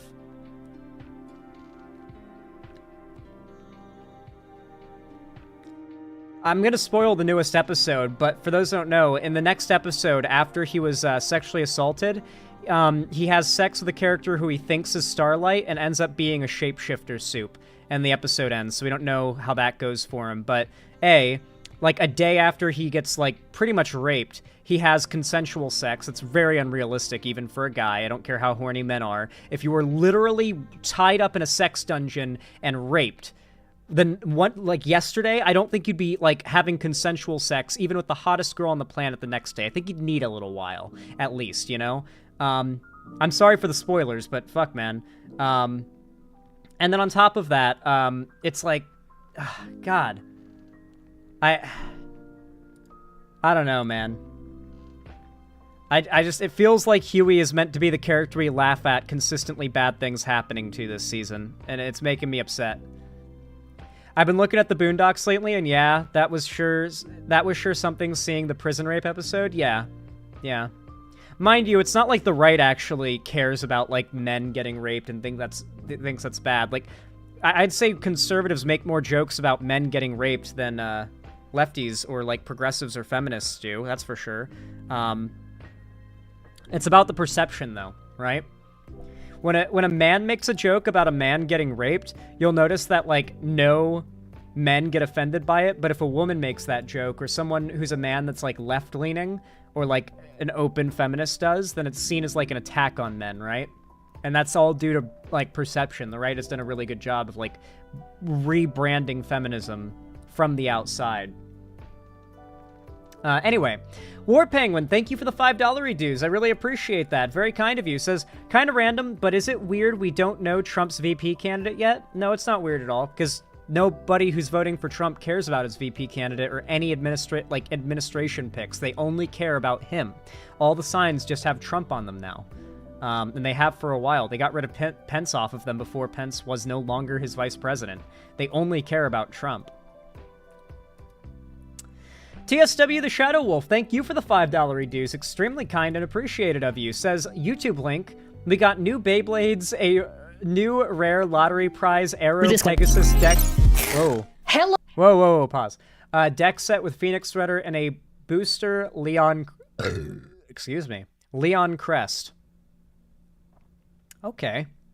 Well, we'll watch a few minutes of this video because you did donate it. I appreciate it, TSW Shadow Wolf.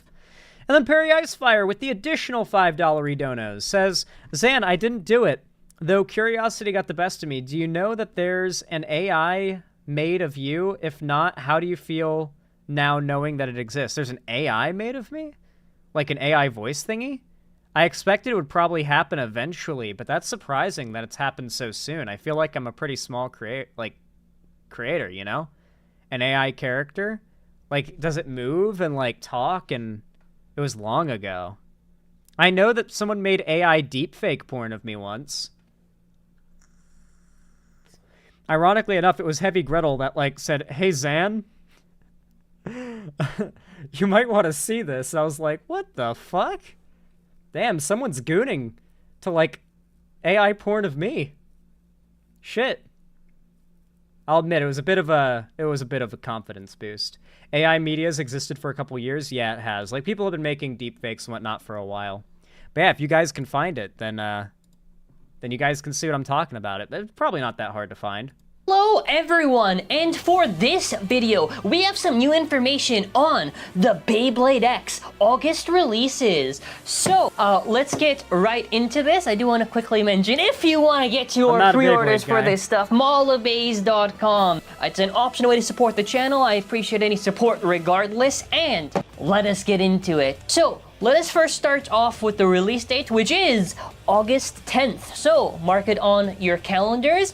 So for our first release, it is Leon Crest. Now the original Leon Claw was a balance type. This time they made it a defense type, which is a little bit odd of a switch, but whatever. It's cool to see them kind of do different ways of variants, not just having it be the same typing. Like now it's different types. I think that's pretty cool. All right.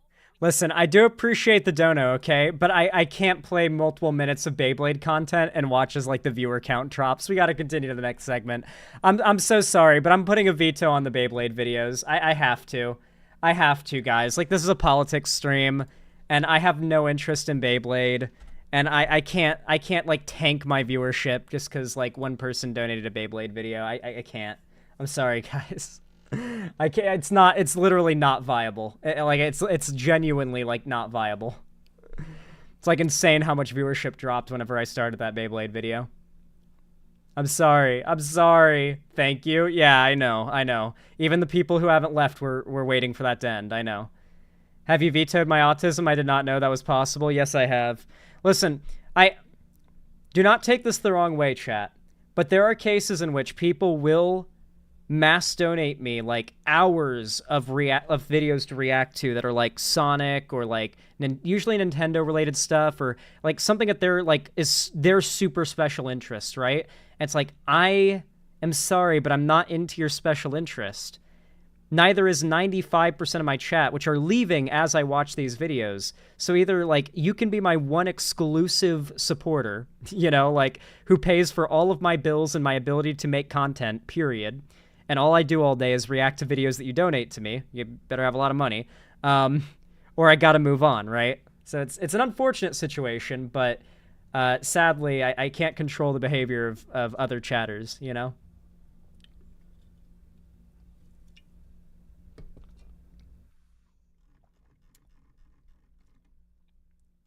Not gonna lie, I didn't log off, but I did get up to get some ice cream. Exactly, right? Like, I think I'm gonna start cutting down on, like, what videos that we watch if they're donated, because as much as I'd like to, it really takes away from the streams, and I really want the streams to be able to do well.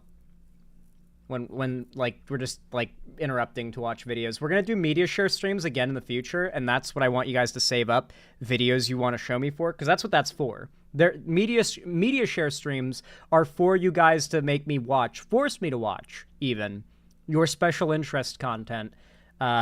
Because that's how it works. It's the point of media shares, that I have to sit here and watch whatever you guys make me watch. That's the whole point. But yeah. Do gun videos tank your viewership? No, not really. No, not actually. You gotta remember, my fans are mostly leftist as opposed to liberal. And so you get a lot fewer, like, anti-gun cucks in my audience. It's usually the non-American leftists that are, super anti-gun. They think that their system and laws and their circumstances apply to America. They can't comprehend the idea of living in a country where guns outnumber people like several times over. Like, that's not, they didn't grow up in, or they don't live in that world, and they don't understand that, like, I could probably go out and find a gun. Like, if I really wanted to, like, I mean, obviously there's one right there, but, like, there's also one right there, but, like, if I wanted to go, like, find a gun, I could go find one, dude. Now, I'm not even saying, like, buying one illegally. I'm saying I could go search around some ditches and, like, in some trash cans and stuff and probably find a gun. You know, go to, like, downtown Seattle, one of the worst neighborhoods, searching the kind of place that, like, looks like a place where a criminal would hide a gun, and you'll probably find a gun. Yeah, it happens. Yeah, there are guns just in bushes in the middle of cities. That there is presently a gun sitting in a bush somewhere in Seattle right now. Guaranteed. 100%. 1 billion%. And so a lot of European lefties just cannot comprehend the idea of living in a country where that's the situation. Yeah, throw a magnet in a river in any city, and you will pull up so many guns. That's some cartoon shit, not gonna lie. Nope. Here's a stun lock that I know you guys won't mind. You guys want to see what I mean when I say you can't throw a magnet without catching a gun in America?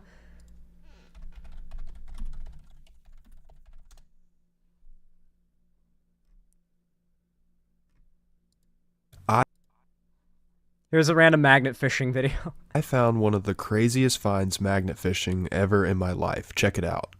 Look, there's serial numbers. There's serial numbers. Okay. That thing is fresh, bro.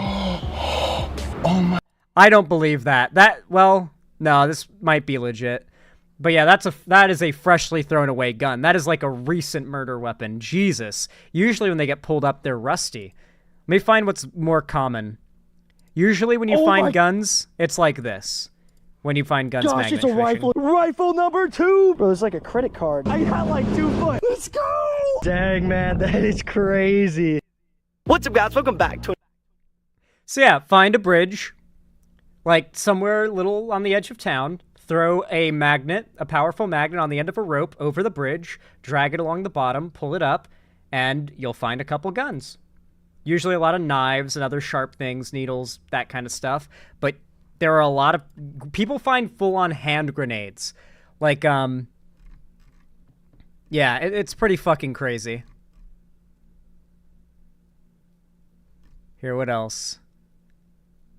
This guy found a Glock 43X while magnet fishing. Tesla battery. It's got the extendo. Oh, God. No way. Unlock it. And these are new guns, to be clear, by the way. Like, obviously, that last video I showed you were some old-ass fucking guns. No way. But, like, you saw that Glock there, right? Tesla battery. Look at that. That's like... This is clearly a murder weapon or a crime weapon. It was wrapped in a bag and thrown into the river. It very clearly was used in a crime. God, yeah, they got an extendo mag on it. I wonder if it has a switch on it, too. It's got the light. Fucking... Oh, that was lucky. Tesla battery. It's got a light or a... He doesn't show... I guess I gotta skip ahead to when he gets the gun. Here, where's he? When's he find it? Yeah, here it is. Here's where they find it. I don't know if I'm clipped onto something or if I'm snagged onto something. It's feeling more like a snag. Whoa! Bryce, never underestimate my strength. Why? I've got the biggest log ever. No way. No. Same, bro. I don't know. Yeah, you know. I don't know, but you know. think I might know. You know. You know. Yes, it is. Oh, no way. It's got the extendo. No. Oh, it's the Glock. Let's freaking go. Oh, dude.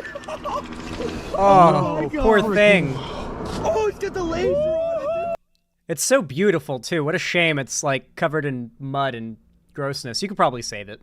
I'm gonna be honest, you could absolutely save this gun. Glocks are so simple and solid and reliable. You could no switch, yeah. You could absolutely save this thing. Yeah, I think it's a laser sight or a flashlight. Hard to tell. Let's go, baby! Yes! You are on the side of the road holding a gun. Yeah! Right in your spot! Right in front of your spot! What kind of Glock is it? I don't know, it's too dirty. So let's try to unload it. Oh! Alright, there's bullets in there. It's gonna work, dude. Come on. Fire a few rounds into the water. In your spot! That's what makes it so much better. What kind? It's a stream light, too. That's expensive. A 43. Is that 19 by... What is that? 9 by 19. Just go what? There we go. Just keep getting it wet. Yeah, there you go. Yep. Now you can pull the slide back. There we go.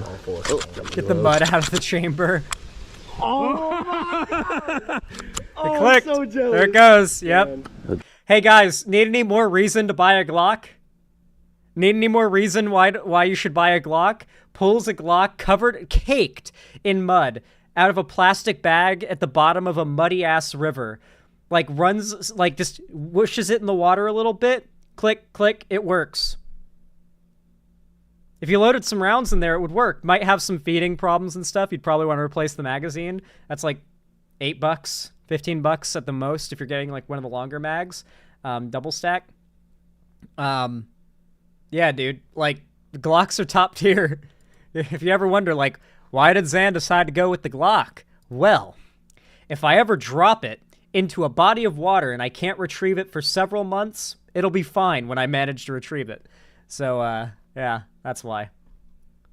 Isn't he kind of destroying potential evidence a bit? Yeah. Yeah, he is. Well, he might not have even reported that to the police.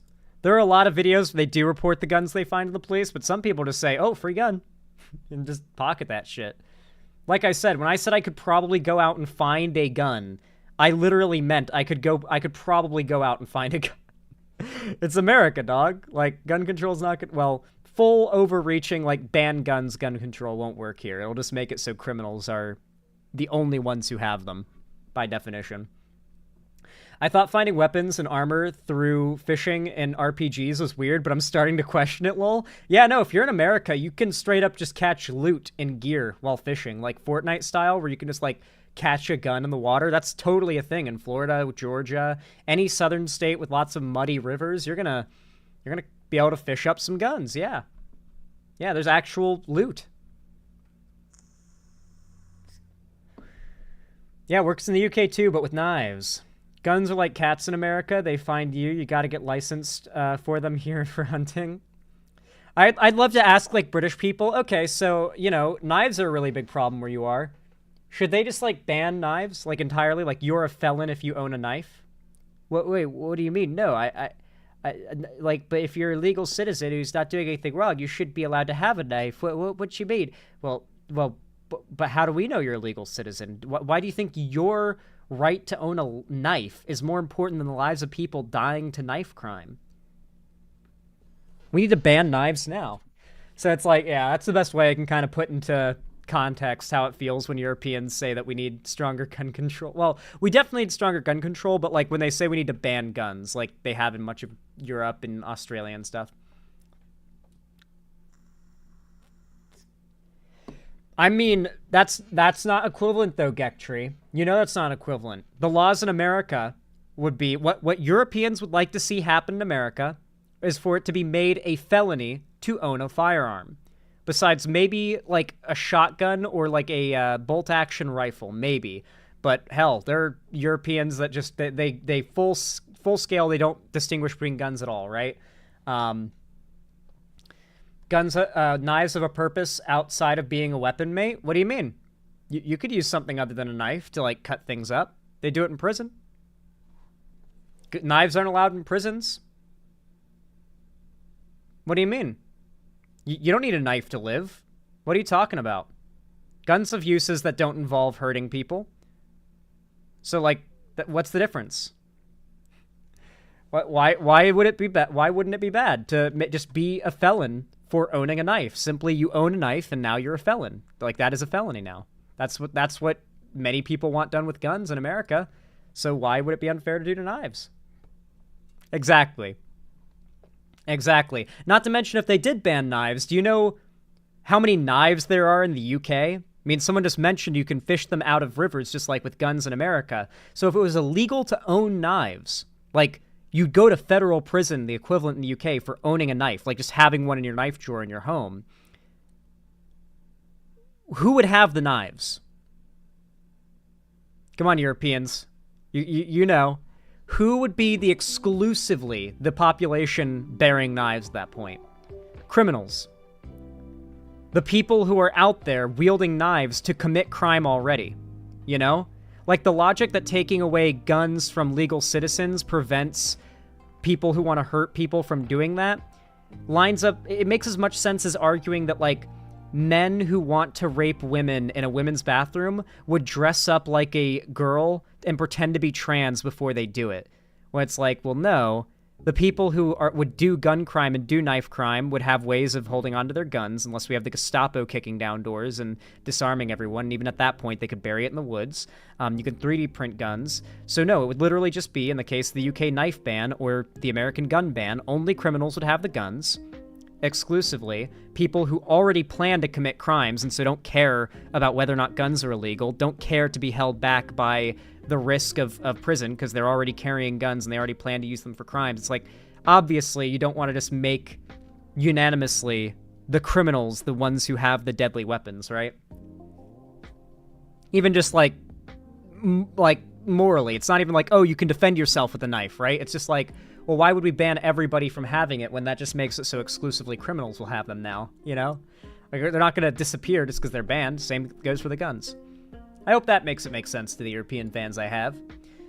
Cringe take, let's move on. Ooh. Yeah, we're definitely moving on. You're moving on, that's for sure.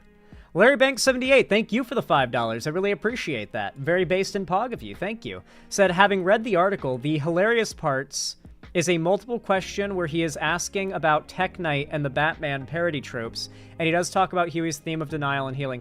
No, I read the entire article top to bottom. The thing he calls hilarious is Tech Knight's sex dungeon. The idea that the Batcave would actually be a sex dungeon is what he found hilarious.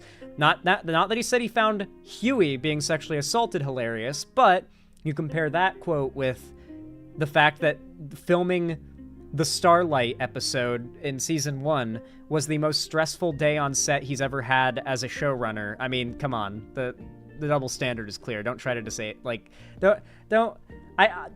I get wanting to defend the boys, but don't try to deny like the clear double standard there. It's so obvious. Pepper T21, thank you for the $5 donation. Very based in pog of you. I really appreciate it. Said, this shit ain't nothing to me, man. I went to an anime convention, got so high, me and some guys started using our dicks as ripcords to play with Beyblades. Goddamn, Pepper T21, what a donation. Thank you for the $5. I appreciate it. It's quite the dono message. Whew. Okay. Let's see. You mark that topic off in the thing. The equivalence doesn't work. It literally does, actually. Completely, it works.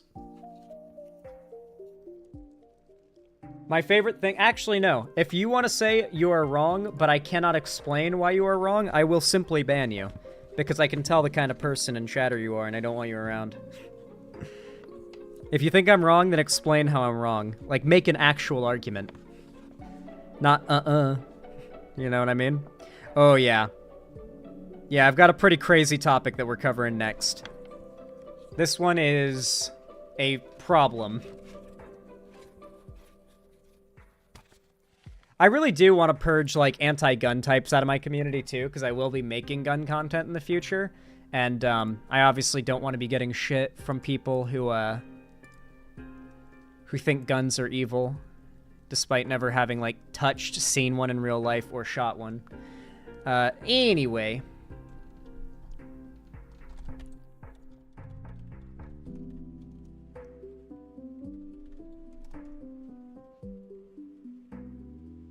Wop, wop, wop, wop, wah, wah, wah, wah, wah.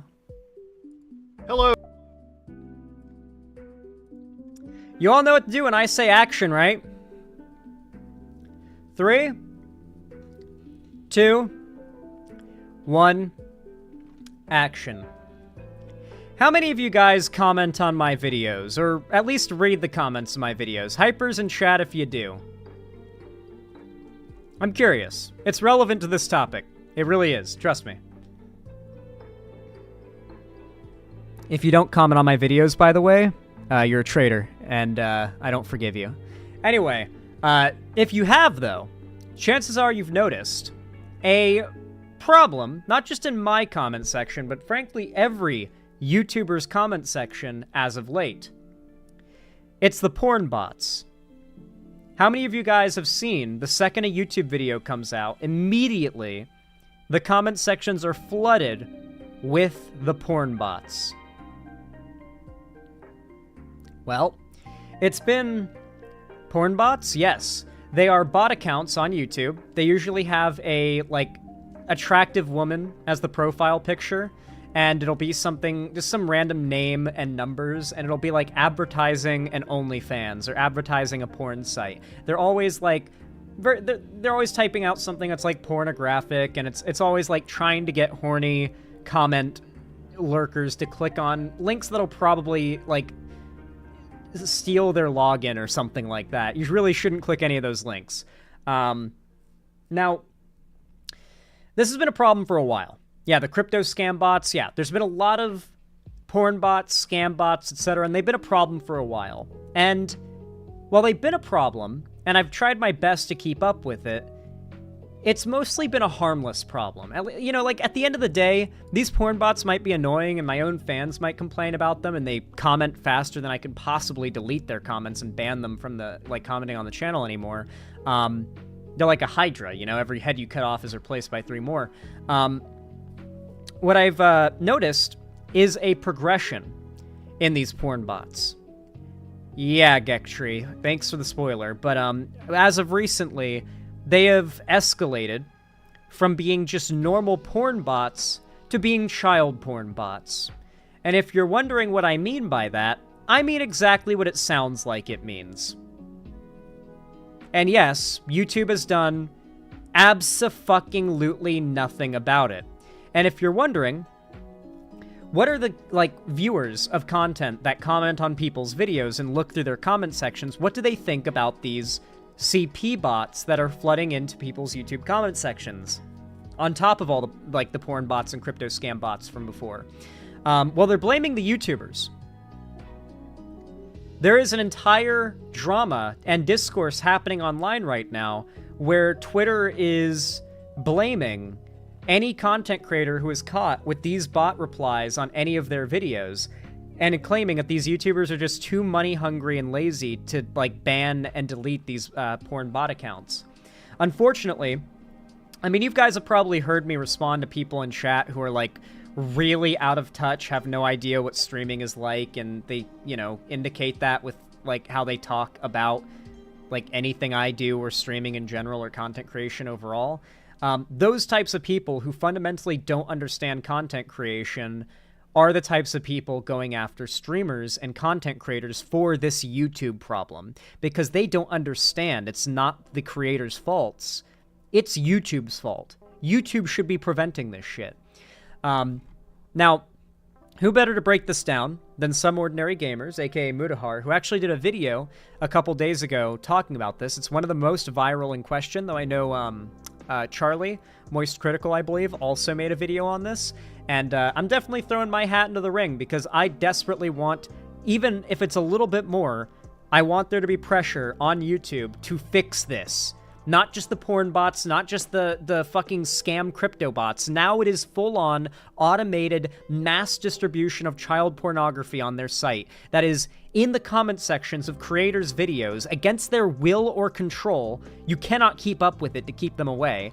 I'm pissed about this. Muda's pissed about this, Critical's pissed about this, every YouTuber who is both A, having to put up with these comments in their replies, and B, receiving the blowback of them being in their replies, because people are so stupid they blame the content creators, not YouTube. Yeah, it's all bullshit, and YouTube needs to do something about it. I want there to be arrests at YouTube for this. I feel like this should be a crime, right? YouTube should... its CEO should be criminally liable for this shit being hosted on the site or posted.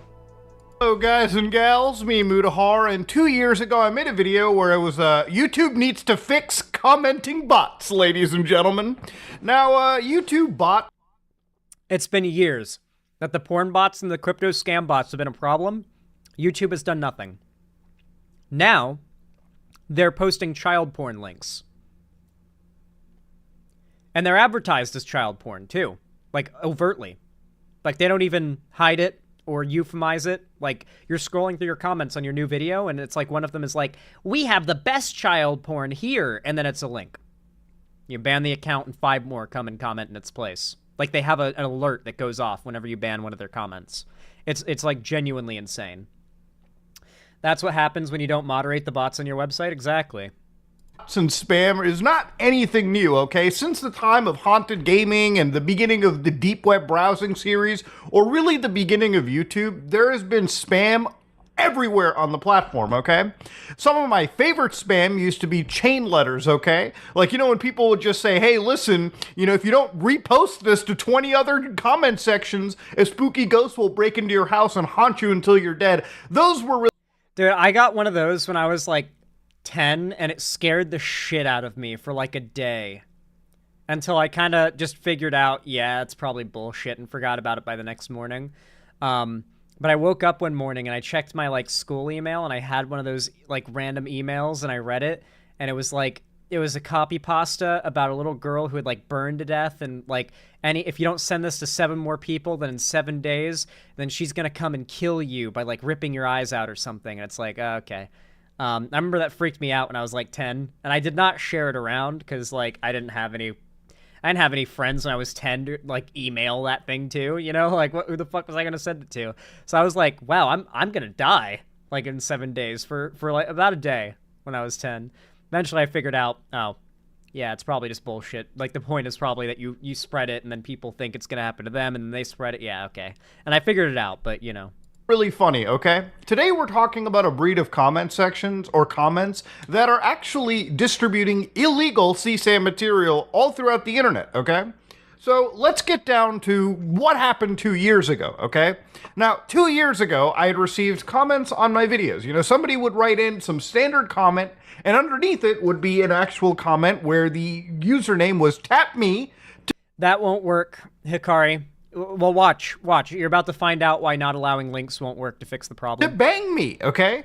So people would basically just generate random dog water comments, post them, and then basically, you know, advertise actual illegal services or, you know, straight up nude stuff right on the actual thing. You would click their profile and you would go right down that road. Now, because of what happened 2 years ago, YouTube is in this ever, like, you know, standing war with comment bots and whatnot, where they basically have extra, I guess you could say, moderation features, where if you're uploading a video, you can ask YouTube to aggressively moderate your comments, whether it be for live streams or whether it be for, you know, your standard YouTube videos. Now, the thing is, for the last... It's already on strict by default, by the way. You have to change it to, like, moderate. That's why if you've ever commented something, you might notice your comment is gone. That wasn't me, more likely than not. That was more likely YouTube's auto mod. So my auto mod on my YouTube comments, like what it allows to be displayed or posted, is already so strict, and they still weasel through it. Last, I would say 2-3 weeks, ever since I made a video on Tech Lead, for instance, which, you know, the last time I covered Tech Lead 2 years ago, I remember distinctly one of my business emails being filled with absolute spam. So it's coincidences all the time. Anyways, I'm not linking this to Tech Lead because this is an issue that I've seen all over YouTube, okay? Everywhere around the platform. It's Tech Lead. Whether it be on my videos, whether it be on Pyrocynical's videos, whether it be on any popular YouTube comment section. So to understand, YouTube has basically, almost in a way, I would say, given up. Now, I've always said one of the most important parts about YouTube for me was the comment section, okay? It's really scary how, like, dead internet theory seems like it's the irrelevant future of the internet. For those who don't know, dead internet theory came about 10 years ago. And at the time, it was ridiculous, like, actually laughable. Today, though, you hear this and you're like, fuck. No, we're actually, like, that's what we're heading to. The theory... Now, 10 years ago, there were AI bot accounts. Like, there was such thing as bots. Like, you could have an account that has some sort of program behind it, controlling it, making it post pre-generated things, and, like, that was always a thing. However, lately, with advances in AI, it's gotten more advanced and more sophisticated than ever. Like, there's entire facilities that are just polluting the shit out of the environment, consuming electricity to keep, like, AI programs running. And so there's more computing power put into this task than ever before, and it is being used, at least by some malicious actors, to mass produce bot accounts. And they've always been a thing, and back in the day, when they were a much rarer thing to encounter, like, an obvious bot account, the dead internet theory came about. The idea that the majority of posts online are actually from non-human bot accounts. That, like, you go to an internet forum and maybe like 40 to 50% of the interactions and posts you see there, like posts and replies, are actually just bot accounts. And I used to think, okay, that's ridiculous. Like, obviously that's not, like, how the internet is. But it's getting to the point now where it feels like the inevitable future. It feels like that's where we're at right now with Twitter. YouTube feels like it's heading that way, where more than half of the internet could, within our lifetimes, just be bots talking to each other. Like, think about that. It'll be bots making fake crypto scam YouTube videos, getting replied to exclusively by bots, who are getting replied to themselves by other bots. Like, that's where we're headed. And that is what dead internet theory is. And 10 years ago, I thought it truly ridiculous. Now, though, it feels like it's the inevitable future. Obviously, like anytime I would upload a video, you give it like 30 minutes, pour a glass of wine, and read through what your community was talking about. The YouTube comment section is the only thing that separates, standard other types of platforms, or really, the difference between like watching somebody on TV or watching somebody on social media. The comment section is a direct connection to the person you're watching, so they can get feedback, understand what kind of content to make, or, generally have a conversation with somebody in there. I enjoy it. And it's fun seeing that comment, section blow up, rise up, because that's the best part of the day, okay? It's not the viewership, it's just reading through it, okay? I love reading comments. Like, seeing a like count, as much as I like seeing a high like count on a video, or even a high view count on a video, and it's definitely good. It tells me that my channel's secure, stable, growing, and I'm, going to be able to afford rent, all that good stuff.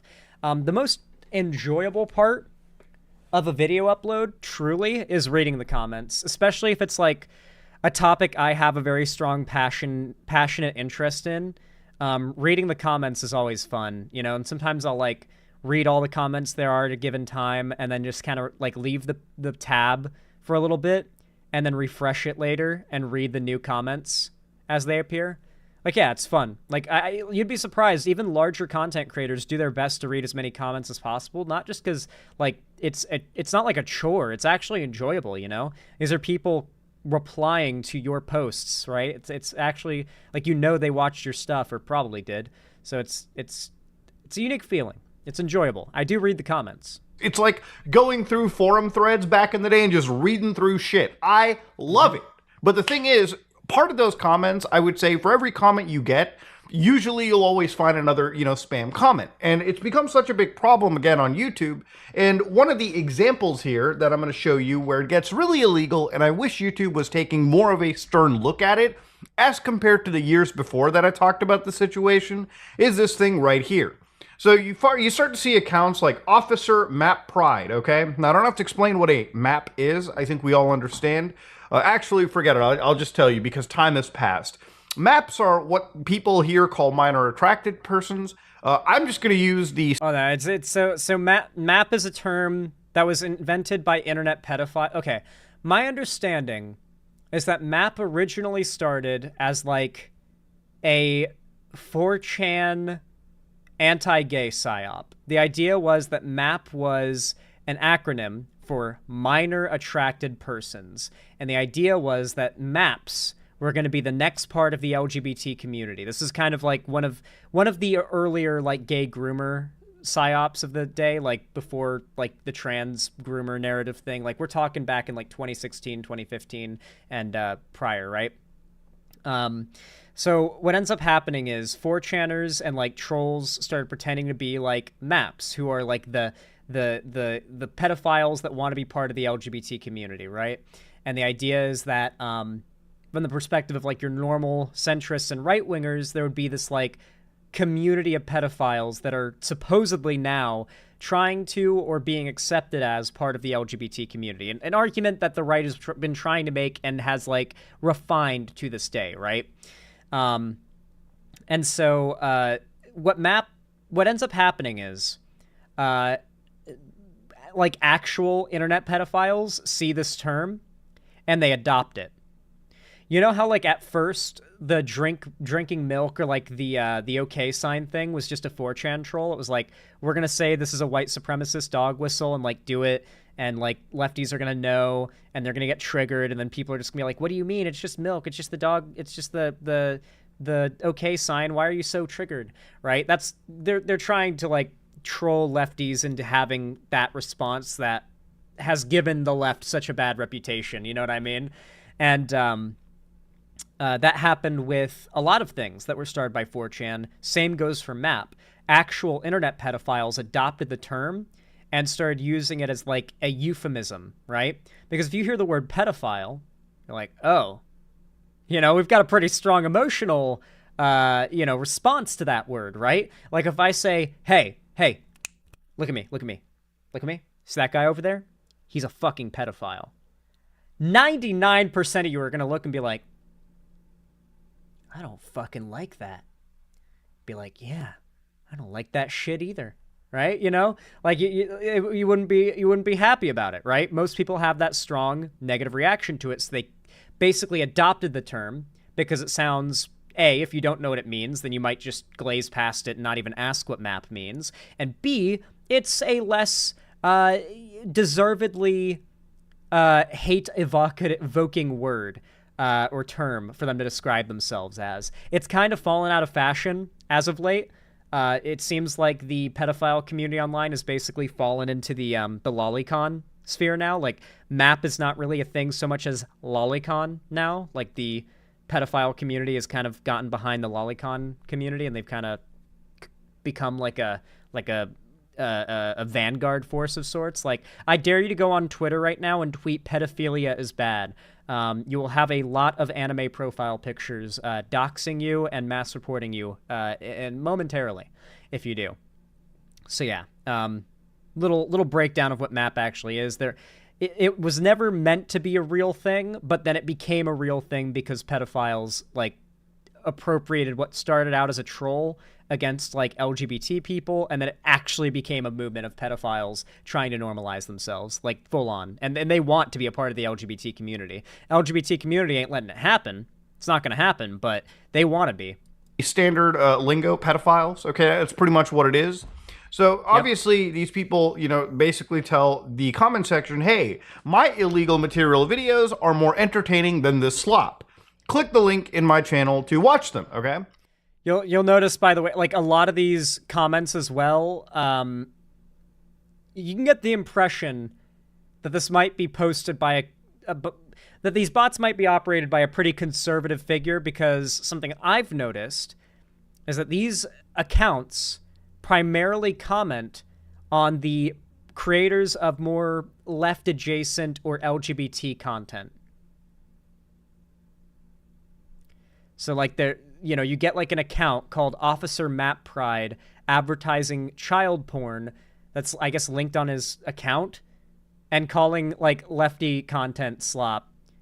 So, yeah. They said the N-word multiple times?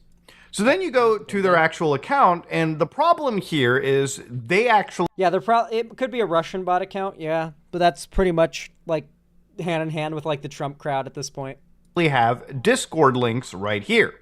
So obviously I'm blurring the Discord link because first off, yeah, so it looks like they're doing it through Discord.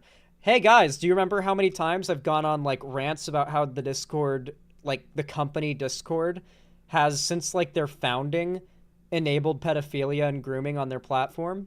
Some of the highest ranking moderators at Discord, the company, were caught in a furry Discord server, a furry like sex roleplay Discord server, which isn't on its own a problem. Like, if you're a consenting adult with other consenting adults, do what you want.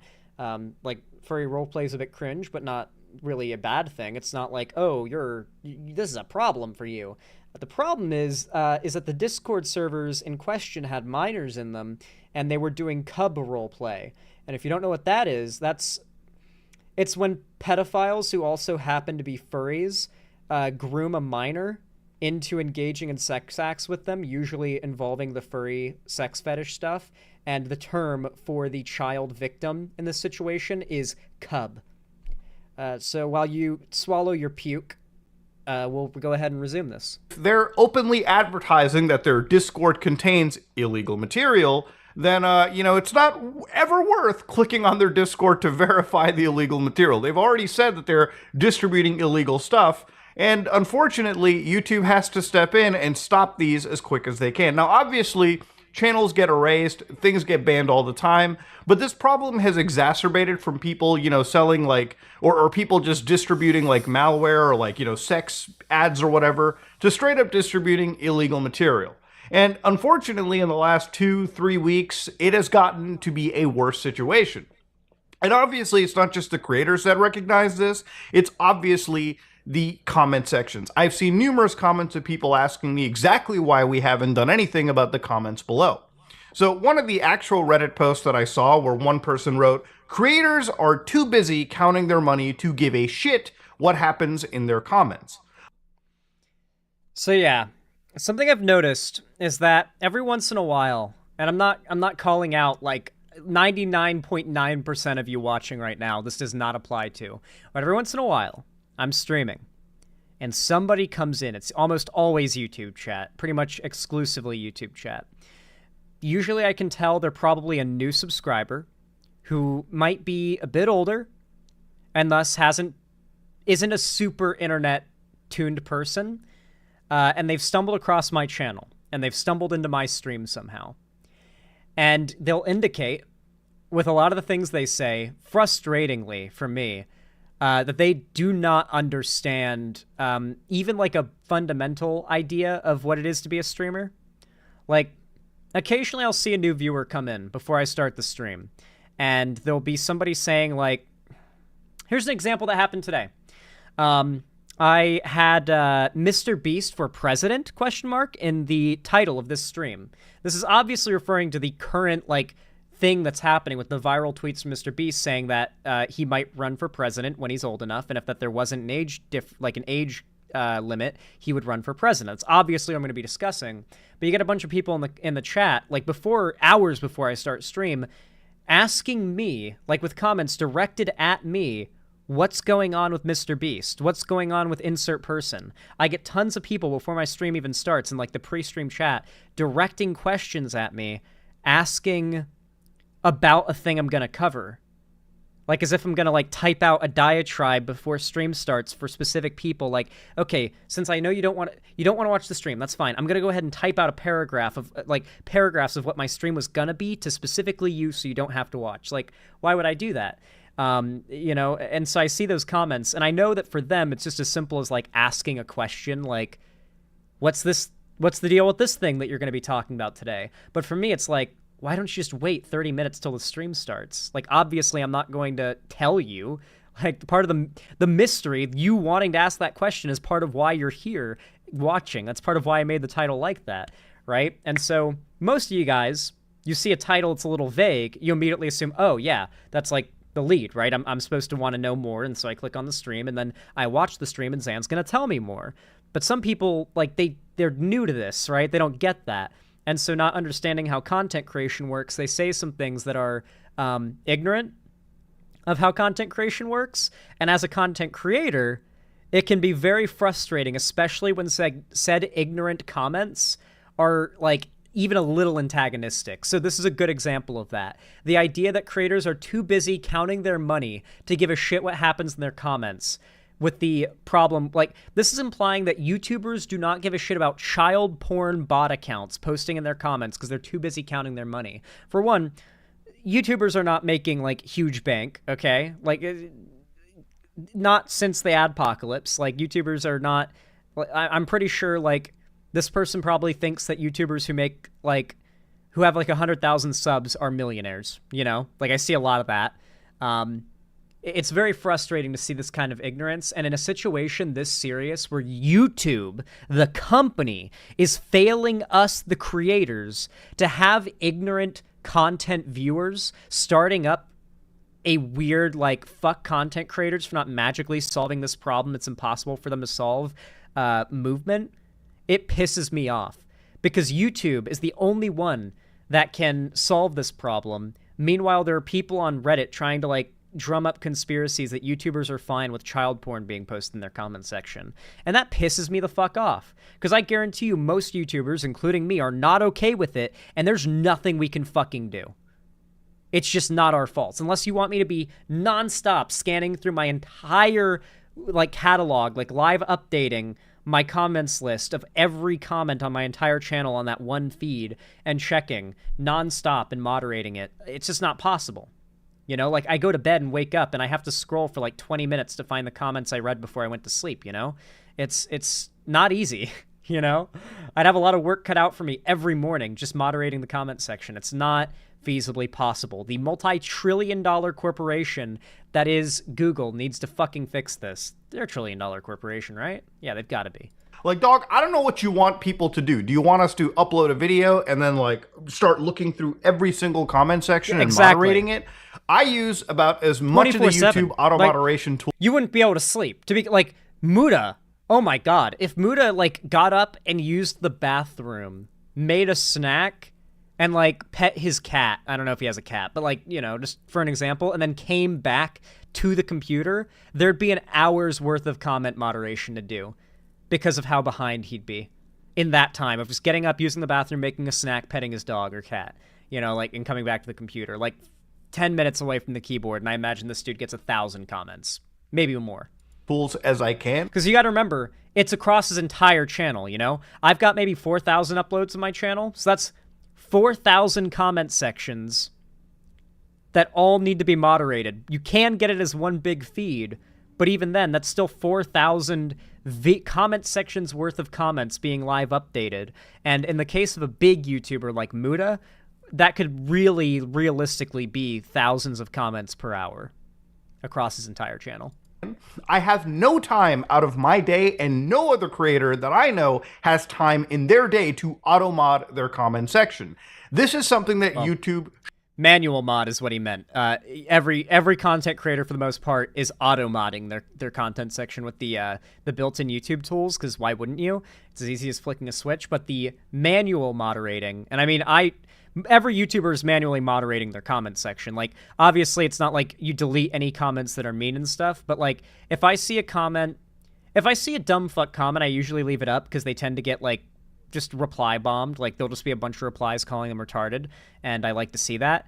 But if it's, like, a really nasty comment, like, something that's just downright, like, ooh, that's not even a valid opinion. That's just they thought of the worst thing they could say and then just posted it. That'll probably get you banned from my comment section, you know? Like, I covered here's a good example. Like, when I covered the Brianna J thing, there were people that just commented the worst things they could think of about Brianna J. That's going to get your comment deleted and your account banned off of my channel. You know, it's not because you left a mean comment. It's because you thought of the most horrific thing you could think of to say and then specifically said that because of how horrible it is to say, and your intent was to cause, like, discord. So, yeah. But I'm not very ban happy, and I doubt Muda is either. But if there's, like, porn bots, they're getting banned. Should be handling. And there have been times where, especially for family channels back in the day, YouTube has jumped in and shut down comments completely when they found out nefarious things were happening, like people exchanging, you know, illegal information, people exchanging illegal files, or people exchanging information to then go off platform and share illegal information. By the way, this is just the most recent child sexual assault material, like, distribution ring to happen on YouTube. Right now, it's the porn bot comments, but before that, do you want to know what it was? Family Guy Funny Moments channels. There's a few documentary videos about it. I watched a couple of them. Apparently, a shitload of those Family Guy Funny Moments channels, if you watch all the way to the end of one of their videos, like all the way to the end, there'll be like a 30-second stint, and it's just a phone video. Nothing like pornographic or inappropriate happens in the video, but nothing good can come from this kind of thing. It's very obvious what this was for. You'd get like 10 minutes of Family Guy clips, and then at the very end, there'd be like a 30-second clip of a phone video of just usually a young girl talking about something. I don't know what, just the kind of shit that a young girl would talk about, like 8, 9, 10, 11 years old, usually very young. And it would just be 30 seconds of just a video of a kid talking or like, I don't know, playing with a toy or something for like the last 30 seconds of these Family Guy Funny Moments video clip channels. And these are multi-million view videos, by the way, super viral videos. And no one ever noticed this. Like, you've probably heard like Family Guy Funny Clips. It's very popular. It's like a meme, right? No one watches to the end of those videos, though, and people started to and realized a ton of them had these weird, just here's a clip of a little girl at the end for no reason, no context, no anything, and then people started checking the comment sections of those videos and finding comments from, weirdly enough, clearly old men. Like, some of them are even, like, wrinkly old men in the profile picture talking about the girls at the end of the Family Guy Funny Clips videos in the comments. Like, there's a whole community of people, usually like these profile pictures with older men, commenting on the Family Guy Funny Moments videos, not even referring to the Family Guy Funny Moments, just commenting on the appearance of the underage girls shown at the end of these Family Guy Funny Clips videos. And this was like exposed by numerous YouTubers. I don't know if this ever got dealt with or if it just fizzled out on its own or if it's still a thing. It probably still is. But that was just literally a thing that happened on YouTube. Like a year ago, this is when it was being talked about. And I'm pretty sure there's been other serious examples like that in the past as well. But this is not the first time Alphabet, aka Google, aka YouTube, has been complicit in not just pedophilia and the predation of minors, but also the distribution of illegal CSAM material, or CSAM, on their platform. So yeah, like, I do believe that, like, there needs to be jail time for many higher ups at Google and YouTube. And there's needed to have been jail time for like over a decade at this point. I'm going to be real. Like it's not that it exists on the platform and like they're trying their best to fight it. It's that it's clear they're not trying their best to fight it. The fact that they're not putting more resources into solving child sexual assault material being shared on their platform, that like it's not like a code red emergency problem to them, should be prison time, in my opinion. When you're this powerful and you own such a huge site, I mean, how is Elon not in prison for unbanning the guy who posted a full-on like child rape video on Twitter to own the libs? Like, what fucking year are we in? What world are we in? What universe? What fucking plane of existence are we in? What dimension am I in? Am I in the 5th dimension now, where nothing makes fucking sense? Like, this is insane to me. Am I speaking gibberish, or does this not sound like that? Seems pretty reasonable. They should be focusing more resources on solving this problem.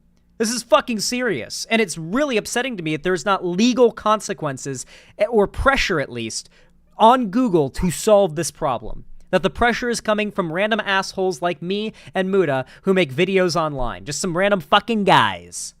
Apparently it's our job to deal with this problem, to bring attention to it, and to force pressure on YouTube so that their monetary bottom line is threatened and they're forced to do something about it. Apparently it's our job. The content creators, not the big corporate website, not the government, not the law enforcement. It's our job.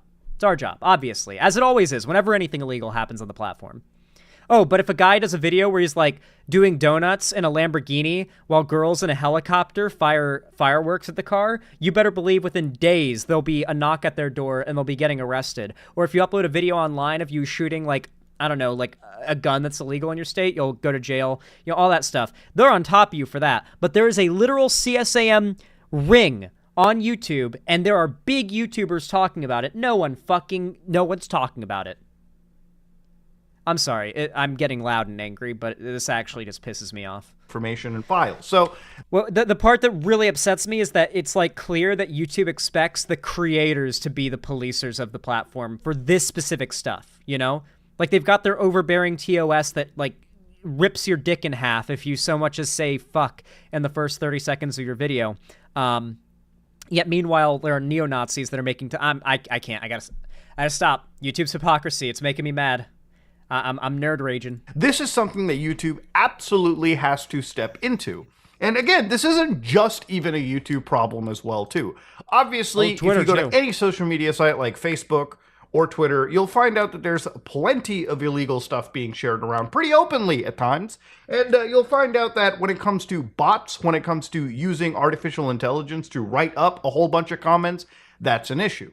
Now, some of you might be wondering, what Muda, how is it that they're able to share this stuff without getting auto-deleted? That is something that, honest to God, I have no idea about. It's not as if these people... It's in how they name their accounts and how they type things. You'll notice that everything they type, these bot accounts, is incomprehensible with lots of typos and like emojis and stuff. It's to throw off the algorithm bots, that like the moderation bots.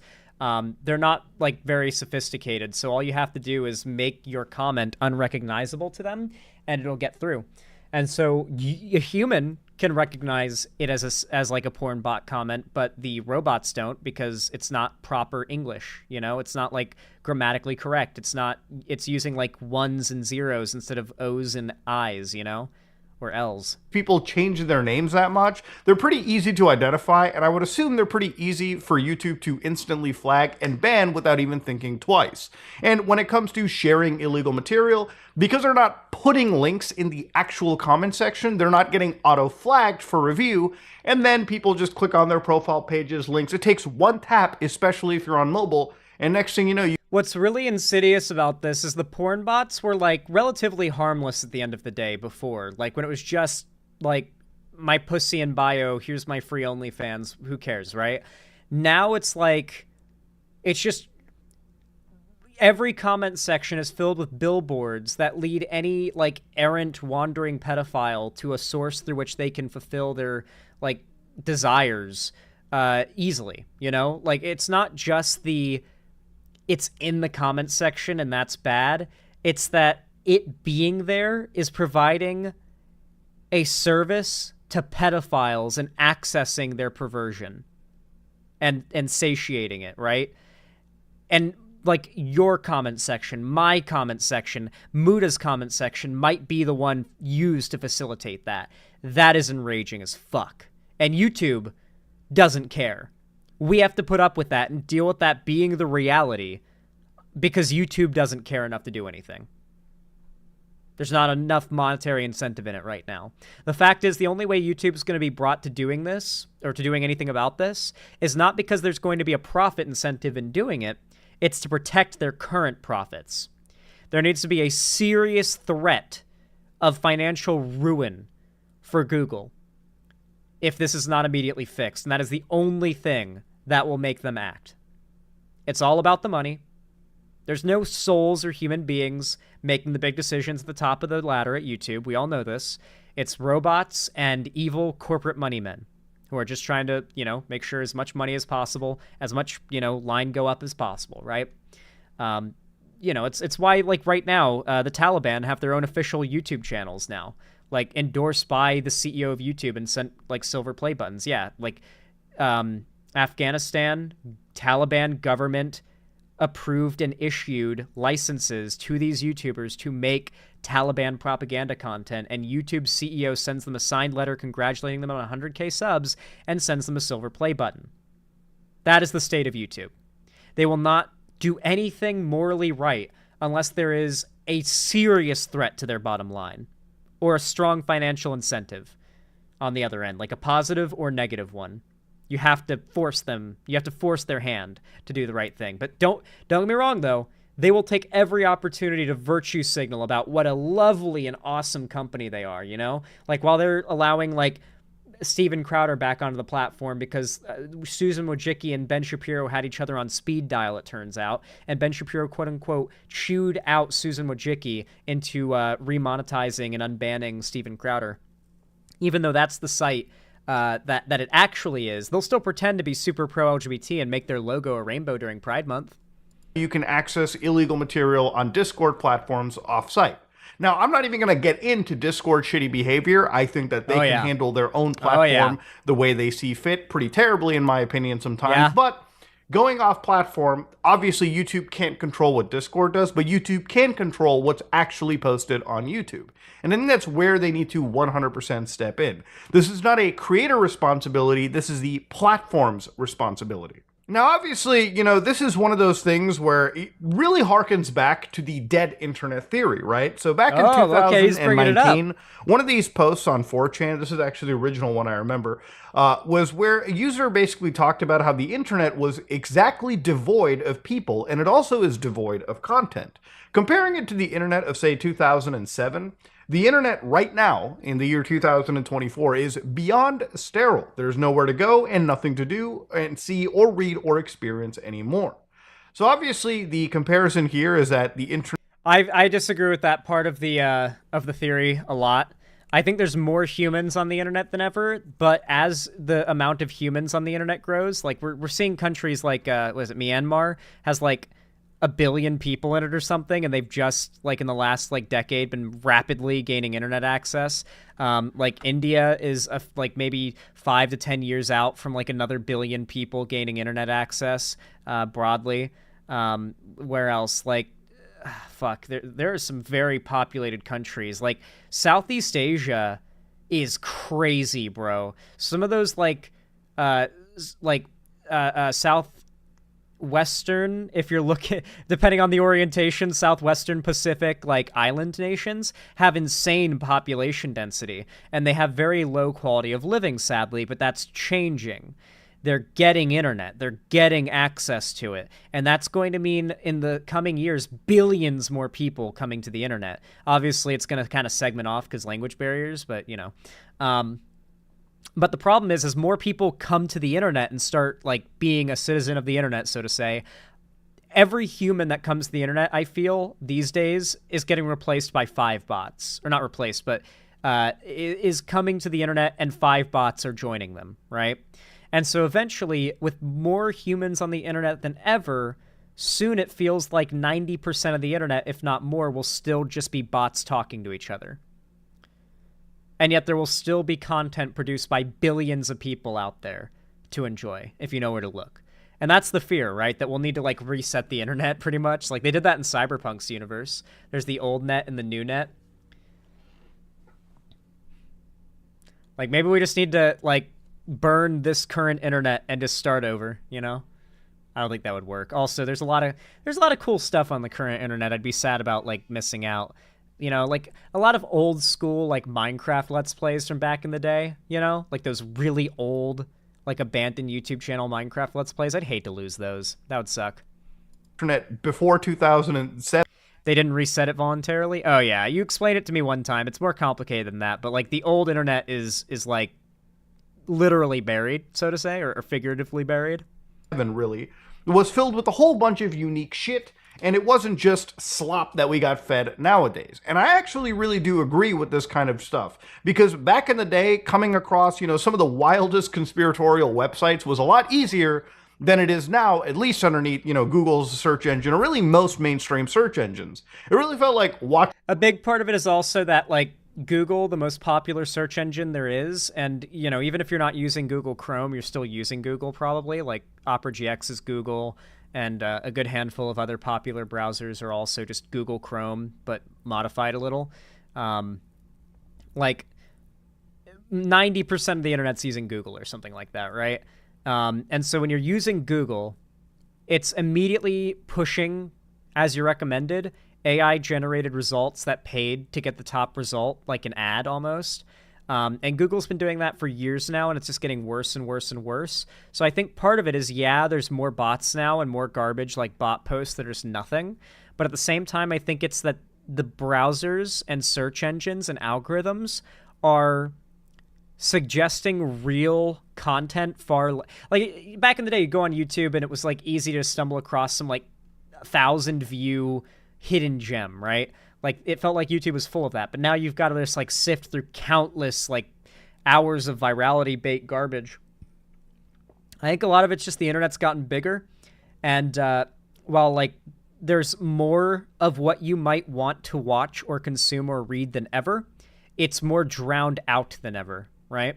Like, it's just been it's been like there's more total, but it's way out there. It's separated from each other, right? You know, like for me, it used to be like when I was younger, every week it felt like I was discovering a new YouTuber that was like, whoa, this person's getting added to my, like, I'm watching this person now. Like, this is a good content list. Now it's like every few months, I find like a new content creator that's like, whoa, okay, time to binge their entire catalog. It's pretty rare now. Like, because you have to sift through so much of what's most popular, what's doing the best, before you can find what actually appeals to you.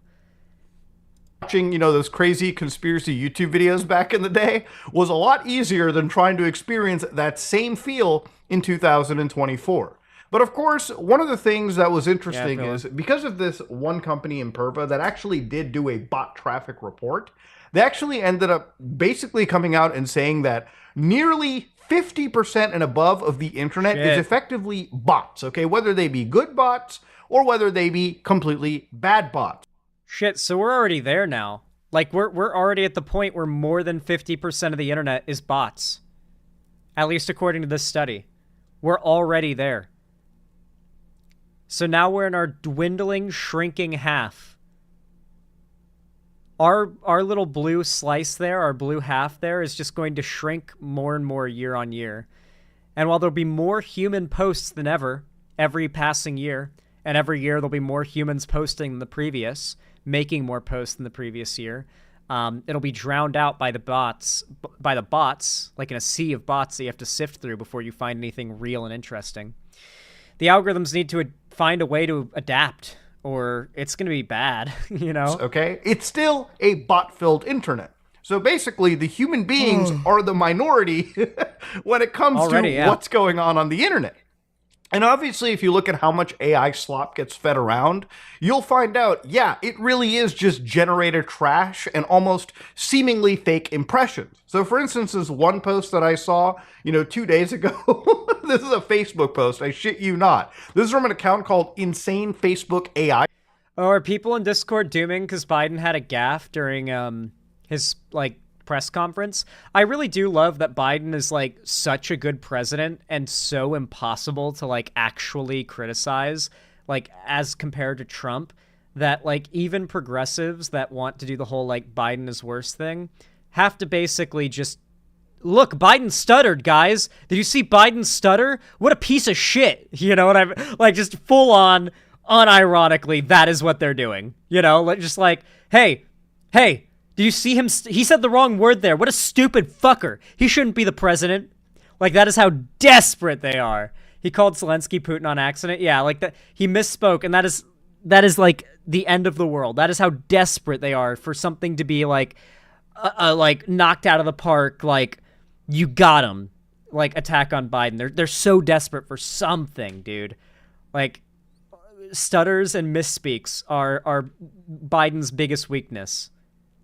The unfortunate thing, though, is that it's genuinely treated like Biden gets as much shit for stuttering as I feel Trump did, maybe more than Trump did, for being convicted for sexually assaulting a woman in a civil court. That whole, Jean Carroll thing had less negative consequence for Trump than any Biden stutter has for Biden.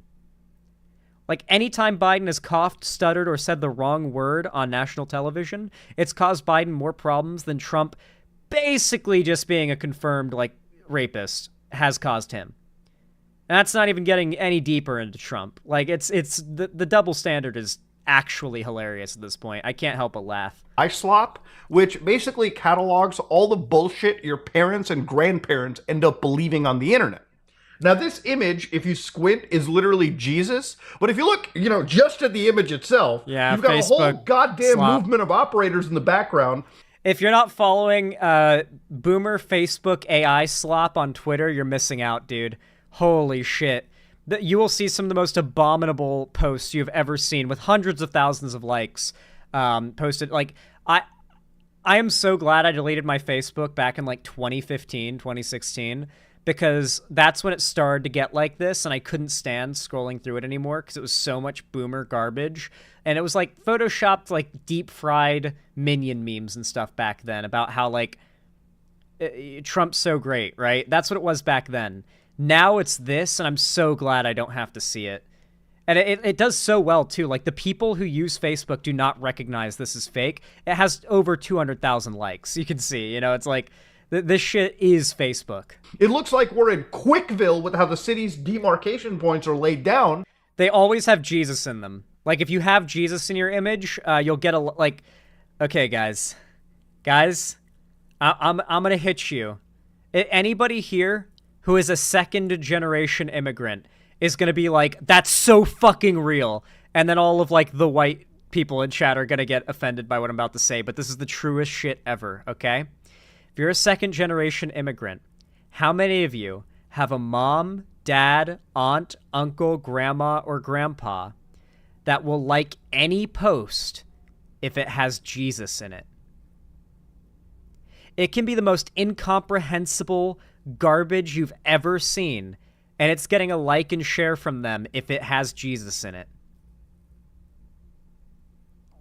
There are so many old Hispanic grandmas and aunts that will retweet and like any post with Jesus. It doesn't matter how clearly fake and bizarre this image is. It's Jesus.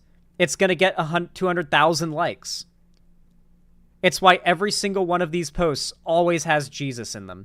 Because the Jesus being there immediately gets likes from a ton of non-English speaking older audiences that are on Facebook, notably. I'm Indigenous, and that's true of my Facebook using family members. Yeah, it's Very bizarre. I wonder why that's the case. I know it's a big problem, notably, we mentioned it before, in Myanmar, where there's like a big population of boomers getting onto Facebook in Myanmar, and they see posts like this, and they hit like if they see Jesus. And of course, you've got this body that isn't even a human to begin with. You've got actual body parts. And of course, soldiers just in formation with their legs all twisted up, forming Jesus. My Jamaican mom shares those WhatsApp gospel quotes. Yep. Akeem Morrison, you know exactly what I'm talking about. Hell yeah. Yep. You know what I'm talking about. Okay. Now, if 211,000 people like this image, okay, that kind of shows me that maybe this is all not as real as it seems, okay? That is wild. You know, you've got situations where, hey, here's a Miami Beach picture. Close your eyes 85% to see the magic. Now, yeah, if you look it's also at this, stuff like this abomination of humanity right here, this is just Jesus. The worst fake Jesus that I've ever seen implemented into... Fuck! I was like, okay, that one wasn't Jesus at least, but fuck, it's Jesus too. They all have Jesus in them. If you squint at any of the Facebook AI slop posts, they all have Jesus in them, even if you can't see him at a glance. There he is. Like I said, guys, if they see Jesus, they hit like. The Facebook boomers. They don't even have to be able to speak English and read like the caption or tell it's AI. Like if they see, like, they're older too, so ideally they just see the blurry outline of Jesus and they know to hit like. AI slop. How many likes does it get? 6,500 about. Oh, this is one of my favorites, dude. Historical leaked footage back in 1860 of the longest neck family. So here you got this African village of like what appears to be giraffe people, okay? How many likes does this get? 1,268. It seems that this example is true. What fucking language is that, dog?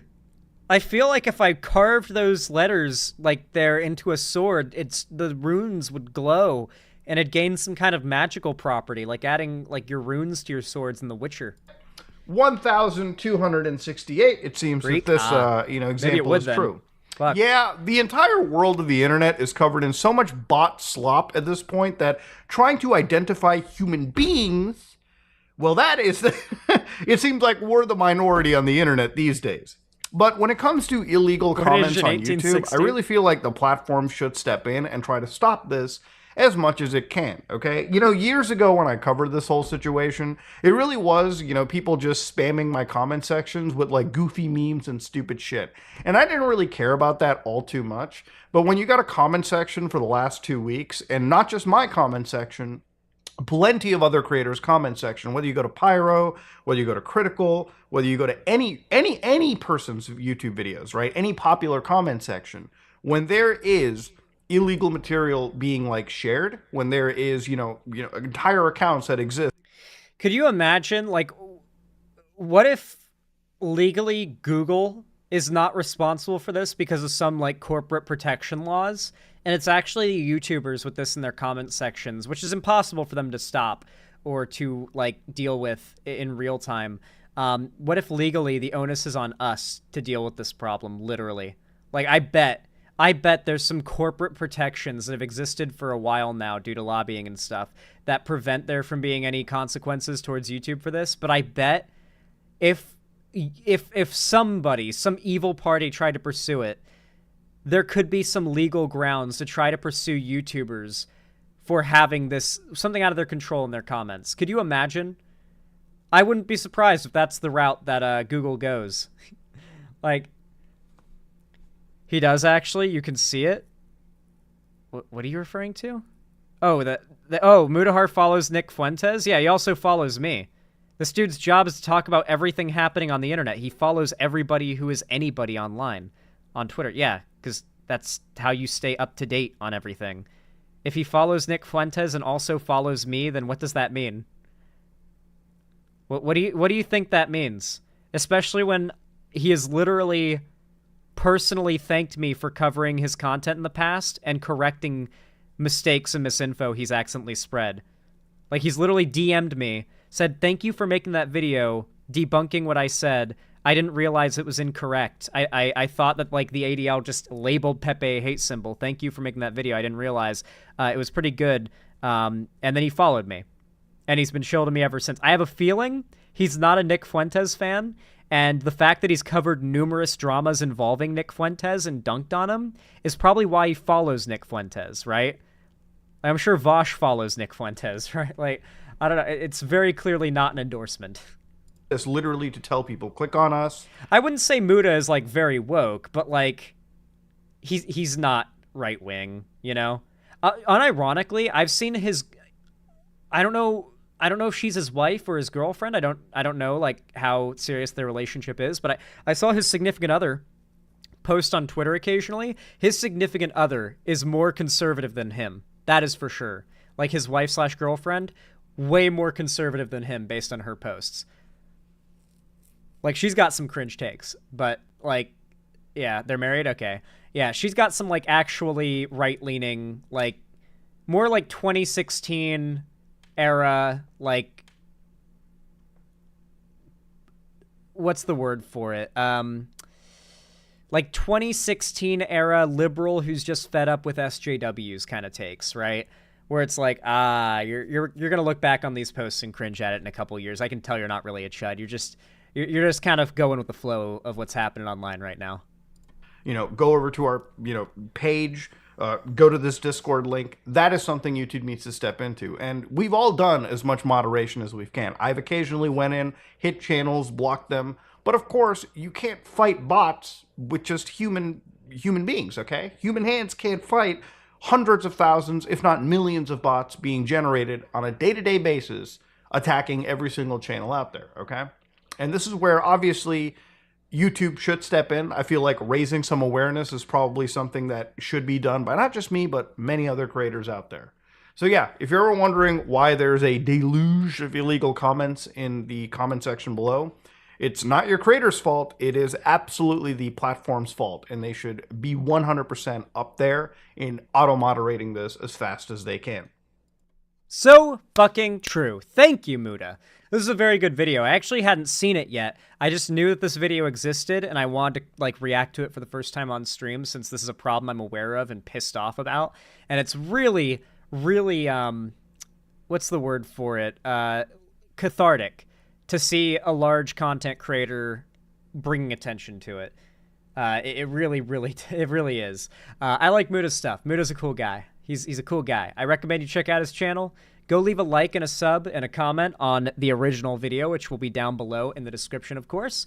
Unless my editor forgets. If my editor forgets, just comment, remind him, he'll add it to the description, and all will be well. That said, though, if you enjoyed this video, please consider leaving a like. I mean, despite the subject matter, you know, please leave a like. It really does help a lot. Subscribing, ring the bell icon will mean that YouTube actually tells you when I go live and upload new videos. So please subscribe. It really helps a lot. Really means a lot. Thank you. By the way, sub growth has been crazy lately. Thank you for, like, you guys are actually clearly doing what I'm asking here. Like the like, comment, sub, like, it's for those that don't do that and question how effective it is, know that more people have been doing it, and the results have been, like, surprisingly positive. And I want to say thank you guys so much for it. Please keep it up. It really does help and means a lot. Likes, comments, subs, all of it. Thank you. Thank you, guys. It's been a lot more lately, and it's really helped, and I do appreciate it. So keep it up, guys. Thank you. And, of course, follow my social medias if you want to see my posts anywhere else, including my fan Discord, which is totally free to join. We host watch parties, game events, and call-in streams there, and I also announce all my new uploads and streams there so you won't miss anything. So make sure you join my Discord if you haven't already. And, of course, if you do want to support me directly financially and you feel like doing it and you can afford it, consider donating, subscribing, or gifting a sub on my website, xanderhall.com/live, or supporting me through YouTube, Twitch, Streamlabs, Stream Elements, Patreon, or buying merch to the Streamlabs link down below. But regardless of how you support me, thank you all so much for watching, and have a good one. I appreciate it. That was a good segment. What do you guys think? I feel like that came out pretty good, despite how... the topic, you know?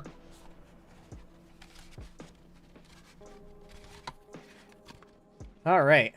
I am going to check off that topic right there, and then I need to use the restroom because I just drank a whole monster, and it's, yeah. It's hitting, guys. It's hitting. So I'll be right back. When is your next call-in stream? When I feel like it. When I feel like it. I'll be right back. I've had to use the restroom the whole last half of that segment, and it hasn't been pleasant.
Hello guys, I'm back.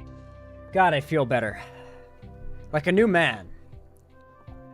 It's always so nice, like after like 30 straight minutes of holding it, just having to pee so bad, and then using the restroom, coming back, getting to sit down and just, oh, I feel so comfortable.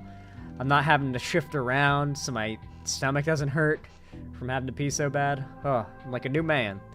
The title of the latest Humanist Report video, "The Dam is Breaking, Biden's Attempt to Bully Democratic Bedwetters," quote-unquote, has failed. God, they so desperately want that Trump presidency for that increased income. And if Trump wins, they'll get it. They'll make a bunch of money, and they'll make the money off of people who were like, how could this happen? How could we have a fascist in power? Wah, wah. And they'll complain about everything Trump does as if they didn't have the opportunity to keep him from gaining power. I used to be a trucker, I can relate. Oh my god, Cammy Whammy, yeah, you can. Biden is legit polled as the best Democrat to stand against Trump. Yeah, I mean, he's the only person to ever beat Donald Trump in an election, too, you know? Like, if we're looking at the past to dictate, like, what we can expect in the future, I mean, who else has ever beat Trump in an election before? I mean, Biden was old, stuttering, and doddering back then, too. Like, I don't think it's going to make a difference when it comes around to the election. I think people are going to recognize, once again, that it is down to Trump, the guy who not only lost the election in 2020, but also threw such a massive tantrum about it afterwards that there was a pretty unanimously disagreed with and disliked insurrection attempt on the Capitol, right? That was his, like, I'm angry I didn't win response. And that's after he didn't win, okay? Like, yeah, America has pretty short memory, but Roe v. Wade, Jan 6th, I don't know, guys. Like, maybe the criticisms of Biden are so extreme because so many are confident he's destined to win a second term. I doubt that, though. I think many people are giving Biden far less credit with his chances to win than he deserves.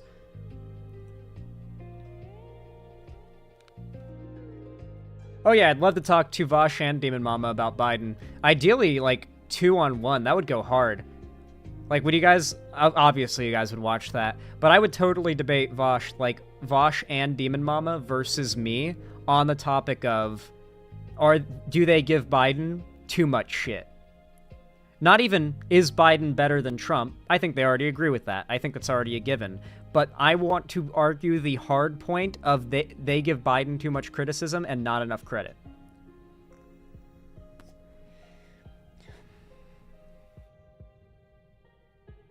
And yes, you're right, Zan. Yeah, I do believe that is true. I don't think they're like grifters or anything, or like they're going Bernie or bust, but I think that's true. They give Biden too much shit and not enough credit.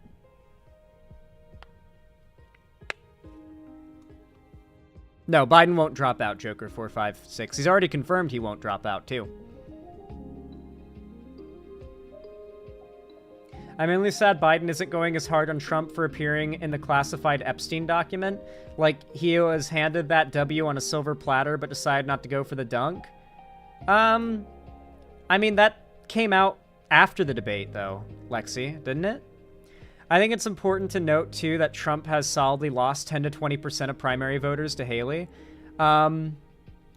Yeah, I think... You guys gotta... Do you guys think that Trump's voter base has grown since 2020? Or 2016? Like, by the looks of things, Trump lost general support after 2016, going into 2020. Why would he, like, recover in this time? Like, I get that some people are bitchy about Biden, but, like, we literally went through a pandemic that killed millions of Americans under Trump. Right? Like, bro is an open anti-vaxxer. Like, his appointees destroyed Roe v. Wade, which is, like, one of the reasons why, like, what is it, 70% of women are voting for Biden or something like that? Like, 60-something, 70-something% of women support Biden and will vote for him. Like, most American women will be coming out to vote for Biden.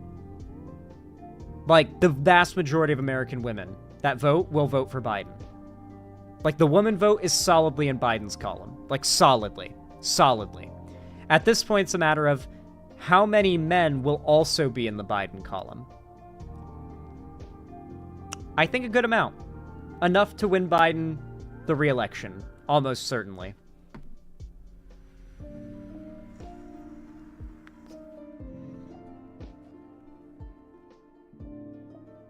Dude, you can't steal a line from a show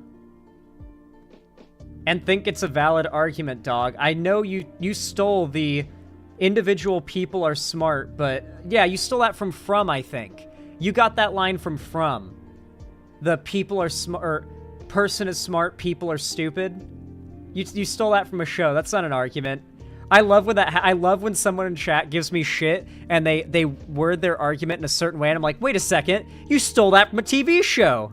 No, he stole it from Men in Black. Oh, I think it came from Men in Black first, maybe. Yeah, it came from Men in Black for sure.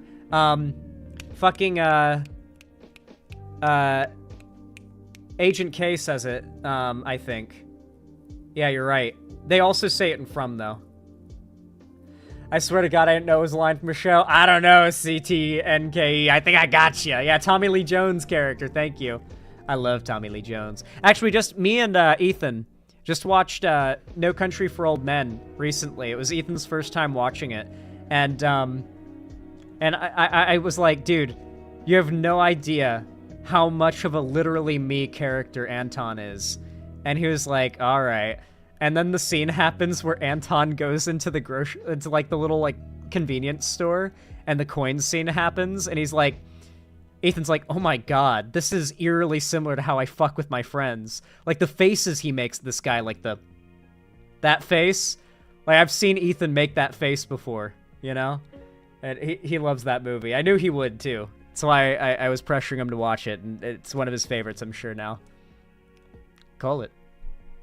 You'll have to call it. Scapegoat, thank you for the $5. I really appreciate that. I appreciate the super chat. It says, would like to see you cover AOC voting to impeach the Supreme Court at some point. I mean, that's pretty base. The majority of the Supreme Court is right stacked right now. I don't think it'd be a good idea to just, like, eliminate the concept of the Supreme Court or to add more seats to it, though. It'd just easily be opening up that... Like, the second we open up that can of worms, the right is just going to immediately follow up, right? We don't want to give them any ideas. It'll just become harder for the left to regain a majority in the future, too. No, TBH, I think we really need to reform them. There definitely needs to be reform, but, like, as it stands, I don't think we should add, like, another seat, right? Those motherfuckers do not deserve the power of judicial review. They have way too much power, yeah. Like, even over the president. At this point, it seems like what they're organizing would essentially mean the president would have power over them almost entirely if they like the president. You know what I mean? That's essentially what they're setting up for Trump. is that they would be able to impart like emperorhood essentially on whoever is in the executive branch sitting at the head of it, depending on whether they like them or not, right? It's that same line of, what was the line? Yes, Trump may be immune, but Biden may not be, I think was the line from one of Trump's legal representatives pushing for this, his legal immunity. They were specifically trying to argue, well, listen, well, yes, this entire argument up to this point has been that the president should have this power.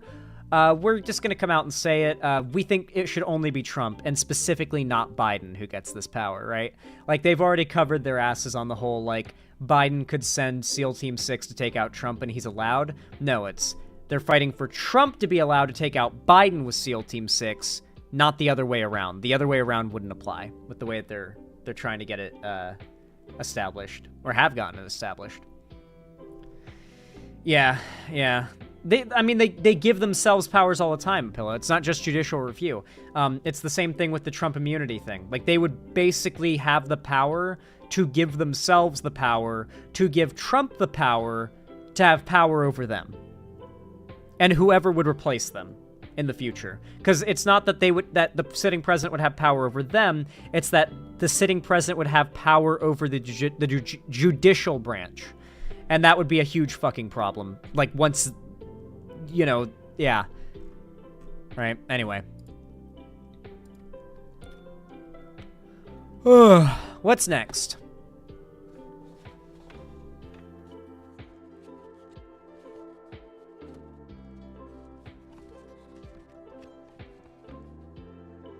Oh, yeah. This is a funny one. Yeah, this will be a shorter topic, but it'll still be pleasant.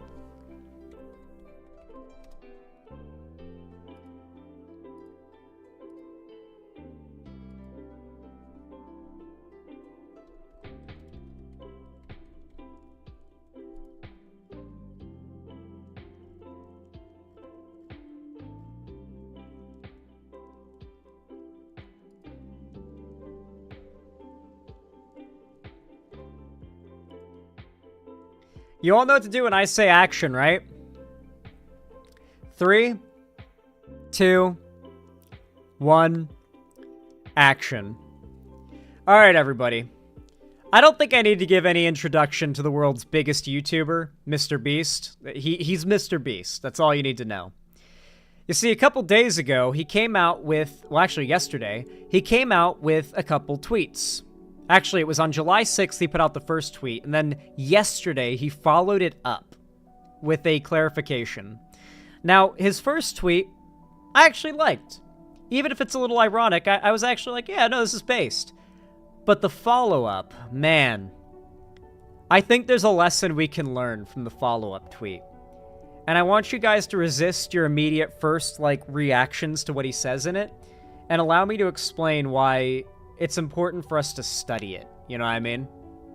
Anyway, the first Mr. Beast tweet, the one that a lot of people were pretty happy about and got behind, nearly 1 million people, in fact, liked this tweet, said, if we lower the age to run for president, I'll jump in the race. I think a lot of people would like a President Mr. Beast. Like, he seems to be a good guy, right? Someone who might actually care about the American people. I mean, he's pretty charitable. He spends a lot of time helping people. He seems like a good guy. You know, maybe he'd be a good president. A lot of younger people certainly would like to see that, I think. But then yesterday he followed it up with this. And I know a lot of you guys in chat are going to cringe really hard at this.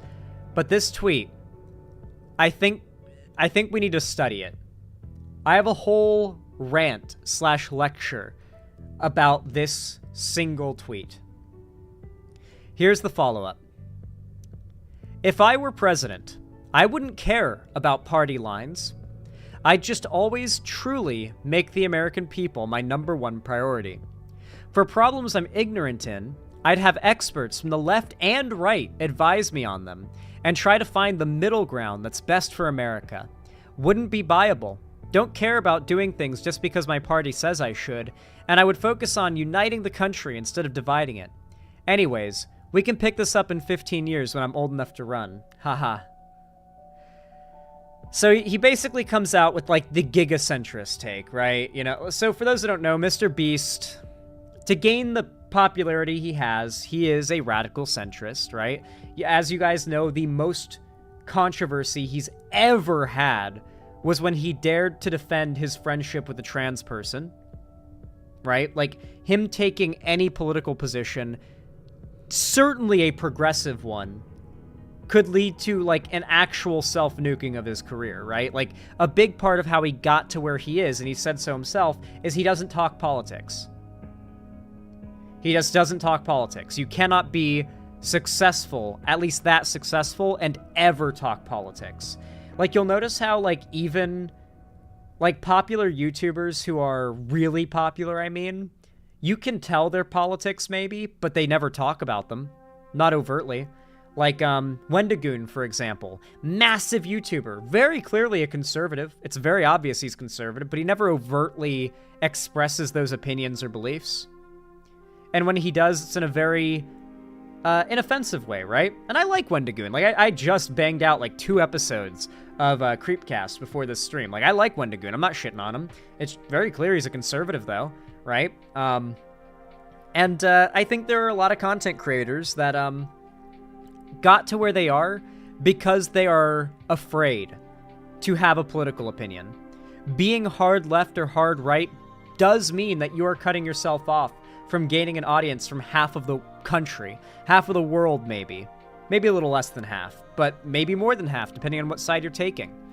And in the case of Mr. Beast, both as a YouTuber and as a president, I think he'd want to be a centrist. I think he's fully serious here. And I've talked about this in the past, and I've seen many conservatives and centrists, or people who think they're centrist, I should say, making fun of this exact quote, but I'm going to repeat it myself and defend it. Perhaps better than most people on the left can. Centrists are basically useful tools for the right. Allow me to explain.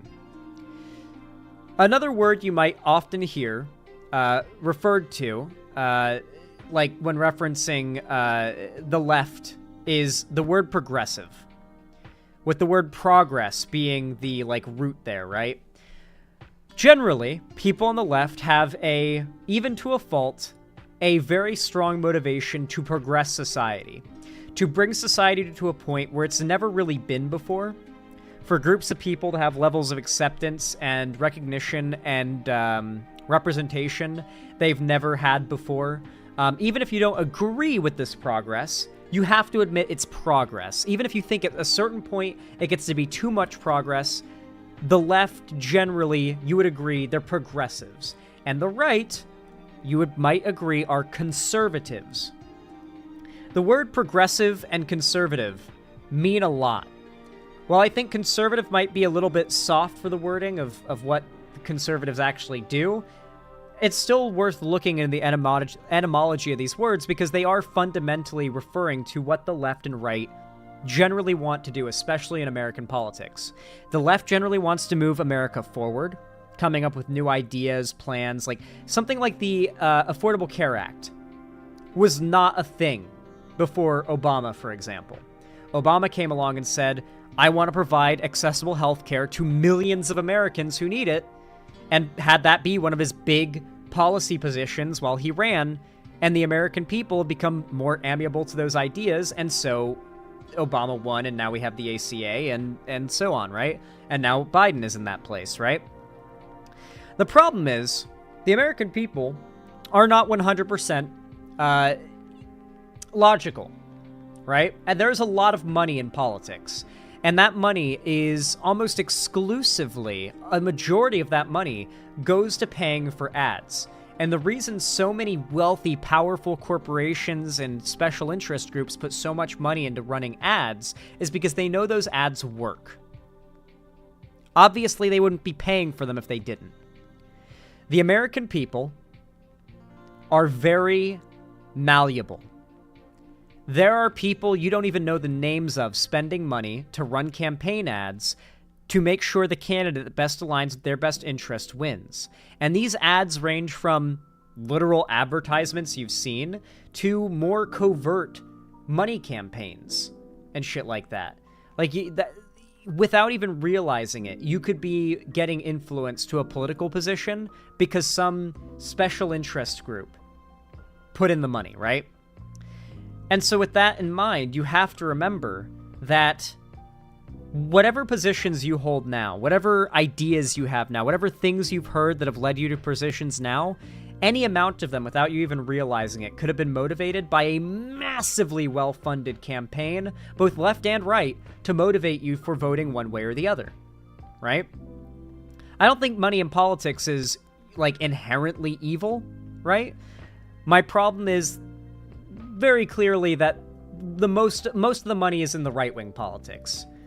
These evil corporations, for the most part, they aren't going to pay in order to get a Democrat in office, because Democrats tend to be more in favor of government regulation of those corporations, of these extremely wealthy people. They want to tax these extremely wealthy people more. And so these extremely wealthy, powerful people generally want to spend their money on getting a Republican into office. And so you need to, for starters, remember that, a lot of the American people, on a base level, have been heavily influenced by lies, propaganda, and bullshit on a base level.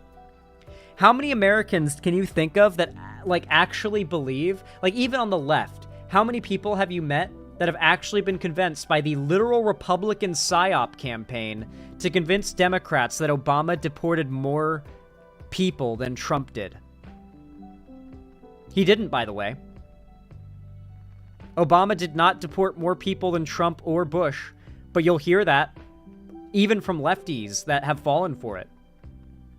The whole deporter-in-chief thing, completely made up. A literal right-wing PSYOP that was made up when Obama was president to convince progressives not to support him. PSYOPing the left goes back way before current Twitter, by the way. It's been around for a while, since before the internet. And so when you consider all this, what is centrist is honestly not really there is no such thing as centrists. The American people live in such a constant flux in their politics that at any given time, what is the centrist? What America considers to be a centrist viewpoint depends on the issue. And every day there is a new issue, right? So on one issue, there's been enough money and propaganda put in to get the majority of Americans on board with what is essentially the Nazi position on an issue. It's happened before. And then on another issue, there might not be as much political willpower for them to campaign on that, and Americans might find themselves overwhelmingly agreeing on a progressive point, right? And these positions will change constantly based on the state of the country and where money is going for political campaigns and whatnot, right?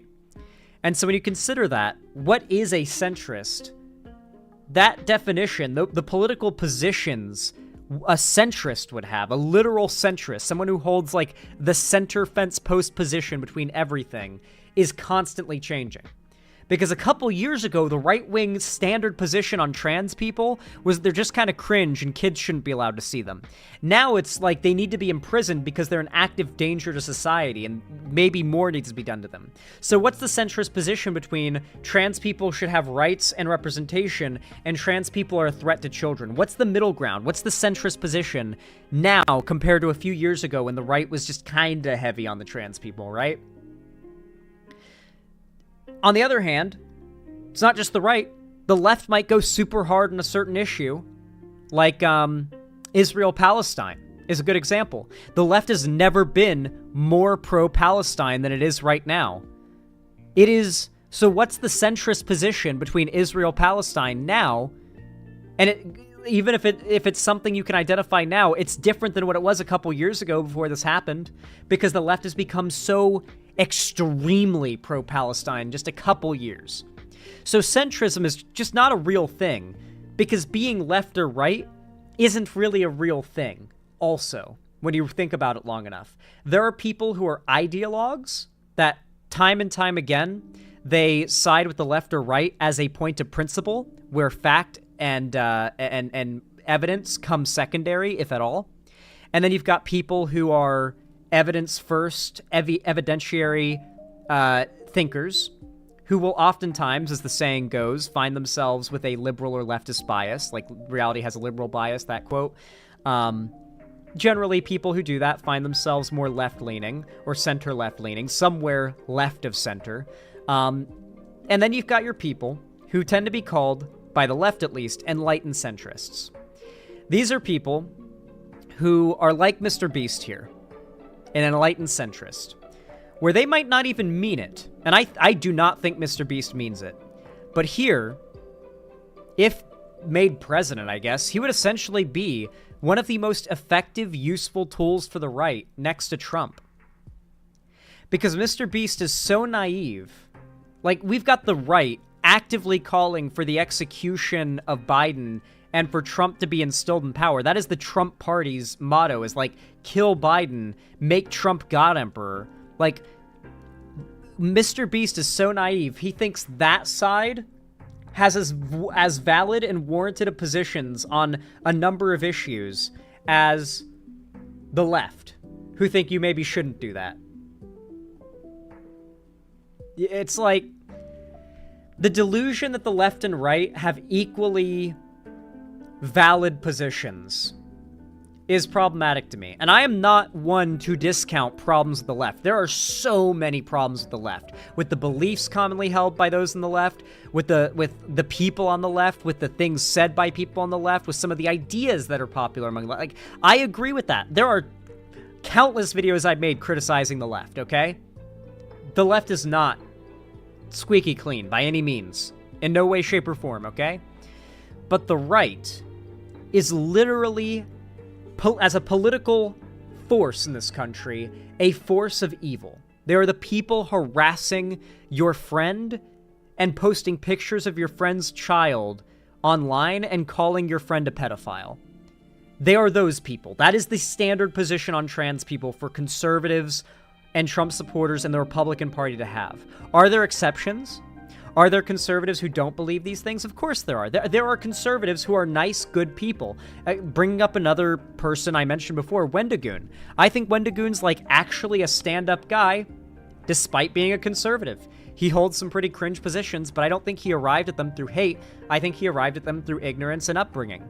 And that's very different from like the people in our government right now, like Marjorie Taylor Greene, who want to dismantle our entire government and build it in the likeness of Trump. Like, that's very different, obviously. But, what I find sad is that so many people like Mr. Beast know a conservative like Wendigoon. And when they think of conservatives, or the right, or the Republican Party, or the American right, they think of a guy like their conservative buddy who's just kind of chill and just has some disagreements, but they're all good. They think of that, and not the literal Republican political apparatus trying to wrestle power exclusively into their hands. This isn't a matter of, like, the right thinks a certain set of things are best for America, and the left thinks a certain set of things are best for America, and we all have the same general goal, but we're fighting over how to achieve it. That's not what American politics is.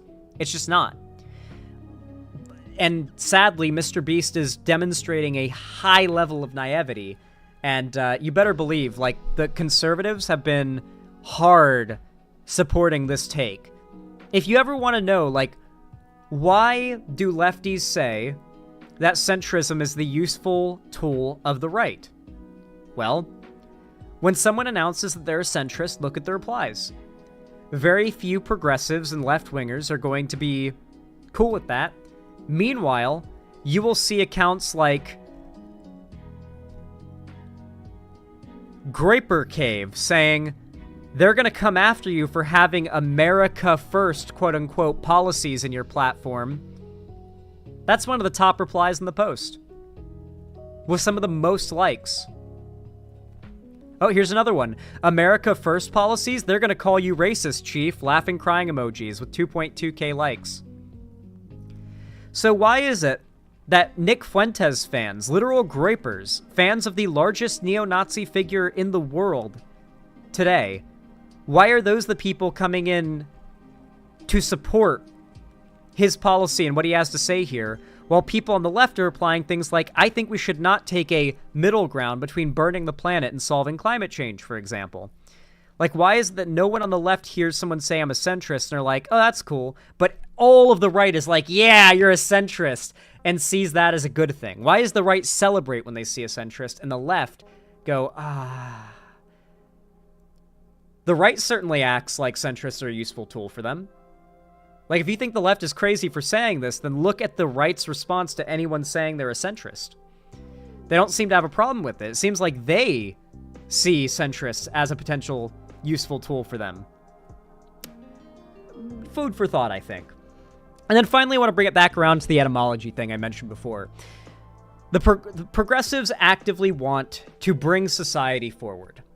Like I said, progress. While conservatives want to conserve. Now, they don't want to conserve the environment or anything like that. Let's be very clear. That's not what they're talking about when they say conserve. What they want to conserve are the ways in which our culture and society were, right? Like, conservatives in the 80s wanted to bring things back to how they were in the 60s. Conservatives in the 60s wanted to go back to the 40s, and conservatives in the 40s wanted to go back to the 20s. Conservatives in the 20s wanted to go back to the... And at this point, ironically enough, we've got a lot of conservatives today that want to go back to the 40s. And so, with that in mind, when that is what conservatives want to do, not just preserve a point in history, but to drag us back to it, while the left is an endless force of progress forward, centrists think themselves an anchor point that holds the Overton window where it's at.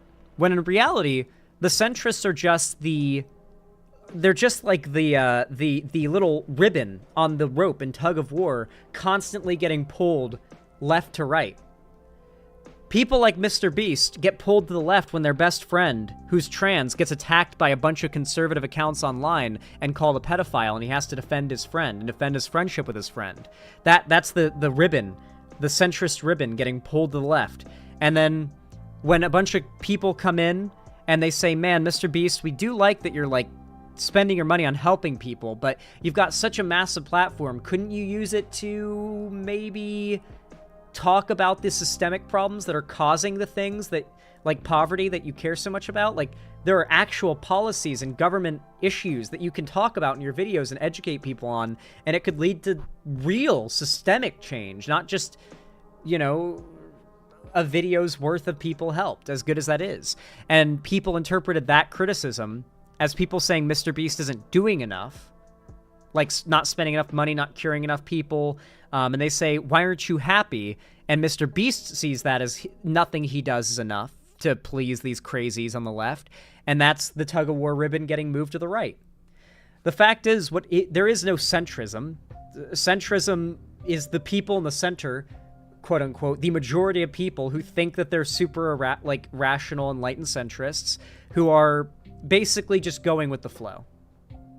And sometimes the flow is to the left, sometimes the flow is to the right. More often than not, it's to the right, because the left typically asks that you change, that you be proactive to improve society, while to conserve, to bring things back, you don't really have to change. So, in fact, it's actually encouraging you to stay the same and keep things how you remember them, while the left wants to make things different and change things. It's a lot easier to get centrists on board with supporting the right than with supporting the left. Being a progressive and making society better and moving forward is scary. Going back to a comfortable older time that a bunch of people look back on with rose-tinted goggles, that's easy. And so centrists tend to go for the easy path. The path to progressive positions is not the easy path. It's the right one, usually. Not always, but usually. But it's the harder path, almost always. And because of that, centrists don't tend to want to take that path. The obvious one always seems to be the easier one, which is the, like, safe comfort of, like, the 1980s now, I guess, is what, like, the right is hearkening to. 1980s and 90s, I guess. This might be a weird question, but I'm a centrist, and I'm watching you, and I'm kind of being pulled to the left when I watch more of your content. Would that be good? Here's the thing. I mentioned before that left and right aren't really real. What really exists are positions and ideology. Are you an ideologue? Because you shouldn't be. You shouldn't be an ideologue. If you're an ideologue, your ideology comes first, and your desire to pursue facts and evidence to support that ideology comes second, if at all. You don't want to be an ideologue. What's an ideologue? You don't want to be one, okay? That is fundamentally irrational, and it's the kind of thing that most conservatives are.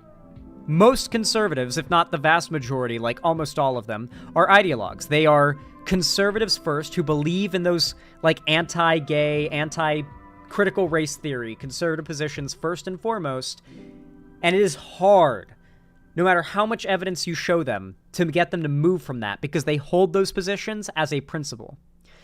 While someone might be evidence-driven, and they might even have a bunch of bad information and evidence shown to them, and that moves them to holding conservative positions. Someone who is an ideologue believes something because they are supposed to believe it in their mind, and they justify those beliefs post hoc. I think you should strive to be someone who looks for the truth in every issue, though I will admit over time, you might find yourself aligning with the left on most issues when you do that, but not everything. It doesn't make you a centrist, by the way, but you may find yourself researching certain issues and being like, huh, seems like the majority of the left is actually off the mark on this. Like, the data does not line up with, like, the popular, like, copy-pasta take you hear from lefty accounts. Like, damn, the left took an L on this one, I think. Like, it's rare, but it happens. And if you're willing to actually accept that that's possible, to accept evidence for a claim that doesn't back up your currently held positions, if you're okay saying, damn, I was wrong. This evidence says I was wrong. I guess I'll change my position to what the evidence says was right. If you're willing to do that, the more willing you are to do that, the better. Okay? You do not want to be an ideologue, ideally. Ideally, yeah. You know what I mean. Obviously, this is like, whoa, really? Wow, Zan, really? I shouldn't be an ideologue? But, you know, you shouldn't be, right? Like, you should try, this may sound obvious to some of you, and to others, this will be the most mind-blowing revelation you've ever heard, you know? Yeah, for example, someone on the left who is an ideologue is someone who would never vote for Biden because they refuse to vote for someone who isn't a certain amount of left-wing in their evaluation, right? Or someone who has long ago decided that voting doesn't matter, and no matter, like, it could be Bernie who is the presidential nominee, and they'd still find a reason for why Bernie's not good enough to warrant their vote, because they just don't think voting as a principle matters, right? Yeah, Hassan is actually a really good example of an ideologue leftist figure. Being an ideologue is significantly easier than being pragmatic. It's also a lot more financially profitable, you know? Like, a lot of the online left are ideologues. Like, they put their progressive values before, like, you can tell, like, their live thought process, they tend to put, like, they must have the progressive opinion. Like, they decide they are going to have the progressive opinion before they even, like, have their opinion yet. You know what I mean? I don't know. I feel like I'm getting lost in the weeds here, but mostly I just wanted to talk about why this was so brain-splittingly upsetting. And I also wanted to give an acknowledgement to the myth of centrism. The fact is that centrists aren't really a political group. You're actually the trophy that the left and right are fighting over. If you think that you're a centrist and you're watching this right now, I want you to know, we on the left and the right, on the other end of things, see you as the trophy that we're trying to win over. The right wants to win you over to their side and make you support them, and we want to win you over to our side and have you support us. Obviously, you know? And the fact is, there is no centrist side. Like, you're not part of a side. Like, you're not, like, there's no group there. It's just, you're the normies that are, like, undecided. There is no centrist. There's only undecided. You are undecided. And you slightly decide a little left and right, depending on where the wind blows if you're an actual centrist, especially if you call yourself one. Probably more often right than left. You probably find yourself shitting on the left more than you do on the right. But you might even shit on the right sometimes. And I want you to think about that. Why the left has, like, a dislike of centrists, and why the right loves centrists, and why it might not be that ridiculous when you consider the right loves centrists so much, when the left suggests that there's a reason for that, you know? That said, I think that's everything I really had to express. And with all that out of the way, if you enjoyed this segment, consider dropping a like. It really does help a lot. Every thumbs up goes a long way. In fact, I've noticed a significant spike in the engagement on the channel lately, and it has had a very positive impact. So keep it up, guys. Thank you for the likes, comments, subs, all that stuff. Thank you, guys. Follow my social medias, link down below in the description if you haven't already. Join my fan Discord so you can watch the watch parties, join the game events, and do the call-in streams when I host them, and get the announcements for my new uploads and streams when I do them, and you don't miss them from whenever YouTube just doesn't tell you. And of course, consider following my social medias, or I already said that. Consider supporting me financially by donating, subscribing, or gifting a sub on my website, xanderhall.com/live, or supporting me through YouTube, Twitch, Streamlabs, Stream Elements, or Patreon, or buying merch to the Streamlabs link down below as well. But with all that said, thank you for watching. I hope you enjoyed the segment, and have a good one. All right, guys, that was the last segment of the day. What do you think? I feel like it came out pretty good. What are your thoughts on the Beau the Fifth Column? I think his content's pretty good. Yeah, I'd say... his content for centrists. I mean, I would say, yeah. Like, I think centrists might find his content pretty endearing. Although, like, I feel like his titling is a little too in-your-face progressive. Like, if it was... He used to do his titles a lot more vague, and I feel like the vague titles where you don't really know what you're going to get from the video were kind of better. Where, like, you might expect him to go on some right-wing rant, because, like, the title's so vague, and you take one look at him and you don't know who he is, but then you click and it's like, what the fuck? This guy's woke, you know? I feel like that...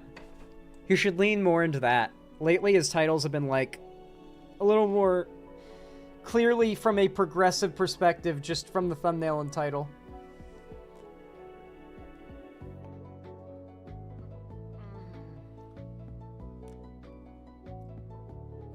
I don't think he worked for the CIA, but he did get charged for human trafficking. That was like a drama years ago. Do you know who brought up the human trafficking thing? It was Mike from PA, because he was mad that Beau was telling people to vote for Biden back in 2020. For those that don't know, I think it was 25 years in prison. Like, Beau the Fifth Column worked for a gang, I think, or had, like, a business that was engaging in human trafficking. Not sex trafficking, but, like, they were having, like, migrant workers work under the table. And, like, if they quit, it was under the threat of being, like, reported to ICE or something like that. It was awful. Bro went to prison, served 25 years in prison, like federal prison, did his time, reformed, came out a better person, and is a progressive, and has used his talent for making videos and talking about stuff to push people to the left. So if you guys actually believe in rehabilitative justice, I have to say, Beau the Fifth Column is a great example of someone who was a truly awful man decades ago and is now a pretty good one. And if you think having once been a bad person means that he is forever tainted and you can never look at him the same way again, then do you really believe in rehabilitative justice actually, though? Because, I mean, he's the perfect example of someone who is rehabilitated, you know? Like, look at him. Like, you know him as he is now. But yeah, he participated in human trafficking. Served 25 years in prison for it, if I recall correctly. Might have been 19. It was like 20 to 25 years. Bro served time in prison. Bro served some serious time. Decades. What about Andrew Callahan? Yeah, I love how, like, people are like, oh my god, Beau the Fifth Column, Beau the Fifth Column. Meanwhile, Andrew Callahan literally... I am friends with someone who Andrew Callahan essayed, pretty much, and never came public. When all that shit came out, when all those allegations against Andrew Callahan came out, I had a personal friend who was able to confirm their story was 100% real with me, who was basically essayed by Andrew Callahan. Never came forward with it. It's not even a public allegation. None of you know this person. None of you know the allegation. This is someone who personally came to me and was like, you know these allegations? I just want you to know they're fucking real. It happened to me. So yeah, Andrew Callahan is a rapist, and he essayed a friend of mine, and I hate him.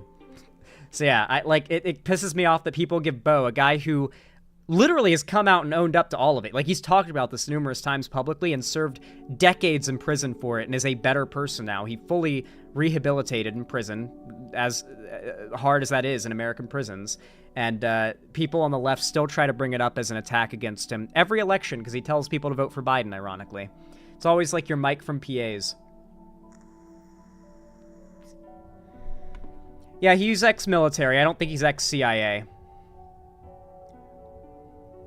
Larry Lawton is also a case for rehabilitation. He went from a jewelry store robber to a YouTuber keeping people out of prison. Dude, Larry Lawton is fried, though, dude. I've watched Larry Lawton go on podcasts, and the guy is not there.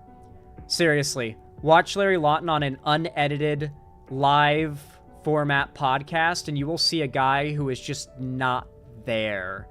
It's unpleasant to hear him talk for a long period of time, because there's a lot of editing and scripting and shit going in to making his videos. When he's just sitting there talking, oh god, dude. Oh man. He went on PKA and he is agreed upon to be the worst guest PKA has ever had. And they're like, how did we get a guy who served time in prison for robbing banks on our show? And out of hundreds of episodes, he's the worst guest we've ever had. Unanimously. How did we manage this? I'm so sorry, guys. We found a guy who went to prison for a bank robbery, and he was somehow the worst guest imaginable. I don't know how it could have happened. You have to understand we could have never predicted this. I'm so sorry, guys. Like, yeah. Larry Lawton is whew. He's a character, that's for sure.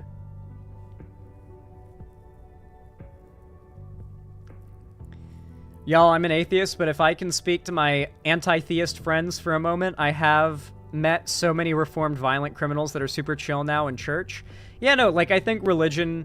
I think it's very tenuous, though, right? Like, convincing people that there is literally an omnipotent being in the sky that, like, will punish them for eternity if they don't reform doesn't really seem like the best way to reform people, but hey, I mean, you take what you can get, I guess. I can't really be that. Beggars can't be choosers, you know what I mean? Yeah. Anyway, Werewolf Jester, thank you for the tier 2 sub gifted to Lefty Jenna. Hell yeah, thank you. I hope Lefty Jenna appreciates it. Said 07. Hell yeah, thank you so much, Werewolf Jester. I appreciate it a lot. How many months is that? I don't want to undercredit it. I assume it's a 10 or a 1-monther, so I'm just going to assume that for now. But thank you. I really appreciate it. Correct me if I'm wrong. Just a 1-monther? Thank you. I appreciate that. Thank you so much. Pepper T21. Thank you for the $5. It's very kind of you. I really do appreciate that. It means a lot to me. Says Zan, I'm pretty open about my politics. Do you still think I can be a successful YouTuber? Speaking of, look how many views I got. Thanks for that. Oh hell yeah, you getting that views. You getting them views. Hell yeah. Go sub to Pepper T21. Feel free to announce your content or like, you know, just self-promote in the chat, obviously. I do not mind it. But yeah, thank you for the $5, Pepper T21. It's very appreciated. And Werewolf Jester, thank you for the tier 2 sub. Very kind of you. Let me know if I'm wrong about how many months it is. I'm assuming it's just a 1-monther. Thank you so much for the $10 dues. And correct me if I'm wrong, like I said. Thank you. Same. Awesome. Thank you. Said support. Support indeed. I appreciate it, guys. All right, everyone. With all that, that seems to be the last of the lovely donos for the day. I'll update the dono goal to reflect your kind generosity, but yeah. Oh, end date must be in the future. That's why it didn't. But yeah, that's pretty much where I'm going to wrap things up. However, we are not done. There is a watch party. We are watch partying Avatar The Last Airbender in the Progressive Victory Amplify Discord server. So go ahead and join the main stage chat if you haven't already. I'm gonna be going ahead and messaging. I gotta message the mods for the perms really fast.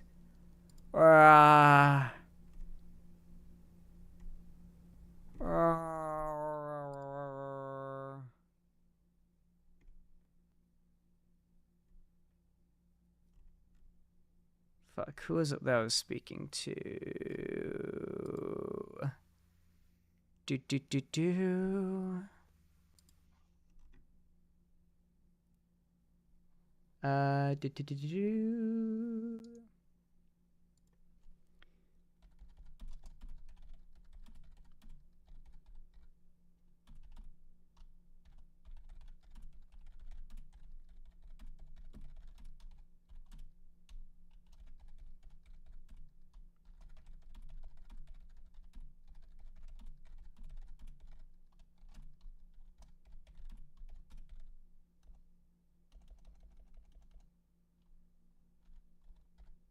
Alrighty. It looks like nobody is currently available to provide me perms, and since I don't have the perms to host the watch party, never mind. We're doing it in my Discord server.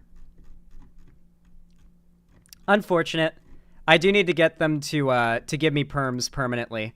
Like, the permissions permanently to be able to do the watch party stuff, because, I can't do the, like, needing to find a moderator and get them, like, to immediately give me perms. That's not going to work out. So I'm going to do it in my Discord instead. So everyone go to my Discord. We're doing it in my Discord instead tonight. Avatar. The Last Airbender. Watch Party.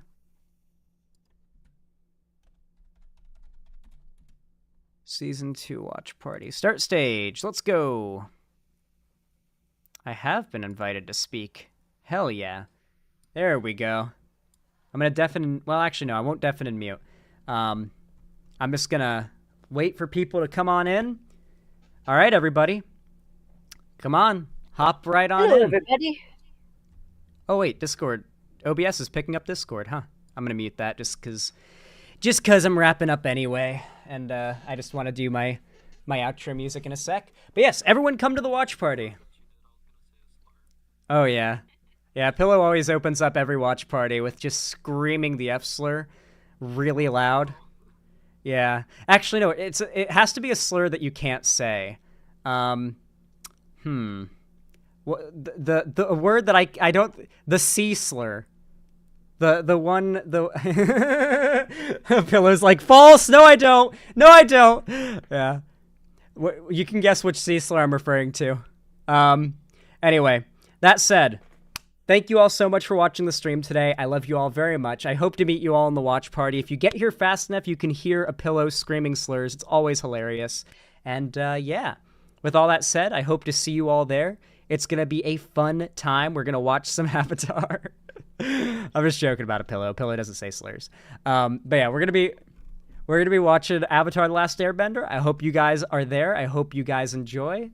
And with all that said, have a good one. Bye! Doo-doo fart.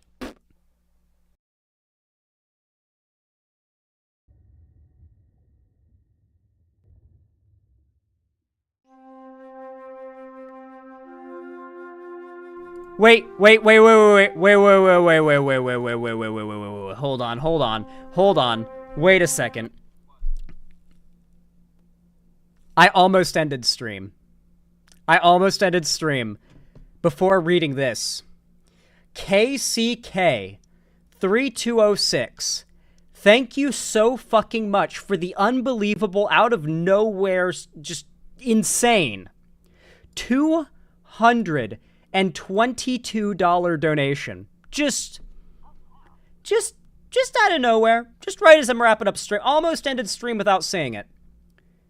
Final dono of the stream. Almost ended stream without seeing it. Says, America needs a Labor Party. Damn right it does. But for now, we must vote blue no matter who. Thank you so freaking much. I absolutely just ended that outro to read that dono because I almost hit the end stream button, like, right as I noticed it out of my peripheral vision. Holy crap. And it's such a big dono for me to have, like, not seen, too, if I had wrapped up stream. I would have felt so bad. Thank you so much. I appreciate it. But with that said, I hope to see you in the watch party. I love you all, and have a good one.